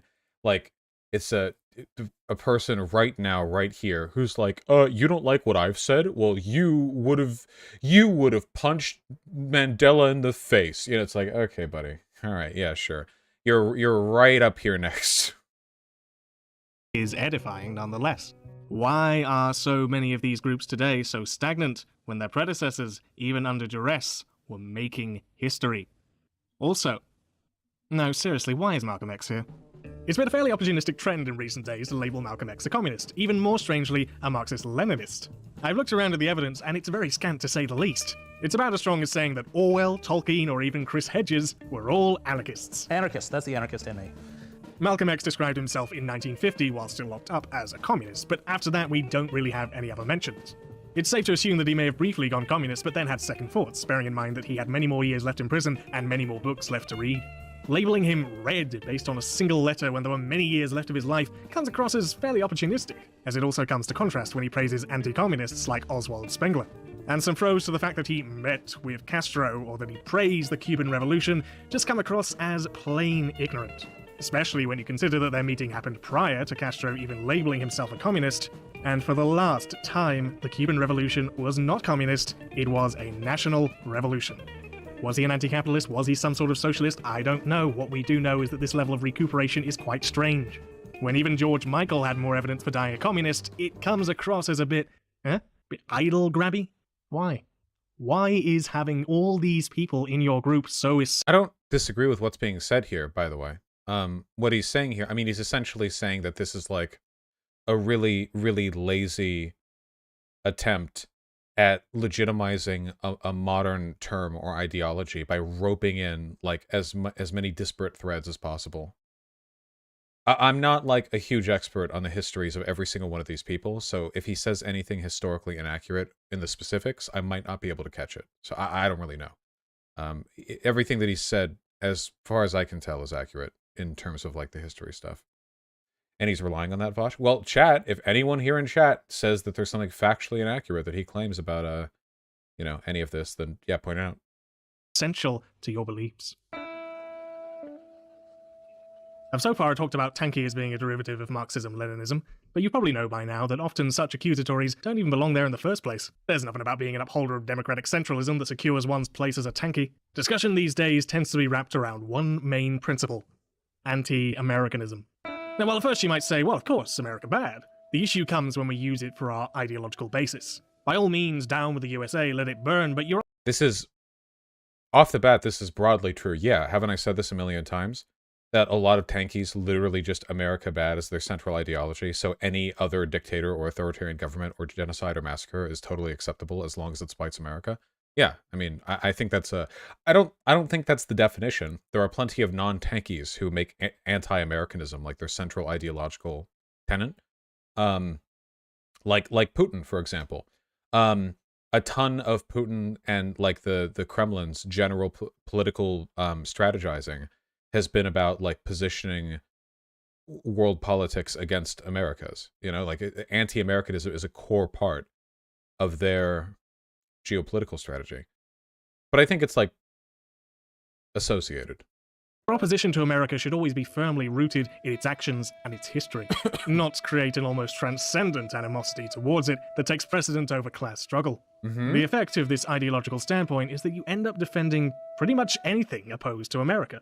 And don't eye roll me or say that I don't understand primary contradictions or what have you, because you know that this happens. We need to recognize that capitalist states, like Russia, have the same interests as other world powers. The only main difference is that they're on the lesser team. There's certainly geopolitical complexity to it, I'm not going to get into that today, but the conclusion here is never to take their side. Or say that you don't, but do it anyway. To do this leads people to make very ahistoric takes, from saying that Russians are a colonized indigenous group, claiming that certain genocides with much documentation never happened, or making... Oh shit, he's on top of Chomsky on this one. Oh god. Chomsky's been taking nothing but L's the past year. Incredibly unnuanced presentations on figures like Saddam, Gaddafi, or Assad, simply because they are or were opposed to America. Now, there are, of course, people who use anti-American ideologues as an excuse to justify their chauvinistic behaviors. I've spoken about this before, they're Euston Street fools, but it doesn't ignore that such a presence does exist. Remember old man Du Bois? Well, he's a very, fine example of this. He believed that Japan was the antidote to white supremacy and the West at large, even considering the occupation of Manchuria to be a benevolent endeavor. Oh, no. I think you can find some modern parallels to that. Oh, no. Of course, it does stand to reason that if you do believe all of this, then me saying this isn't going I didn't know he knew. I didn't know he thought that. That's, Yeah, that's, should have left that take in the drafts, Oomphy. Wait, what? He was saying that a good antidote to white supremacy worldwide was the Japanese occupation of Manchuria, which led to the deaths of millions and millions of people, and the raping and murdering of babies, and a lot. It led to a lot. A lot of stuff happened. It's easier to see bad takes in retrospect. No. Not on the Japanese occupation of Manchuria, motherfucker. You could be very in current spect on that one and see some problems. No. I'm not giving him that one.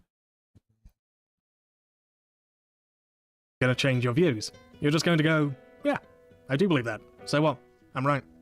Quite like those fools I spoke about earlier, I found a growing tendency to adopt the word tanky, with many people often parading around the accusation as reinforcement that those around them are just deranged, and that tanky simply means you're right.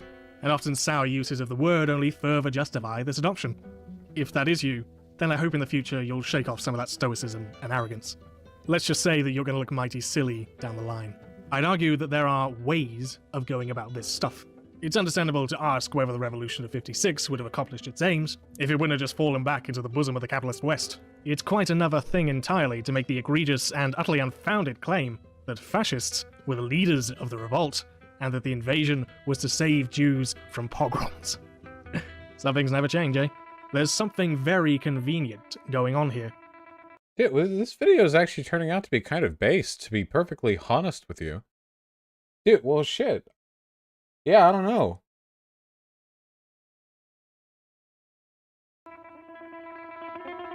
When we talk about a subject like the Soviet-Afghan War, the general narrative is that the PDPA government were the noble good guys, bringing in all those good reforms against the evil conservatives who were funded by the CIA. That the Soviets were in fact the saviors who were I wonder if he's going to endorse NATO at the end. Like I would. Invited in to help them defend socialism against US-backed fascists. But when we take a narrative similar to this, we often miss out some very crucial nuance. The PDPA were never a popular group with mass support. We often hear again and again about the conservative backlash to them, but we never hear about the wealth of communist-aligned groups throughout the land with far greater support, such as the Eternal Flame, ALO, Sama, Rawa, to name but a few. All groups that the government went on to later crush and repress after seizing power. I do not understand how these videos have such high production quality. These videos have the production quality of like a PragerU video, but they're 5 times the length. What channel is this? Bad Mouse. It ignores the warring factions within the PDPA itself, which when you look into it creates almost, I'd argue, contradictory statements when it comes to defending the party. It presents the Mujahideen in a myopic and ahistoric lens as a monolithic Islamo-fascist entity, and it also ignores that the remaining progressive groups in Afghanistan to this day, including the Communist Party, revile the PDPA with a passion. It's not a coincidence many believe them to be communist in name only, with many of them joining the Taliban later on. But modern discussion tends to ignore all of this in favor of a much more streamlined approach. If America condemned it, then the other side must be good. Some even going as far as to condemn the popular grassroots groups for not falling in line, I guess. The defenses of all of these interventions is especially bizarre, seeing as that they took place during the so-called revisionist period of the Soviet Union, when they were perfectly fine coexisting with capitalism and were no longer pursuing socialism in any meaningful manner. Okay. I don't think they ever were, but I'm on an agreement track here, so I'm just gonna... I think whatever the Soviet Union was, I think it got closer to socialism the further from Stalin it got, just because of how far they were away to begin with. Why? Surely 30 years onwards, these are the topics that you should be most willing to criticize. Now, with all that being said, I'd like to now bring us back and say that for whatever problems do exist, and there are many, there are some undeniable points to be had surrounding this that are worth engaging in. There's a documentary that flew under the radar a few years back called The Propaganda Game. It's a North Korea doc, but it separates itself from the more bland and generic secret inside North Korea ones that you see everywhere these days. Instead, the team does what every good documentary should, provide some novelty. The film focuses much more on the topic and theme of propaganda, how it influences us, how none of us are immune no matter what country we may live in, and how difficult it is to discern truths from untruths because of it. It's a very confrontational doc, and it was a pretty influential piece of work for me as a new socialist at the time. At least it definitely toppled a few of my previously held ways of understanding things. Why do places like the DPRK get such a spotlight in the West as this Dr. Evil-style maniacal hellscape? But similar autocratic nations like Turkmenistan go radio silent. That is a perfectly fair point. Turkmenistan is insane. I mean, a lot of it comes down to the nuclear fearmongering that North Korea does. They also share a border with South Korea, which we kind of helped create during the Korean War. So, like, we were more involved in the circumstances that produced North Korea. But in terms of, like, just how fucked the country is, Turkmenistan, I think, is, like, right up there, you know? We definitely do overfixate on the DPRK because we get to point at it and go, like, see, look, this is what communism is. And it's an ideological framework that's, you know, desirable to us. You guys might note that over the past few decades, American media attention has never really been drawn towards fascism as a concept, right? Like, you have communist North Korea and Islamicist, you know, like Saddam Hussein, ISIS, you know, like the Taliban in Afghanistan, you know, Up yours, woke moralists. rarely We'll do see we who sort of cancels who. construct ideological opposition to fascism. In fact, we don't really anymore. The media will prattle on and on and on about the harm of oligarchy, of communism, of Islamicism, of religious extremism. But can you guys remember a time when we had a multi-month media cycle about, like, some particular explicitly fascist government or group that we were attacking, referring to it as fascist and criticizing fascism? It's interesting how they'll call Saddam Hussein an authoritarian and not a fascist, but they'll call Kim Jong-il a communist rather than an authoritarian. You understand? I think that's a point worth pointing out. Well, the GOP characterized Obama as Hitler. Okay, that's true. The Republicans have been consistent in their opposition to Obamaist fascism. Obamaist fascist Islamicism. There we go. What are the conditions that led North Korea to become how it is today anyway? What are the financial implications of some of the defectors? How can we use that to understand things a bit more clearly? Now, over time, I've found that these are the questions and discussions that I would like to have. I think it's frankly the discussions that a lot of us would like to have, more now than ever. They're just so much more meaty and productive. If you're turning away from these questions on the basis that they're tanky points, then you're buying into a terrible gambit, and you're going to look mighty silly down the line. Questions like that, I think, are a valuable piece of insight that can give us... So I don't think there's anything wrong with asking those questions. It's just oftentimes people will ask those questions because it allows them to avoid other questions. So, for example, are there a lot of North Korean defectors who are paid to lie about their experiences in North Korea in order to fuel an ongoing propaganda war against North Korea? Yes. I'm pretty sure that's been proven. However, like, is what's going on in North Korea still fucking horrible? Yeah. So the problem is, like, if you're like, yeah, so North Korea is terrible, and someone's like, okay, then why is there this evidence that so-called defectors from North Korea have lied? Like, you're not just asking the question, you're also drawing attention away from another, also very important question, you know? So it's there's nothing wrong with asking these questions, as long as they're not being used to deflect. Yeah, exactly, Sucked on Left, right. It's not just the question, it's how the question is being used. What purpose does its deployment serve?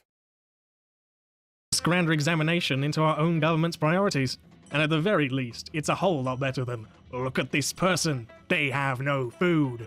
Many times leftists do fall into the trap of regurgitating neoliberal lies under the pretense of being anti-authoritarian. Whoa, whoa, whoa, whoa, whoa, whoa, whoa, whoa, whoa. I assume that he threw up the NATO star to showcase the anti-authoritarian label. because NATO is our vanguard against authoritarianism and despots. I began writing this long before the contemporary conflict in Ukraine, and whilst of course I don't support Russian aggression by any means, and I do consider it the more pressing concern, principled leftists should not be so naive as to buy into Western narratives so jubilantly, and allow Like what? Which natives? Wait, what word did he say? Oh god, my brain just misfired. as to buy into Western narratives so Narratives, narratives. Which narratives? Bad Mouse. jubilantly, and allow discussion to favor a highly Pax Americana standpoint in response.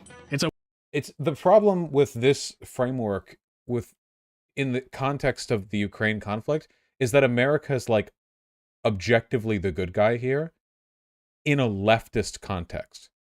You know?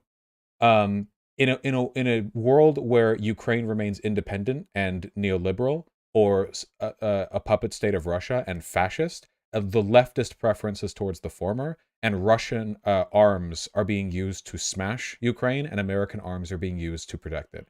In this context, we are occupying the moral high ground. That's not to say that our intentions here are like purely noble. They're not. We're doing this for geopolitical reasons, but you know, it's like we're starting off from a good place, you know, and this particular in this particular situation. A Western savior complex that needs removing from our collective consciousness.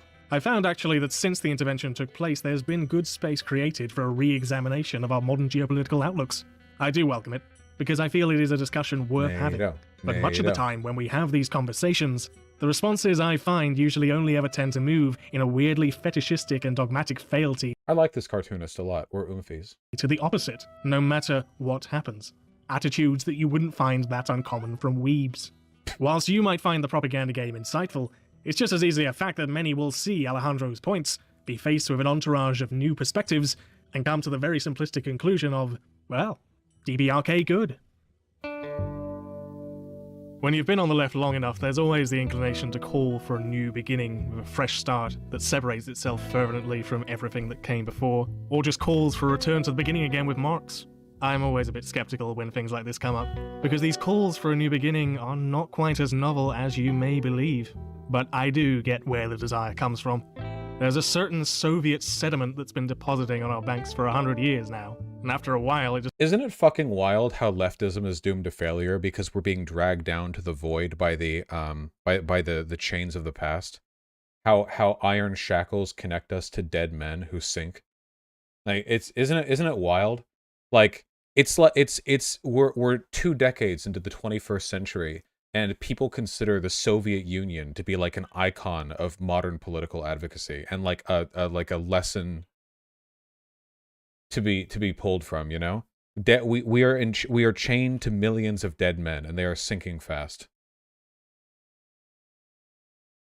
Just gets grating seeing this slow build to old ways that really doesn't amount to much. Like grand empires that suffer great defeat and withdraw into nostalgic narratives instead of looking towards future horizons. Yeah. Yet, at the same time, that very sediment can often be seen as evidence that we should return to it. Why not? It's right there. It's had the longest run. No. Like I said, to focus so much... No. That's the wrong lesson to take. How we're looking at like a collage of failed socialist experiments. Why would we look at this and go like, yeah, there was never anything good. Minor gains for massive losses.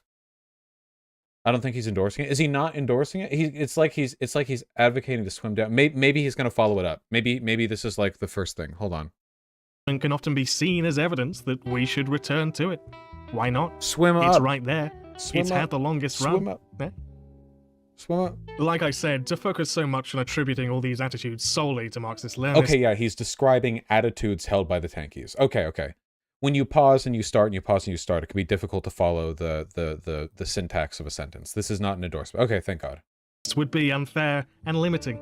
It's only a natural tendency to focus on the examples that verify our own existing beliefs. When it comes to reinterpreting events and taking on convenient narratives, I've seen plenty... Sorry, I'm looking at YouTube chat. No, Vosh, that's wrong. Ukraine is a right-wing capitalist war, and while NATO is on the right side in this one conflict, it's on the wrong side in plenty of others. Well, NATO's not even officially involved in this conflict, but like there's only been a couple of military actions NATO's actually directly participated in. But all I said was that NATO's on the right on this one. I wasn't even a broad endorsement of NATO. I will broadly endorse NATO, but that's not what I was doing here. Yeah, I'm happy to. Can you really keep praising NATO as Turkey is about to invade Rojava again?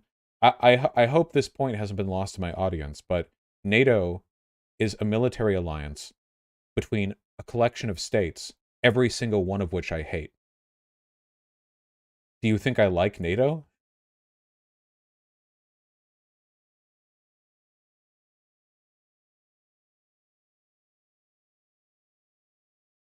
Yes? Ah, well.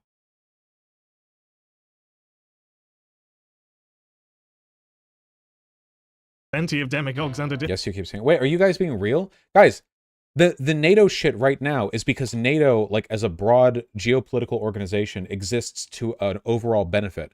The shit that's happening right now with Turkey and Rojava would not happen if NATO didn't exist. The reason I support NATO's existence is because its existence begets positive...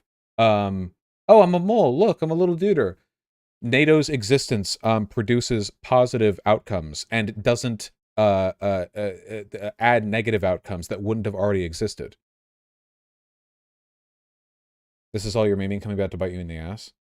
Like, I would obviously prefer it if NATO was capable of keeping Turkey.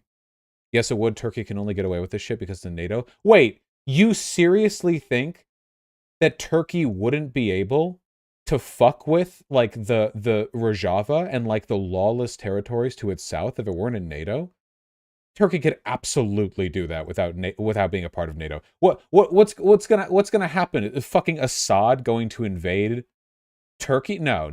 Turkey could have kept doing this either way. I don't think that NATO is giving Turkey couldn't do shit when US troops were there. Yeah, I think we should have kept troops there. But even if Turkey wasn't in NATO, they wouldn't have, like, risked war with the United States by invading Rojava while we had troops there. How about they commit war crimes? What about Lydia? Lydia? Lydia, oh, have you met Lydia? Lydia, the happy lady. That Lydia?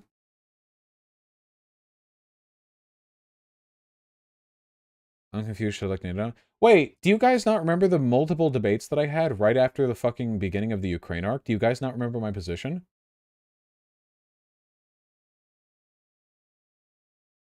Okay, fine. One more time. Okay.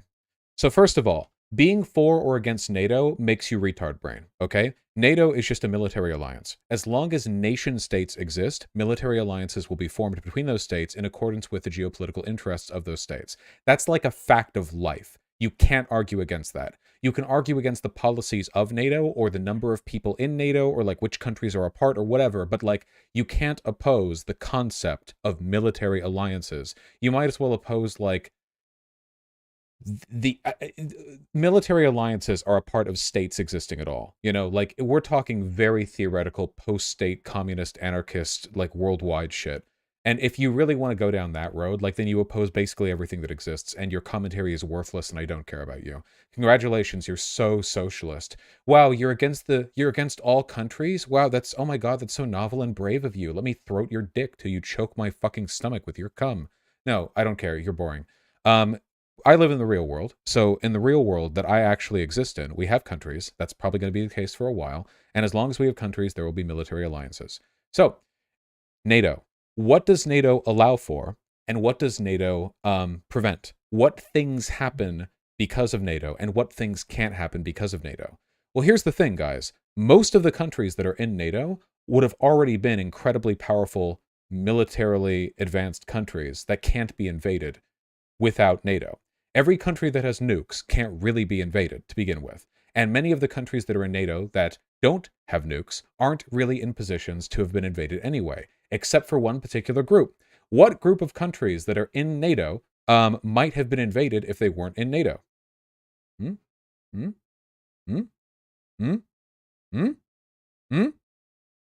Eastern Europe. Latvia, Lithuania, Estonia, Poland, and if we lived in a different world, it would have been Ukraine, wouldn't it? Countries that used to be a part of the Soviet Union. Because Russia has demonstrated it is fully willing to just fucking conquer these countries, the existence of NATO allows for these people to be protected. Tens of millions of people protected from fascist invasion by Article 5. I think that's a good thing. And that's something that can only exist because they're a part of a military alliance that shields them through their allegiance with Western Europe and America, NATO. As for the bad things that NATO has produced, I think in most cases, the stuff that has happened because of NATO would have happened anyway, even if all of its constituent countries did not share a military alliance. Though I don't know why it wouldn't. NATO engages in offensive wars all the time. No, it doesn't, and you're stupid. You can look out which engagements it's been in. NATO has provided support for existing military engagements, and it's done special military operations that don't even constitute offensive war.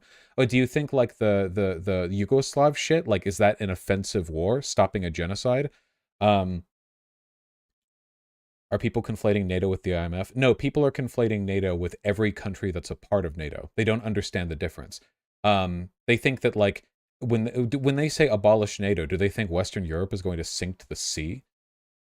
Countries in NATO do wars all the time? Yes, countries in NATO do plenty of military conflicts, but not because they're in NATO. America is perfectly capable of handling Iraq and Afghanistan with or without NATO. Do people really think that if it weren't for NATO, America wouldn't have gone into Afghanistan?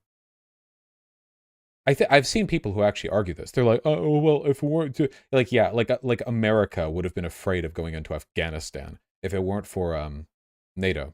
In all likelihood, what happened in Yugoslavia and Libya probably would have happened too, even without NATO, because it was in the geopolitical interest of constituent countries within NATO to engage in this behavior anyway.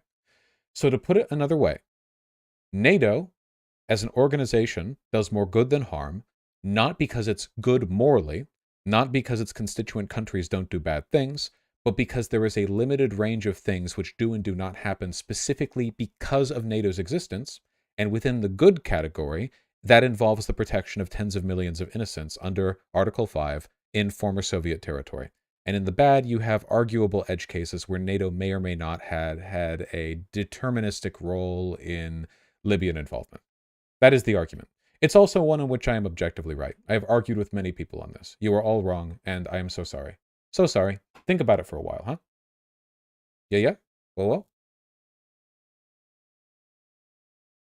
Notice that people bring up the Iraq War in these convos about NATO, even though NATO wasn't involved. Yeah, because they don't really think of NATO. They just think of, like, when they hear NATO, they think the West. And so when I say NATO does more good than harm, they think I'm saying, like, the West is a force for good broadly. But that's not what I'm saying.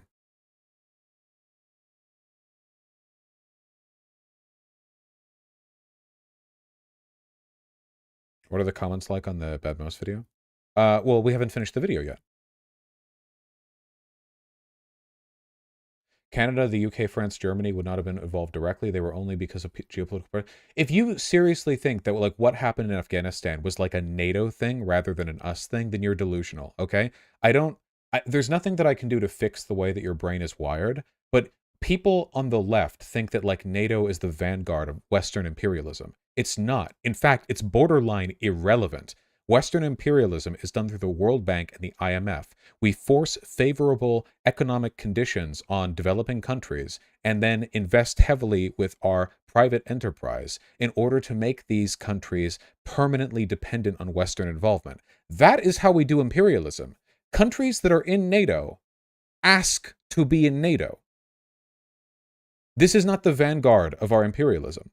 You can say that NATO is a vanguard of our geopolitical strategizing, but imperialism isn't just when two countries get along.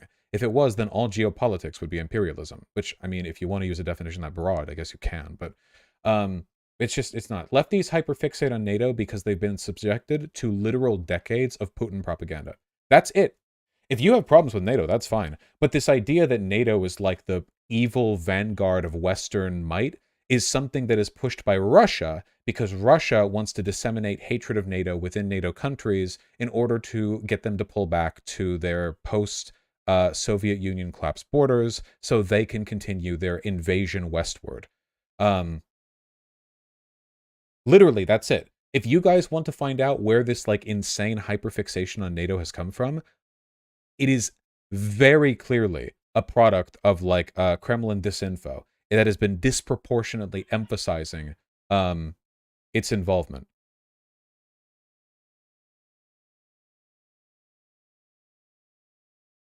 Okay, we did it. Nice. Like, who benefits from this hyperfixation on NATO? It's the Kremlin does. That's it. NATO is just a Europe thing. It's just in Europe. And what countries are actually affected by their participation in NATO? Eastern European countries. Do you think France is affected day to day by being in NATO? Like, people are going to invade them if they're not in NATO? They're fine. Same with us. Same with fucking England. Same with Germany. Estonia, however, less so.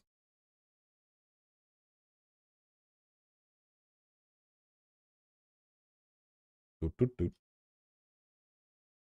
Different flags. What you could say is that Tanky is a subreddit of sorts from such thinking. Well then sure, fine. Sorry, that's what I get for looking at YouTube chat. At Vosh sounds like something a NASA apologist would say, and you say tankies are bad? Wait, is that a bit? I didn't even realize that's what you said before I read it. Is that a bit? I may never know.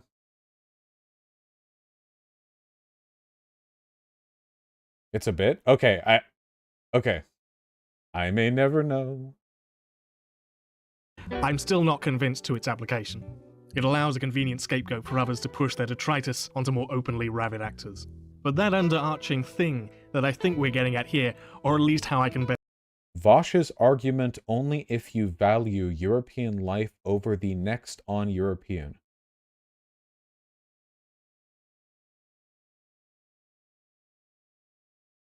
That's pretty true.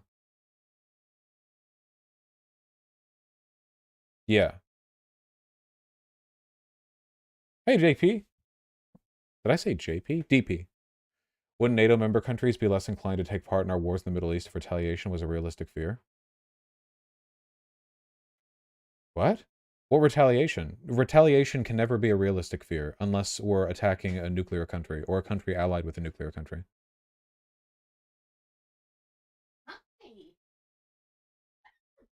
Hip hip. What about? Get her. Baby time. What are you doing? Me? Yeah. I'm streaming. Ooh. Nice. Yeah. Wait, do another scream. Pigeon. Pigeon. Pigeon. Pigeon.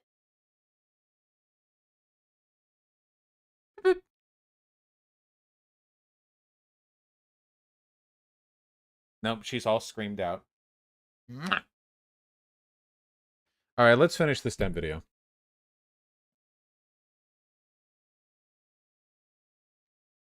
best describe it, is the endpoint of a reliance on using dogma to do your thinking for you. Sticking to the grain and not budging, but relying on an archaic formula that defends things that don't need to be defended, using arguments that were never true in the first place, mining around for buddies to throw into your self-approval camp, and a move away from a materialistic analysis and toward a more fan club-esque thinking, over and beyond the precedent of actual, real communism. Look, say what you want, I don't care. You cannot argue that such a concept doesn't exist, because it's highly observable any way you look, and it can be found in any ideology. The real question to now ask, well, the question that I think is more important, is why does it appear in some ideologies more than others? My aim here is not to tightly wrap things up. Did you seriously think that a video on this word would be anything but? At the very least, I hope that by going a bit more in depth into this word has been a good springboard of discussion into a topic that so often gets stuck in the weeds. So yes, sorry, tankyism does exist. There's not really an argument here. I've come to the conclusion that a far too dogmatic mindset in this direction is not healthy, becomes too simplistic, and ends up with you putting your faith in some career party man over actually solving the problems in society. But I will still advise against saying tanky this and tanky that though. No. As of present, the ambiguity that it carries just oozes a sense of juvenile smugness and an unwillingness to investigate further. And I bristle at that. I've certainly gotten a lot from simply writing and making this video, dissecting it through and through instead of sticking to some vague phrase flinging. And it'd be a real shame if we all missed out on that, because we all got too caught up in a word.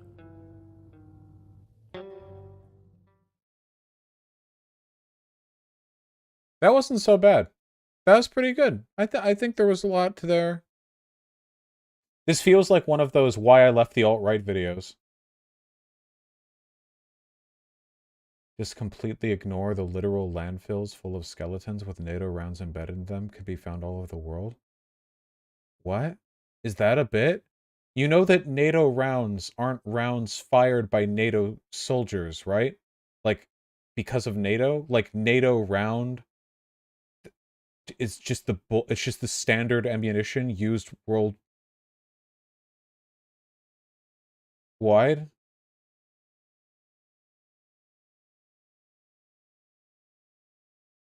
Maybe.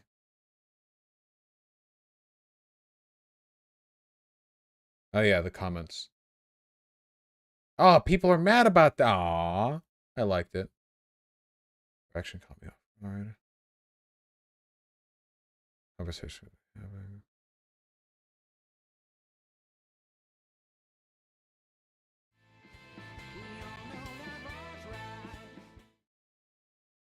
One thing I'd say about the tankies meme with the famous figures is that it's not calling them all MLs, just saying they'd be called tankies by modern liberals who've been appropriated the term. Oh, Aaron Mate is being invoked positively here. That's the warning sign.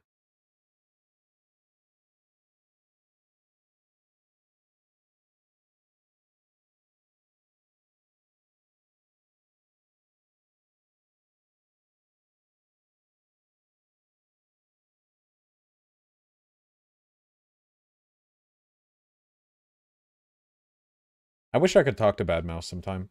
It'll never happen because people are terrified of my enormous brain. But, you know, it'd be fun, I think. He hates you so much. He hates me, yeah. All right, well, good meme. I am, oh my god, sorting algorithm with the 20 gifted tier 1 subs. Holy shit. Purging the white names. I was about to say I'll finish reading these donos tomorrow, but I can't help but note that one. Thank you very much. Yeah, stream is tomorrow morning, and I didn't mean to stream this late, so I'm actually gonna head. Maybe comment under the video saying you liked it. You'd probably delete the comment because it would make them look bad. Yeah, let me send you guys off. Dum dum dum dum dum. I'll let folks know if there's any progress, Canoe. Stream tomorrow morning. Yeah, I think there should be. Who do we got? Who do we got? Who do we got? Let's send you guys over to Shark. Shark 300 is the name, and being cringe is the game. Hey! Whoa! Bridgeburn.